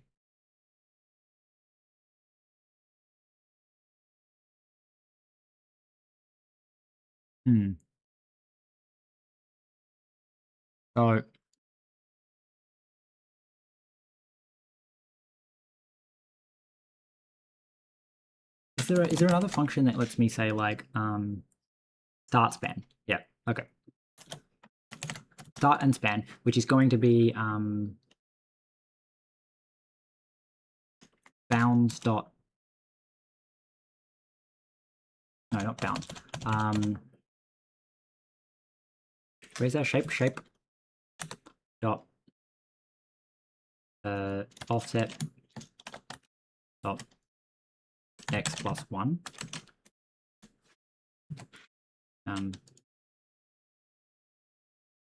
Wait, no, the start's fine, I think. Wait, did it say? So let's start BNI 32, which implies that. Okay. The lines at which an item should start, lines are 1 index, negative counts. 0 is not a valid index.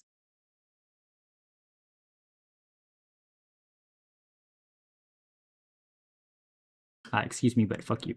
Why is 0 not a valid index?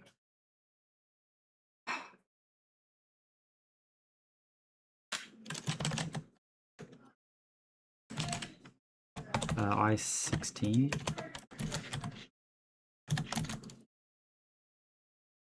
Okay. That should at least now make them all laid out in the right shape, maybe.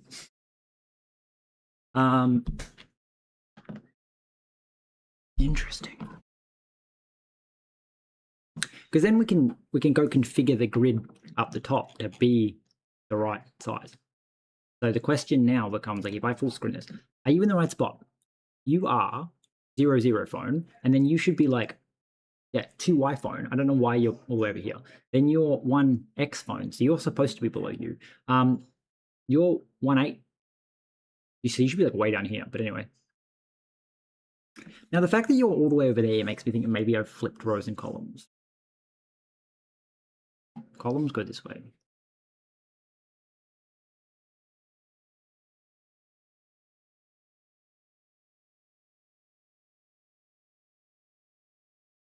So they make you X and Y.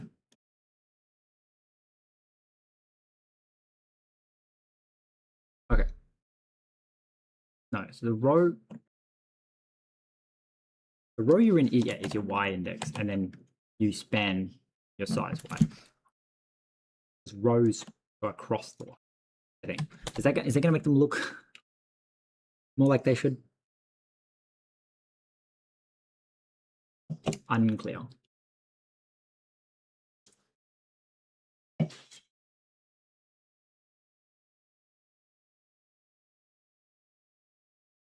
Okay. Well, that definitely makes me feel like that's much more correct, except that they're doing a bit weird, wonky shit down here.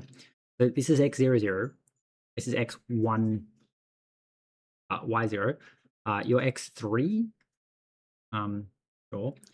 I feel like it's slightly stretched beyond what they're supposed to be. So you they're actually taking up slightly more space than a whole cell.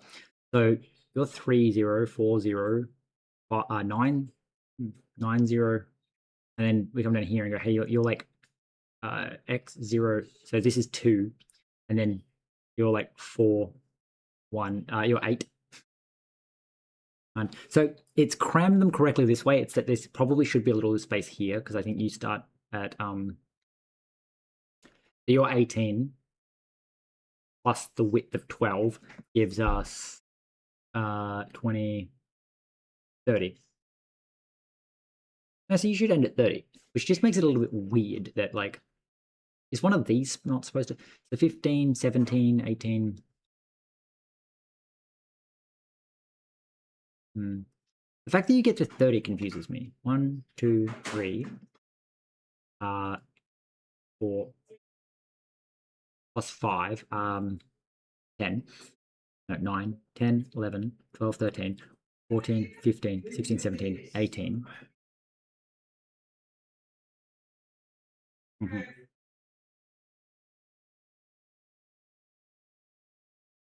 So it's just a little bit scuffed. So you should probably be up there is more what's concerning me. Is that, like, why?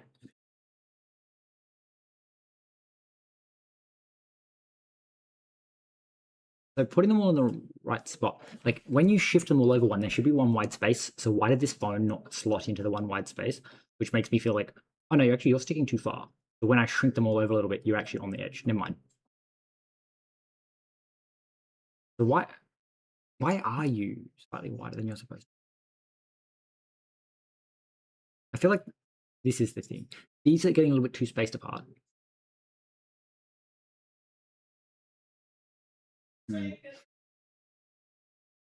Okay. Interesting that they all sort of stick together except like that one. Just this bottle. So you're at 1, then you'd be at 2, then you'd be at 4. Weird. I wonder if I can specify somewhere the actual node size. There's the render inventory, and then we're in the node. So we set the node to grid. And we like,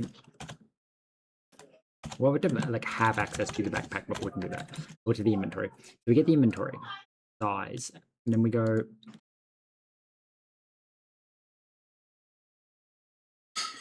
Well, I guess that's kind of part of the issue, isn't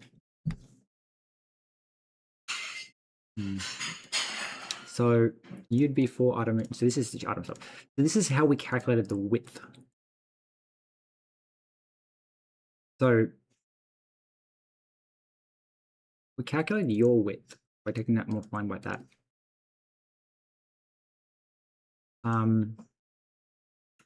Because theoretically we could also do the same thing with this, where instead of offsetting it by x and y, we can just put its grid position as being the correct x and y.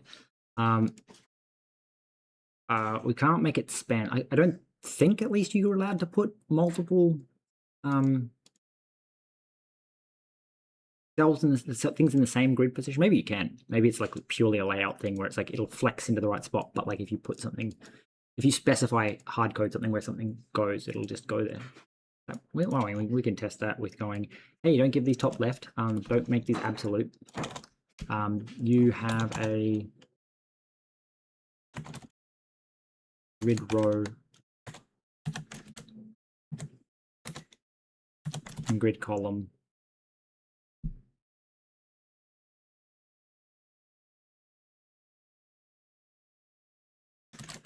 And I go like this and go, does that put that in the right spot?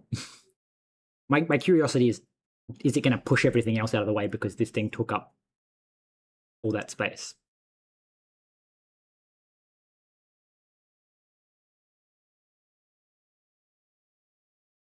Kind of, but not really. So now everything feels like it's actually in the right thing. It's still doing this weird thing where it's like everything's like perfectly aligned to the grid, and then you alone decide that actually no, you're going to be no, you're aligned to the grid. You're aligned. No, you. So the fucking phone battery comes in. Then after the phone battery is not aligned, and then it's phone battery again. So something tells me that the phone battery is somehow passing in that it's actually wider than it's supposed to be. Maybe, I don't know. You're correct. I think. Well, yeah, the phone battery is the thing that's pushing everything over. Everything is correct except when you pass the phone battery. But I assume you're also the same. Yeah, you're a little weird. You're in the right spot, you're in the right spot, you're in the right spot, you're in the right spot. You're not, though, which I find so bizarre. The Y actually makes sense because I think it's just stretching it. So it's saying, hey, you're a Y of 0, and then you're like a Y of 4. So it's like working out what it's supposed to be. But why are the phone battery doing it? Is the real question. I go here, I go, okay. So you go background color and go color in the background, please. See? Interesting. It just means it's not actually sticking out past here, so I don't know how you've ended up outside of the size of your parent.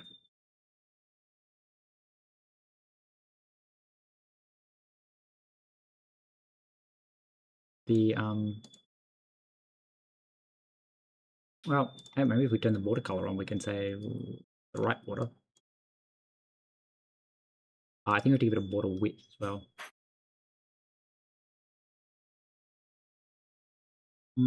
Doesn't seem to have anything.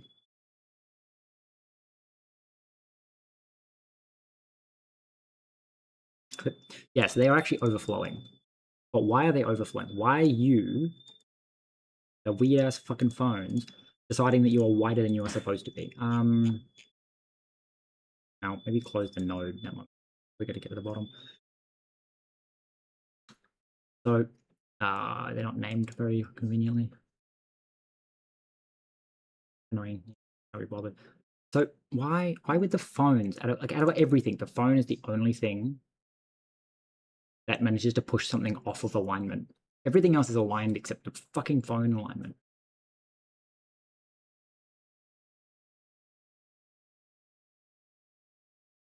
I don't understand why the phone out of everything is the only thing that does it.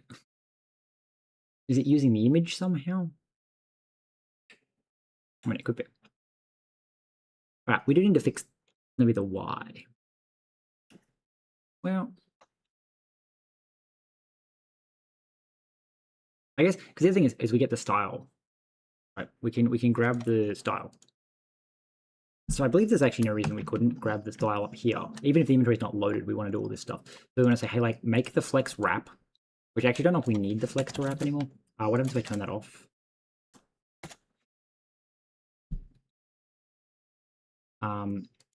But we should be able to configure the grid. Node dot. So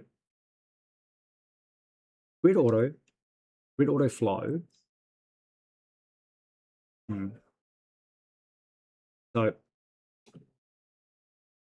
honestly, even more confusing. 0, 0, 0, you're at 1. Why are you? The X is 6, which should put you here. So why did you make the cells ever so slightly larger?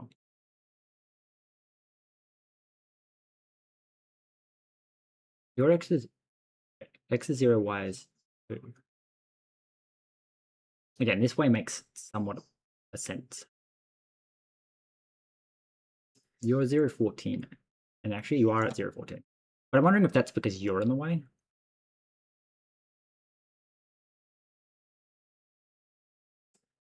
It's very strange. Because like, yeah, you're 0, 14 and then you're 12. So you should actually be here. So why are you not here? Why have you decided that you're actually slightly wider? So weird. All right, grid. So this is grid column, grid row.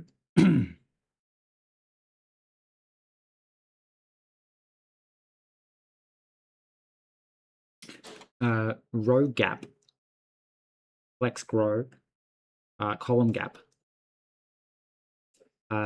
grid auto flow.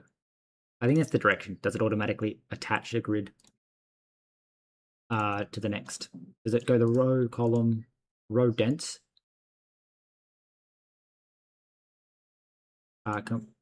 Combine columns with the densely packed column algorithm. Yeah, so we don't really care. Row,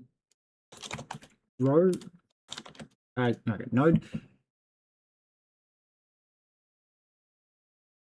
So I think it's these auto columns, or is it the template?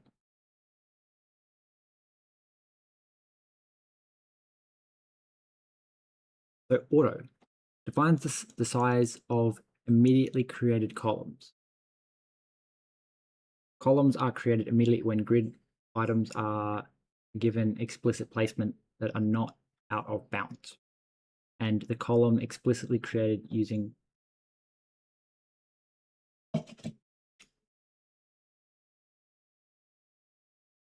so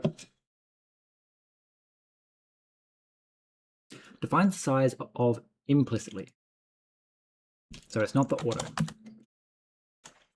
Grid template columns.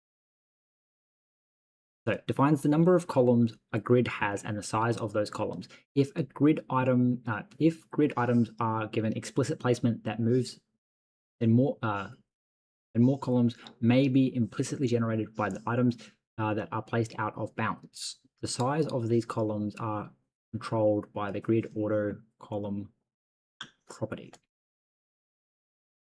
Honestly, I feel like the auto column thing is probably the right one to set up, because it's basically saying, like, if somehow you end up getting columns that are more. So grid auto column. And this is going to equal, and then it's like a weird thing of being like a grid track. So there's auto, max content, min content, fit content percentage, fit content pixels. We could just say pixels. Percent.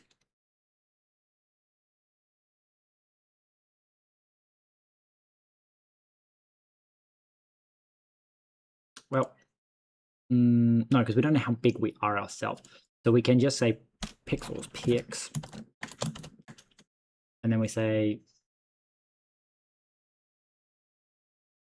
style dot cell size dot x.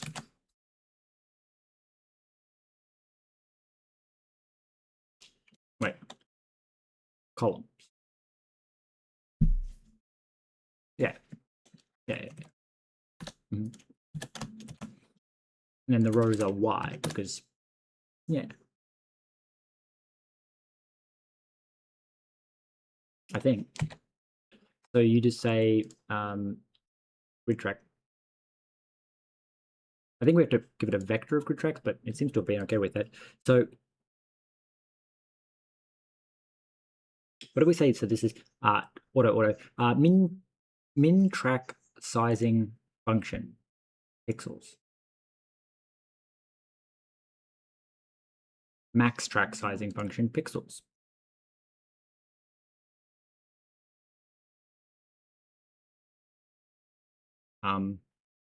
These are still in the wrong fucking spot. But why? well. So you're 0, and then you're 1. So that's 5. I think you're 5, aren't you? With 5, yeah. 5, 6. So that makes you 6. Yep. It makes you 7, 8, 9, which makes you 9, 2. Yep, correct. Why the fuck are these water bottles over here? 1, 2, 3. Yep. Yeah, 0, 1, 2, 3. You're 1, correct. Why is your y 8?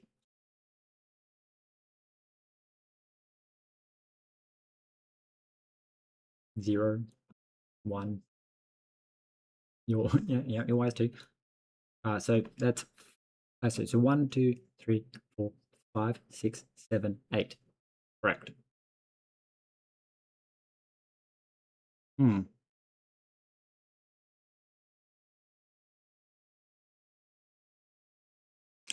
So my strange question here is that why this is an algorithm issue. Something's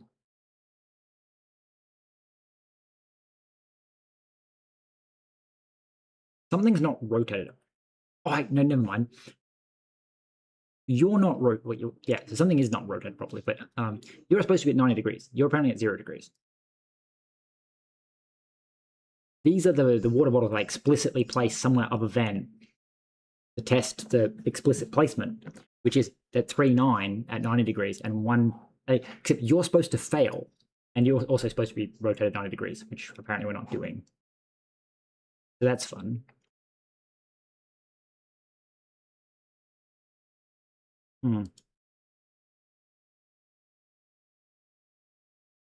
So I don't know how to rotate the image, is kind of the annoying thing here, to be honest.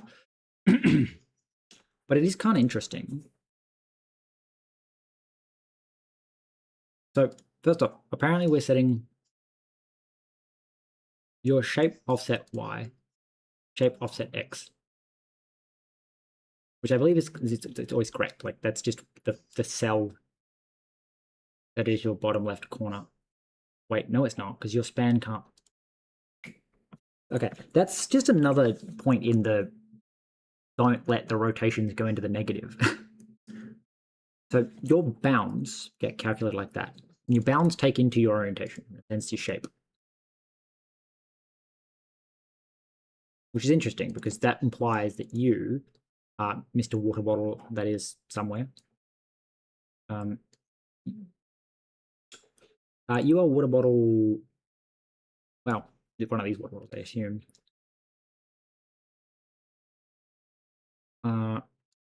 Maybe we should make rendering item reflect, because then I can actually look inside and see the item that is rendering you. Rendering inventory? No. Item node. Rendered item.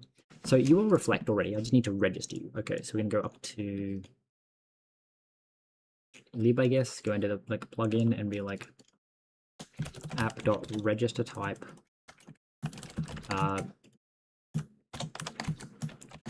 Rendering item. Okay, so it's create rendering. Right. Rendering.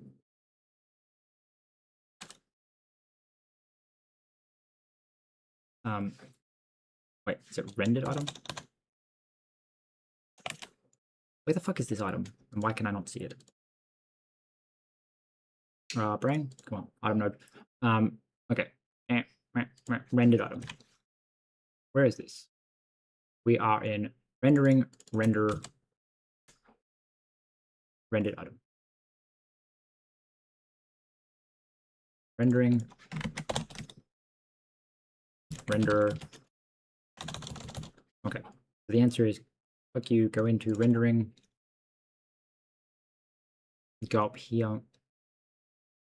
Rendered items in there, so we can say rendering rendering prelude rendered item. So that just let me access the like item here. Okay, so I'm gonna close because we're gonna do that. It's telling me at all these places that it found in the backpack. Okay.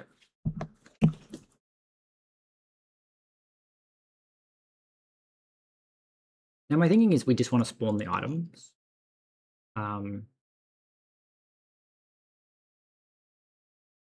Yeah. So do this. Would you look at that? The backpack went there. So first off, you completely failed to detect that, which means that it is actually in fact letting items go into the same place that other items are placed. World Inspector. Backpack. No. Was it the water bottle? Move item. Rendering item. I think I registered the wrong thing.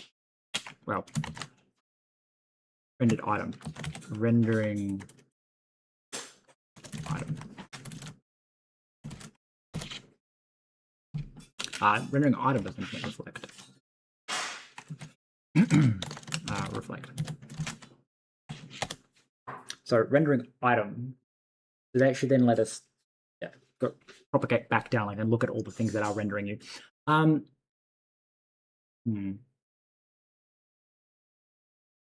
my suspicion here is that mean, it's not like not applying the rotation, but also, again, something is wrong with the placing specifically at, and the issue is that these place first, which means that the actual issue is with this algorithm, because the item, like when the water bottle is placed, I think there should be a number order. So the bottom water bottle here, we place the phone, then we place the water bottle, we place a different water bottle, and then so the backpacks come in after the fact, which means that the backpacks are not the issue. Here, rendering item. So there's you, and you are rendering the item. I need to know things like node and go. So you have a flex direction. Yeah, I don't care about all this stuff. I want to know your column information, your grid information, or whatever it is. Okay. Well, the answer is fuck you.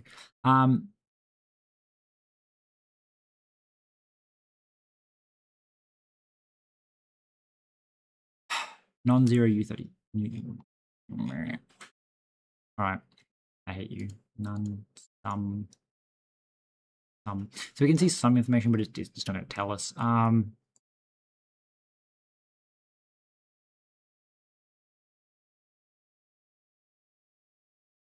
But that does tell me that the issue is actually that this item is in the correct location. This item is in the correct location. It just didn't seem to find it.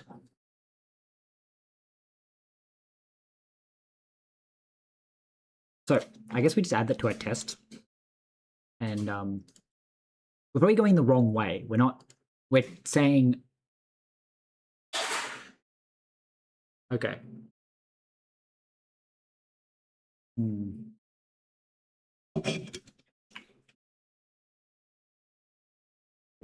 I think that's actually probably what the problem is, which is kind of funny. So what's happening here?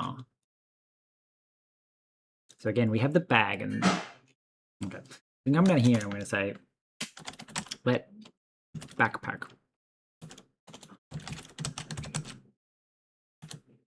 The backpack is actually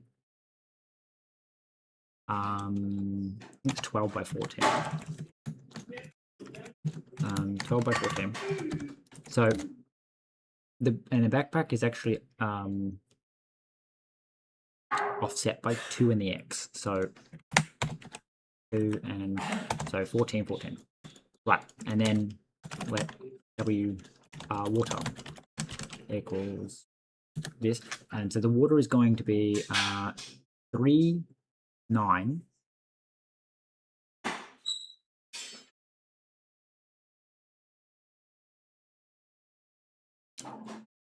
Okay, so it has to be rotated by 90 degrees, which is a bit weird.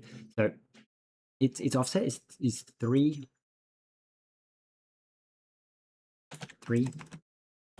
9. And then its height would be 12. 9, 10, 11, 12. Yeah, okay. That dot times by orientation 90 degrees. Okay, so we have that. Okay, and then we rotate you by 90 degrees. Well, actually, okay. So it's more like we go, okay, your orientation is 0, and then we plus, so 0, 12 by 14. And then we plus a IVEC 2 new, and you were what, so 2. I gotta open my other screen in case anyone's wondering what I'm getting the numbers from. New 2 and 0, and then you are 0, 0 and 3. Right, that's your size. A, B. And then so we rotate you by 90 degrees, and then we add an IVEC 2, which is apparently your offset's 3, 9. Right. So we need to say that assert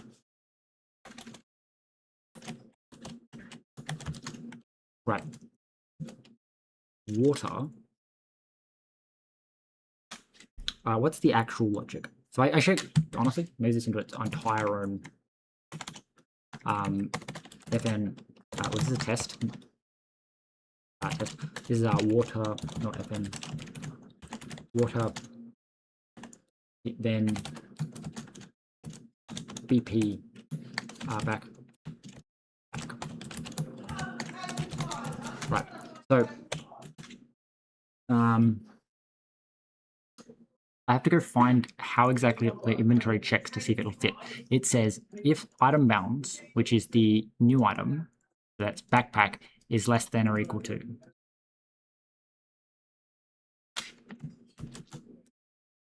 Yeah, so that's the issue. You're not wholly inside of.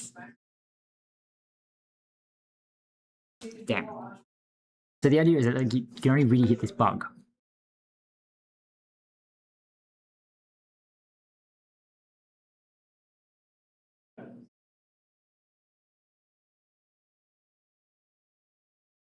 You can only hit this bug if you collide like entirely. So item, which is the backpack, doesn't collide with. So let's just put them in the other order so it's a little more sense. Little comments I remember later. This was a legit situation that passed and should fail. Right. So assert false. You cannot add the backpack. Wait, no, it should assert true. Because if it's true, it returns false. So what's happening, from my understanding, is that the backpack, I'll wait for this to compile, the backpack is being added, and the question that's being asked is, do you intersect with this item?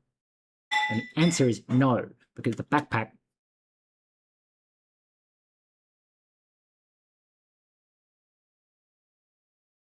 so it's failing. The backpack is completely surrounding the bottle.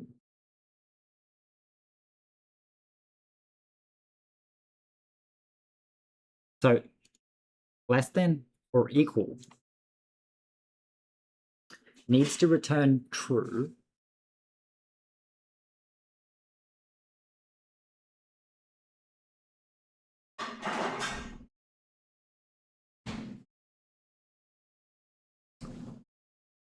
So I guess outside of it being a very expensive function, we say backpack greater than or equal to. No, we flip it around. We say water at less than or equal to backpack. This should make it pass, because now we're saying, does the backpack intersect with the water, or does the water intersect with the backpack? Because the issue is that it returns false if by some happenstance you are entirely inside of the other. If you completely encapsulate the other.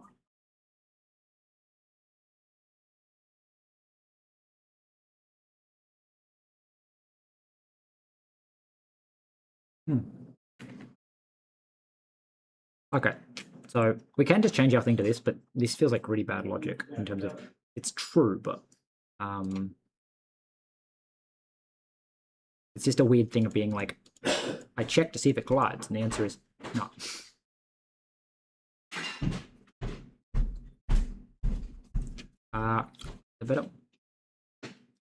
The better way of doing it would be to modify the other one to say, because less than or equal to is basically saying, do you collide, or are you do you hit this item? That's why the less than, because the greater than is saying like, do you touch this item? Less than is saying like, well, the greater than is saying like, but also like if you overlap completely, that's fine. Or if you're inside it, that's okay. So greater than is if you're inside this, it's okay, completely inside this. Whereas this isn't saying that. This is saying if you touch this item, I want to know. So I think the way you would check that, in terms of our like par equal stuff over here, is we need to not do this. When the fuck is this even called?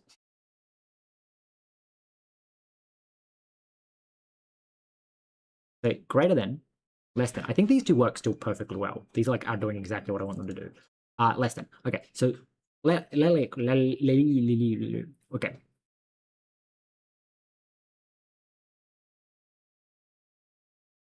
This needs to do a check that's like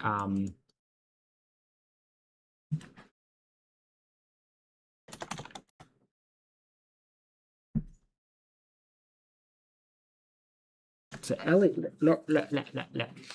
Ellie, so we need to say, so it checks. So Ellie is, are you completely inside the other thing? Then you're okay. This returns true if you were completely inside the other thing. But it also needs to return true if the other thing is completely inside of you.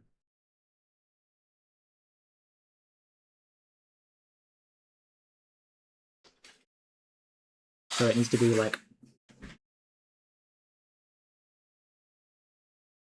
other dot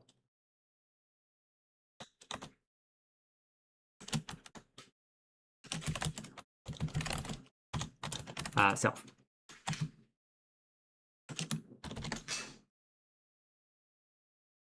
I'm gonna wrap all this stuff. This. Oh. Right. So other is less than self. Correct. Other less than. Yep. Which means the other one is inside or equal to you in size.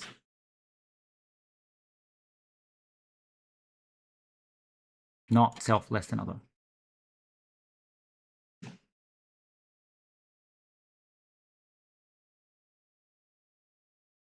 Okay.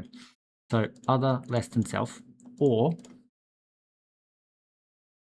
the other is completely inside of you, or you do all these checks. So theoretically, we could probably make these checks a little bit less cumbersome then, because we've already concluded that other is not completely inside of us, but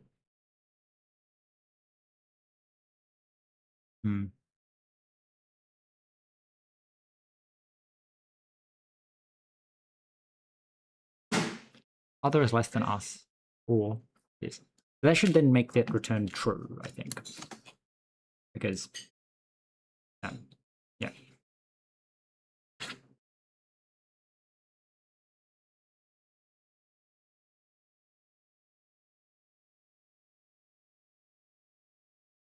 Backpack to light close. This now passes, which means that we can now go back here and be like cargo run. I don't know if we hit the same bug again, but the idea is that the items being in our inventory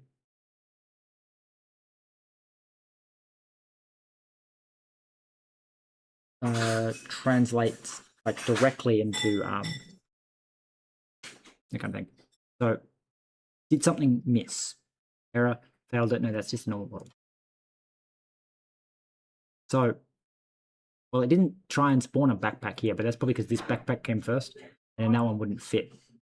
But this one could have probably gone here first. I don't actually know which way it would try. I think it tries X first, so that actually probably wouldn't have happened. Anyway, you can do that and go, hey, did you spawn? No, so it spawned even tighter together, but again, it just so happens that this thing spawned close enough together to be like, hey, backpacks,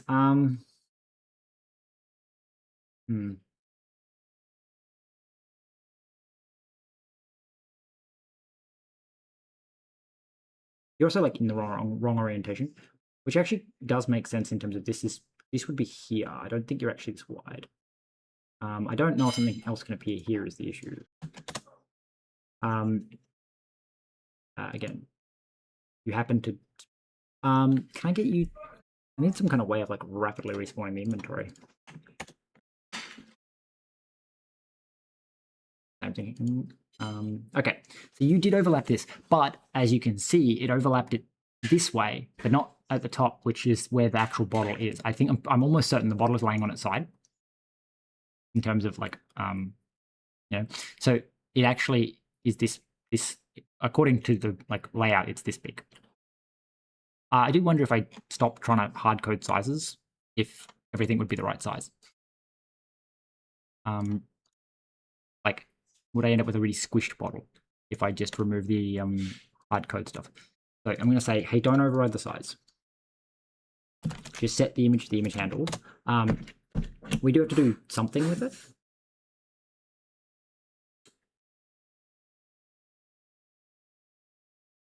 I think, maybe. We should end up with like a really squished bottle because once we're no longer encoding the size. Yeah. So,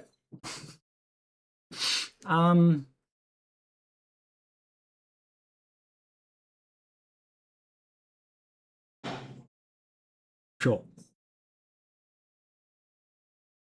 My only annoyance with this is there's no way to like rotate the image, I don't think.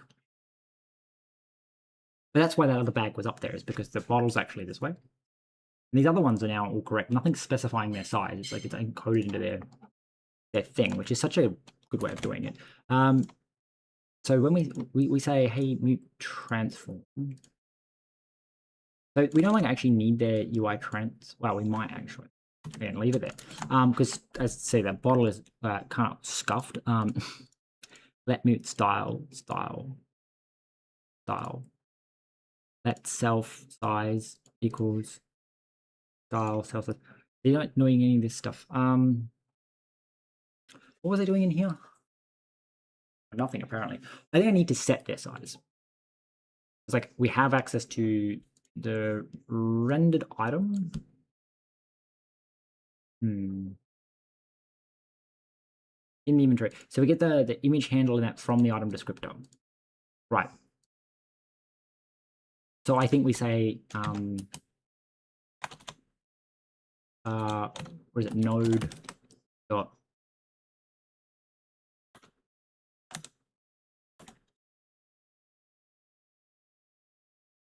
grid column placement dot set span, and that would be, where'd you pull the size from? The image size. Interesting, because that means that the image size doesn't actually need to be the same as the size that it comes out of. It's a bit strange, but anyway. We get set u to the size dot x as u16.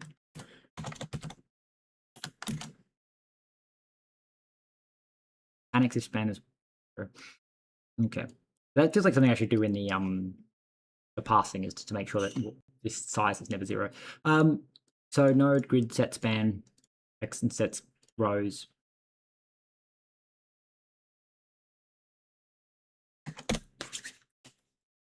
Okay. Then we can remove it from this here. We go, hey, and that's all you do. Shape. Oh no, we set the offset.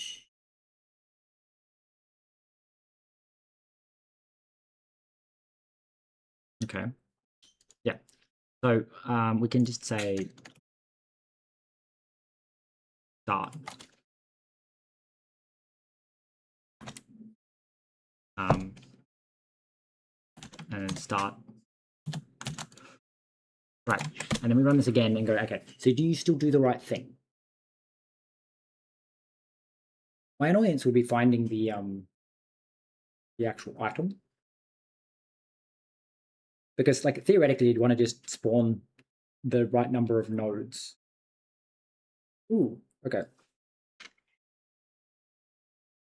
So the answer is apparently no, because they're set wrong.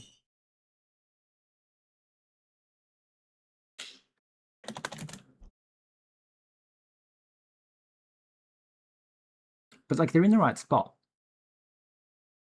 Does that?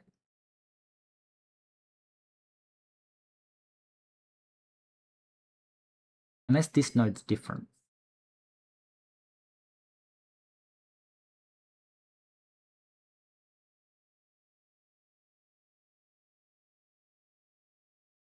No, I think we have to set.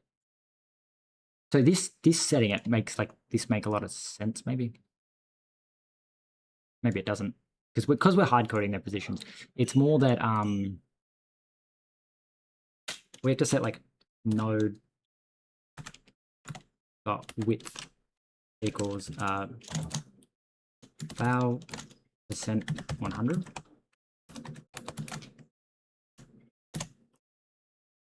Maybe.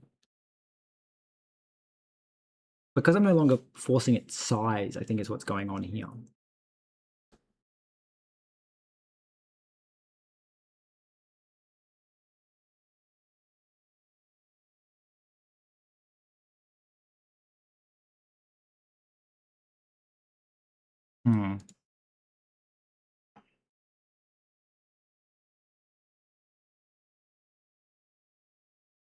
Node.grow.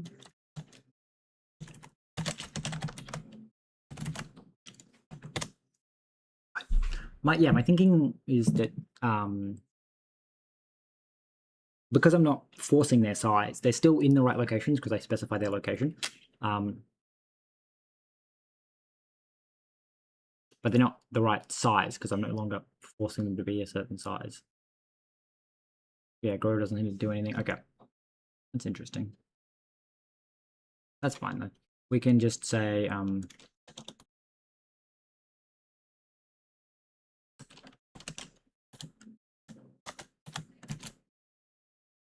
my thinking was, my hope was to get rid of the need for the style, because if you can style the parent, then like all the children would also be styled correctly. I mean, there's no reason it wouldn't work, but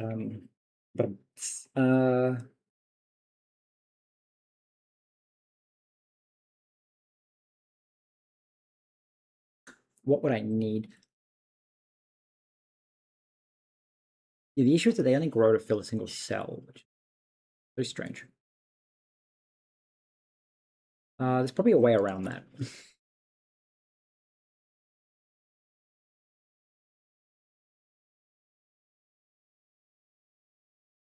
What if I said that your width was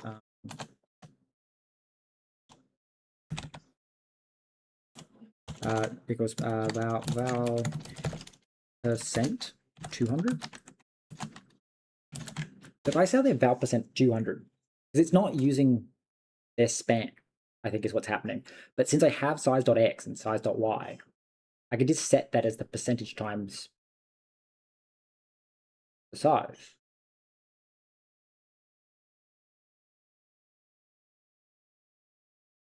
So they're all, well, that's the issue. They're all 2 cells wide. Wow, actually, that's exactly what I wanted, isn't it? 2 cells. Yeah. Okay. So that would mean that we want size dot x as well, you'd say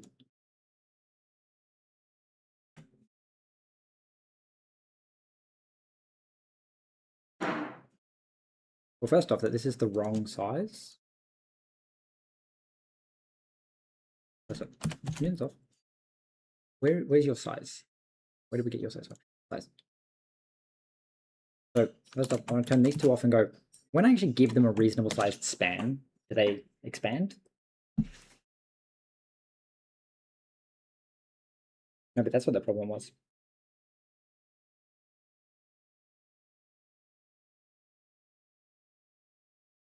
I don't think so. I think it said that they just expand to be a single grid cell, which isn't too bad, because then we can just say times 100 as f32. I think I have to wrap this because I complain. And then you'd be the same. You'd be size percent y. So now we're setting their size to be a percentage integer of the number of cells.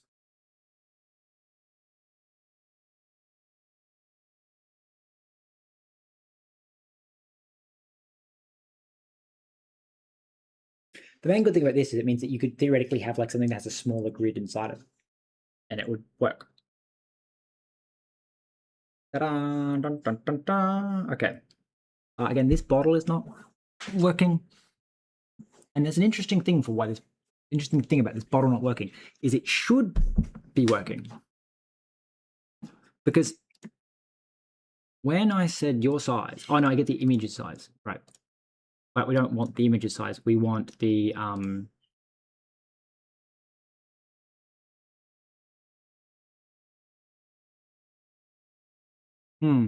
the issue with the image size being returned, somewhere we must have the item. Oh, we're not getting out of the inventory. Damn. We need the layout. So we would need inventory, which is then res asset. And then once I've done this, I'm gonna have to call it a night. But so we get this, which is then so in inventory. So we get the image handle, and we say let. Oh, I feel like because again we can do a bunch of this stuff without it. Is size.x comes from here, which again actually is incorrect. We just need the image handle from there. So we can grab the image handle, and then we can come down here and be like let. I feel like this could provide like some kind of override, but I don't think it needs to be there.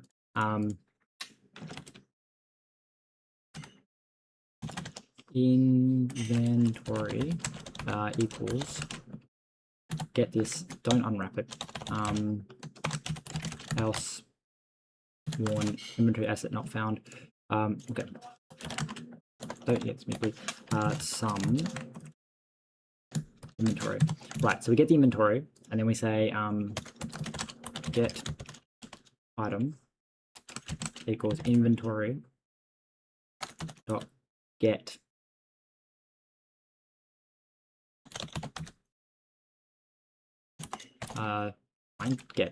get shape, and then that shape is for the entity, which is item node entity. So that's the inventory. We want the item, which is the display dot item, display dot item. So this returns us the option shape. Some else item entry no longer found in the inventory. Right, so we don't need the style. And then we say get let size equal I called it get item, okay. Bounds dot size. Right, and then you would be size.x, size.y, size.x, size.y, and then this is going to be called just item. Thank you. That should work. Now, again, this feels like we should maybe return an option thing, but that's more because it needs to be able to override the image, in that like you want to be able to make an image a little bit bigger, a little bit smaller. But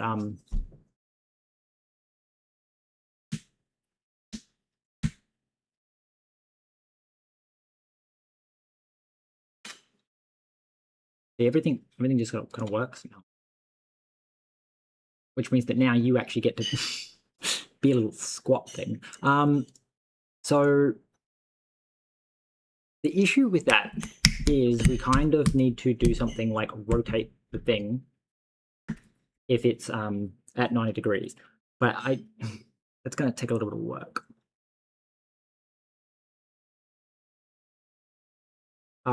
Also, the other issue is that we set the span and everything. Okay, so that's from size though. Like you actually calculated the shape, right? You said for item in inventory bounds, and then you said size. Shape.offset.y. This is good placement. Right, I'm the one that's calculating the size. Okay, that's fine. Yeah, just place it at the right location. We don't even use the bounds apparently. Right, so we just set you into the right location. That's fun. Yeah, so the only thing it really needs to do is here, we need to, if it's rotated, work out how to fucking rotate the image. Bevy, rotate UI image.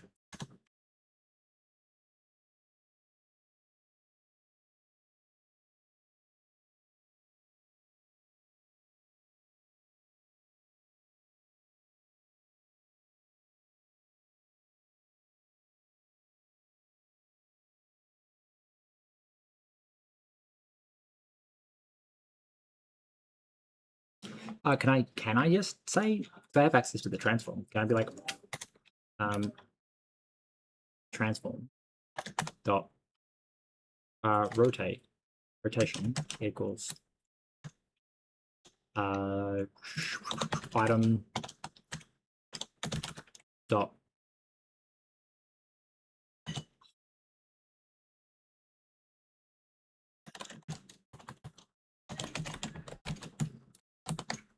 rotation rotation. So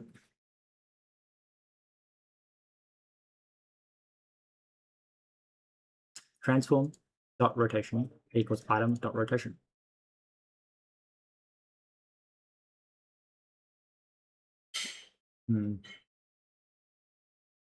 This is technically in the wrong location, I think, because of the fact that, like, if you can be upside down. Anyway, we need to go to get shape, and then we need to go like pub rotation, which needs to be self and return and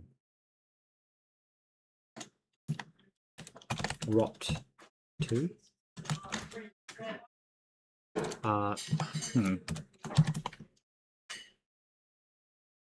Okay, that's just a thing that I can do.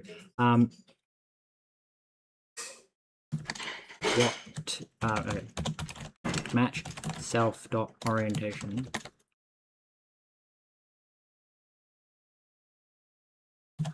Sure.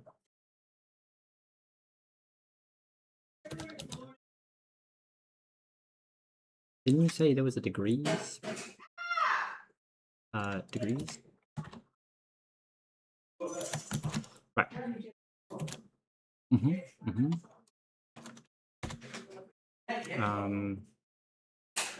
My issue is that I don't know if rotating it in place actually rotates it. I think it should actually, because my issue with before was when you rotate it in place, the offset's wrong. You don't have to, like, you're rotating it around the middle.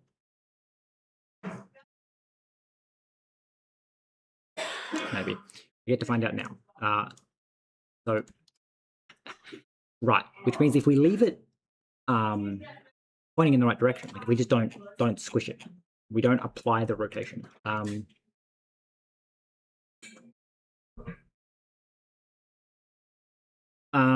So we're going to say size. So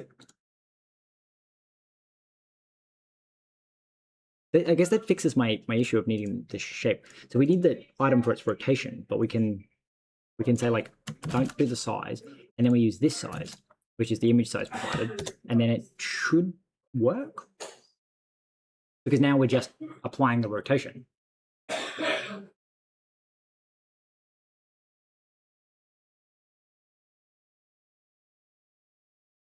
I think that does mean we're going to probably have to stick something in that's upside down, maybe, or rotate it the other way.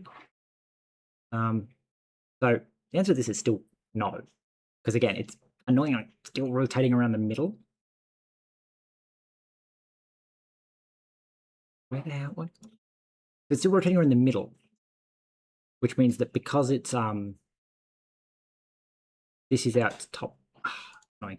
All right. Anyway, I'm gonna end the stream because I got stuff to do and we're not going to make any progress on that.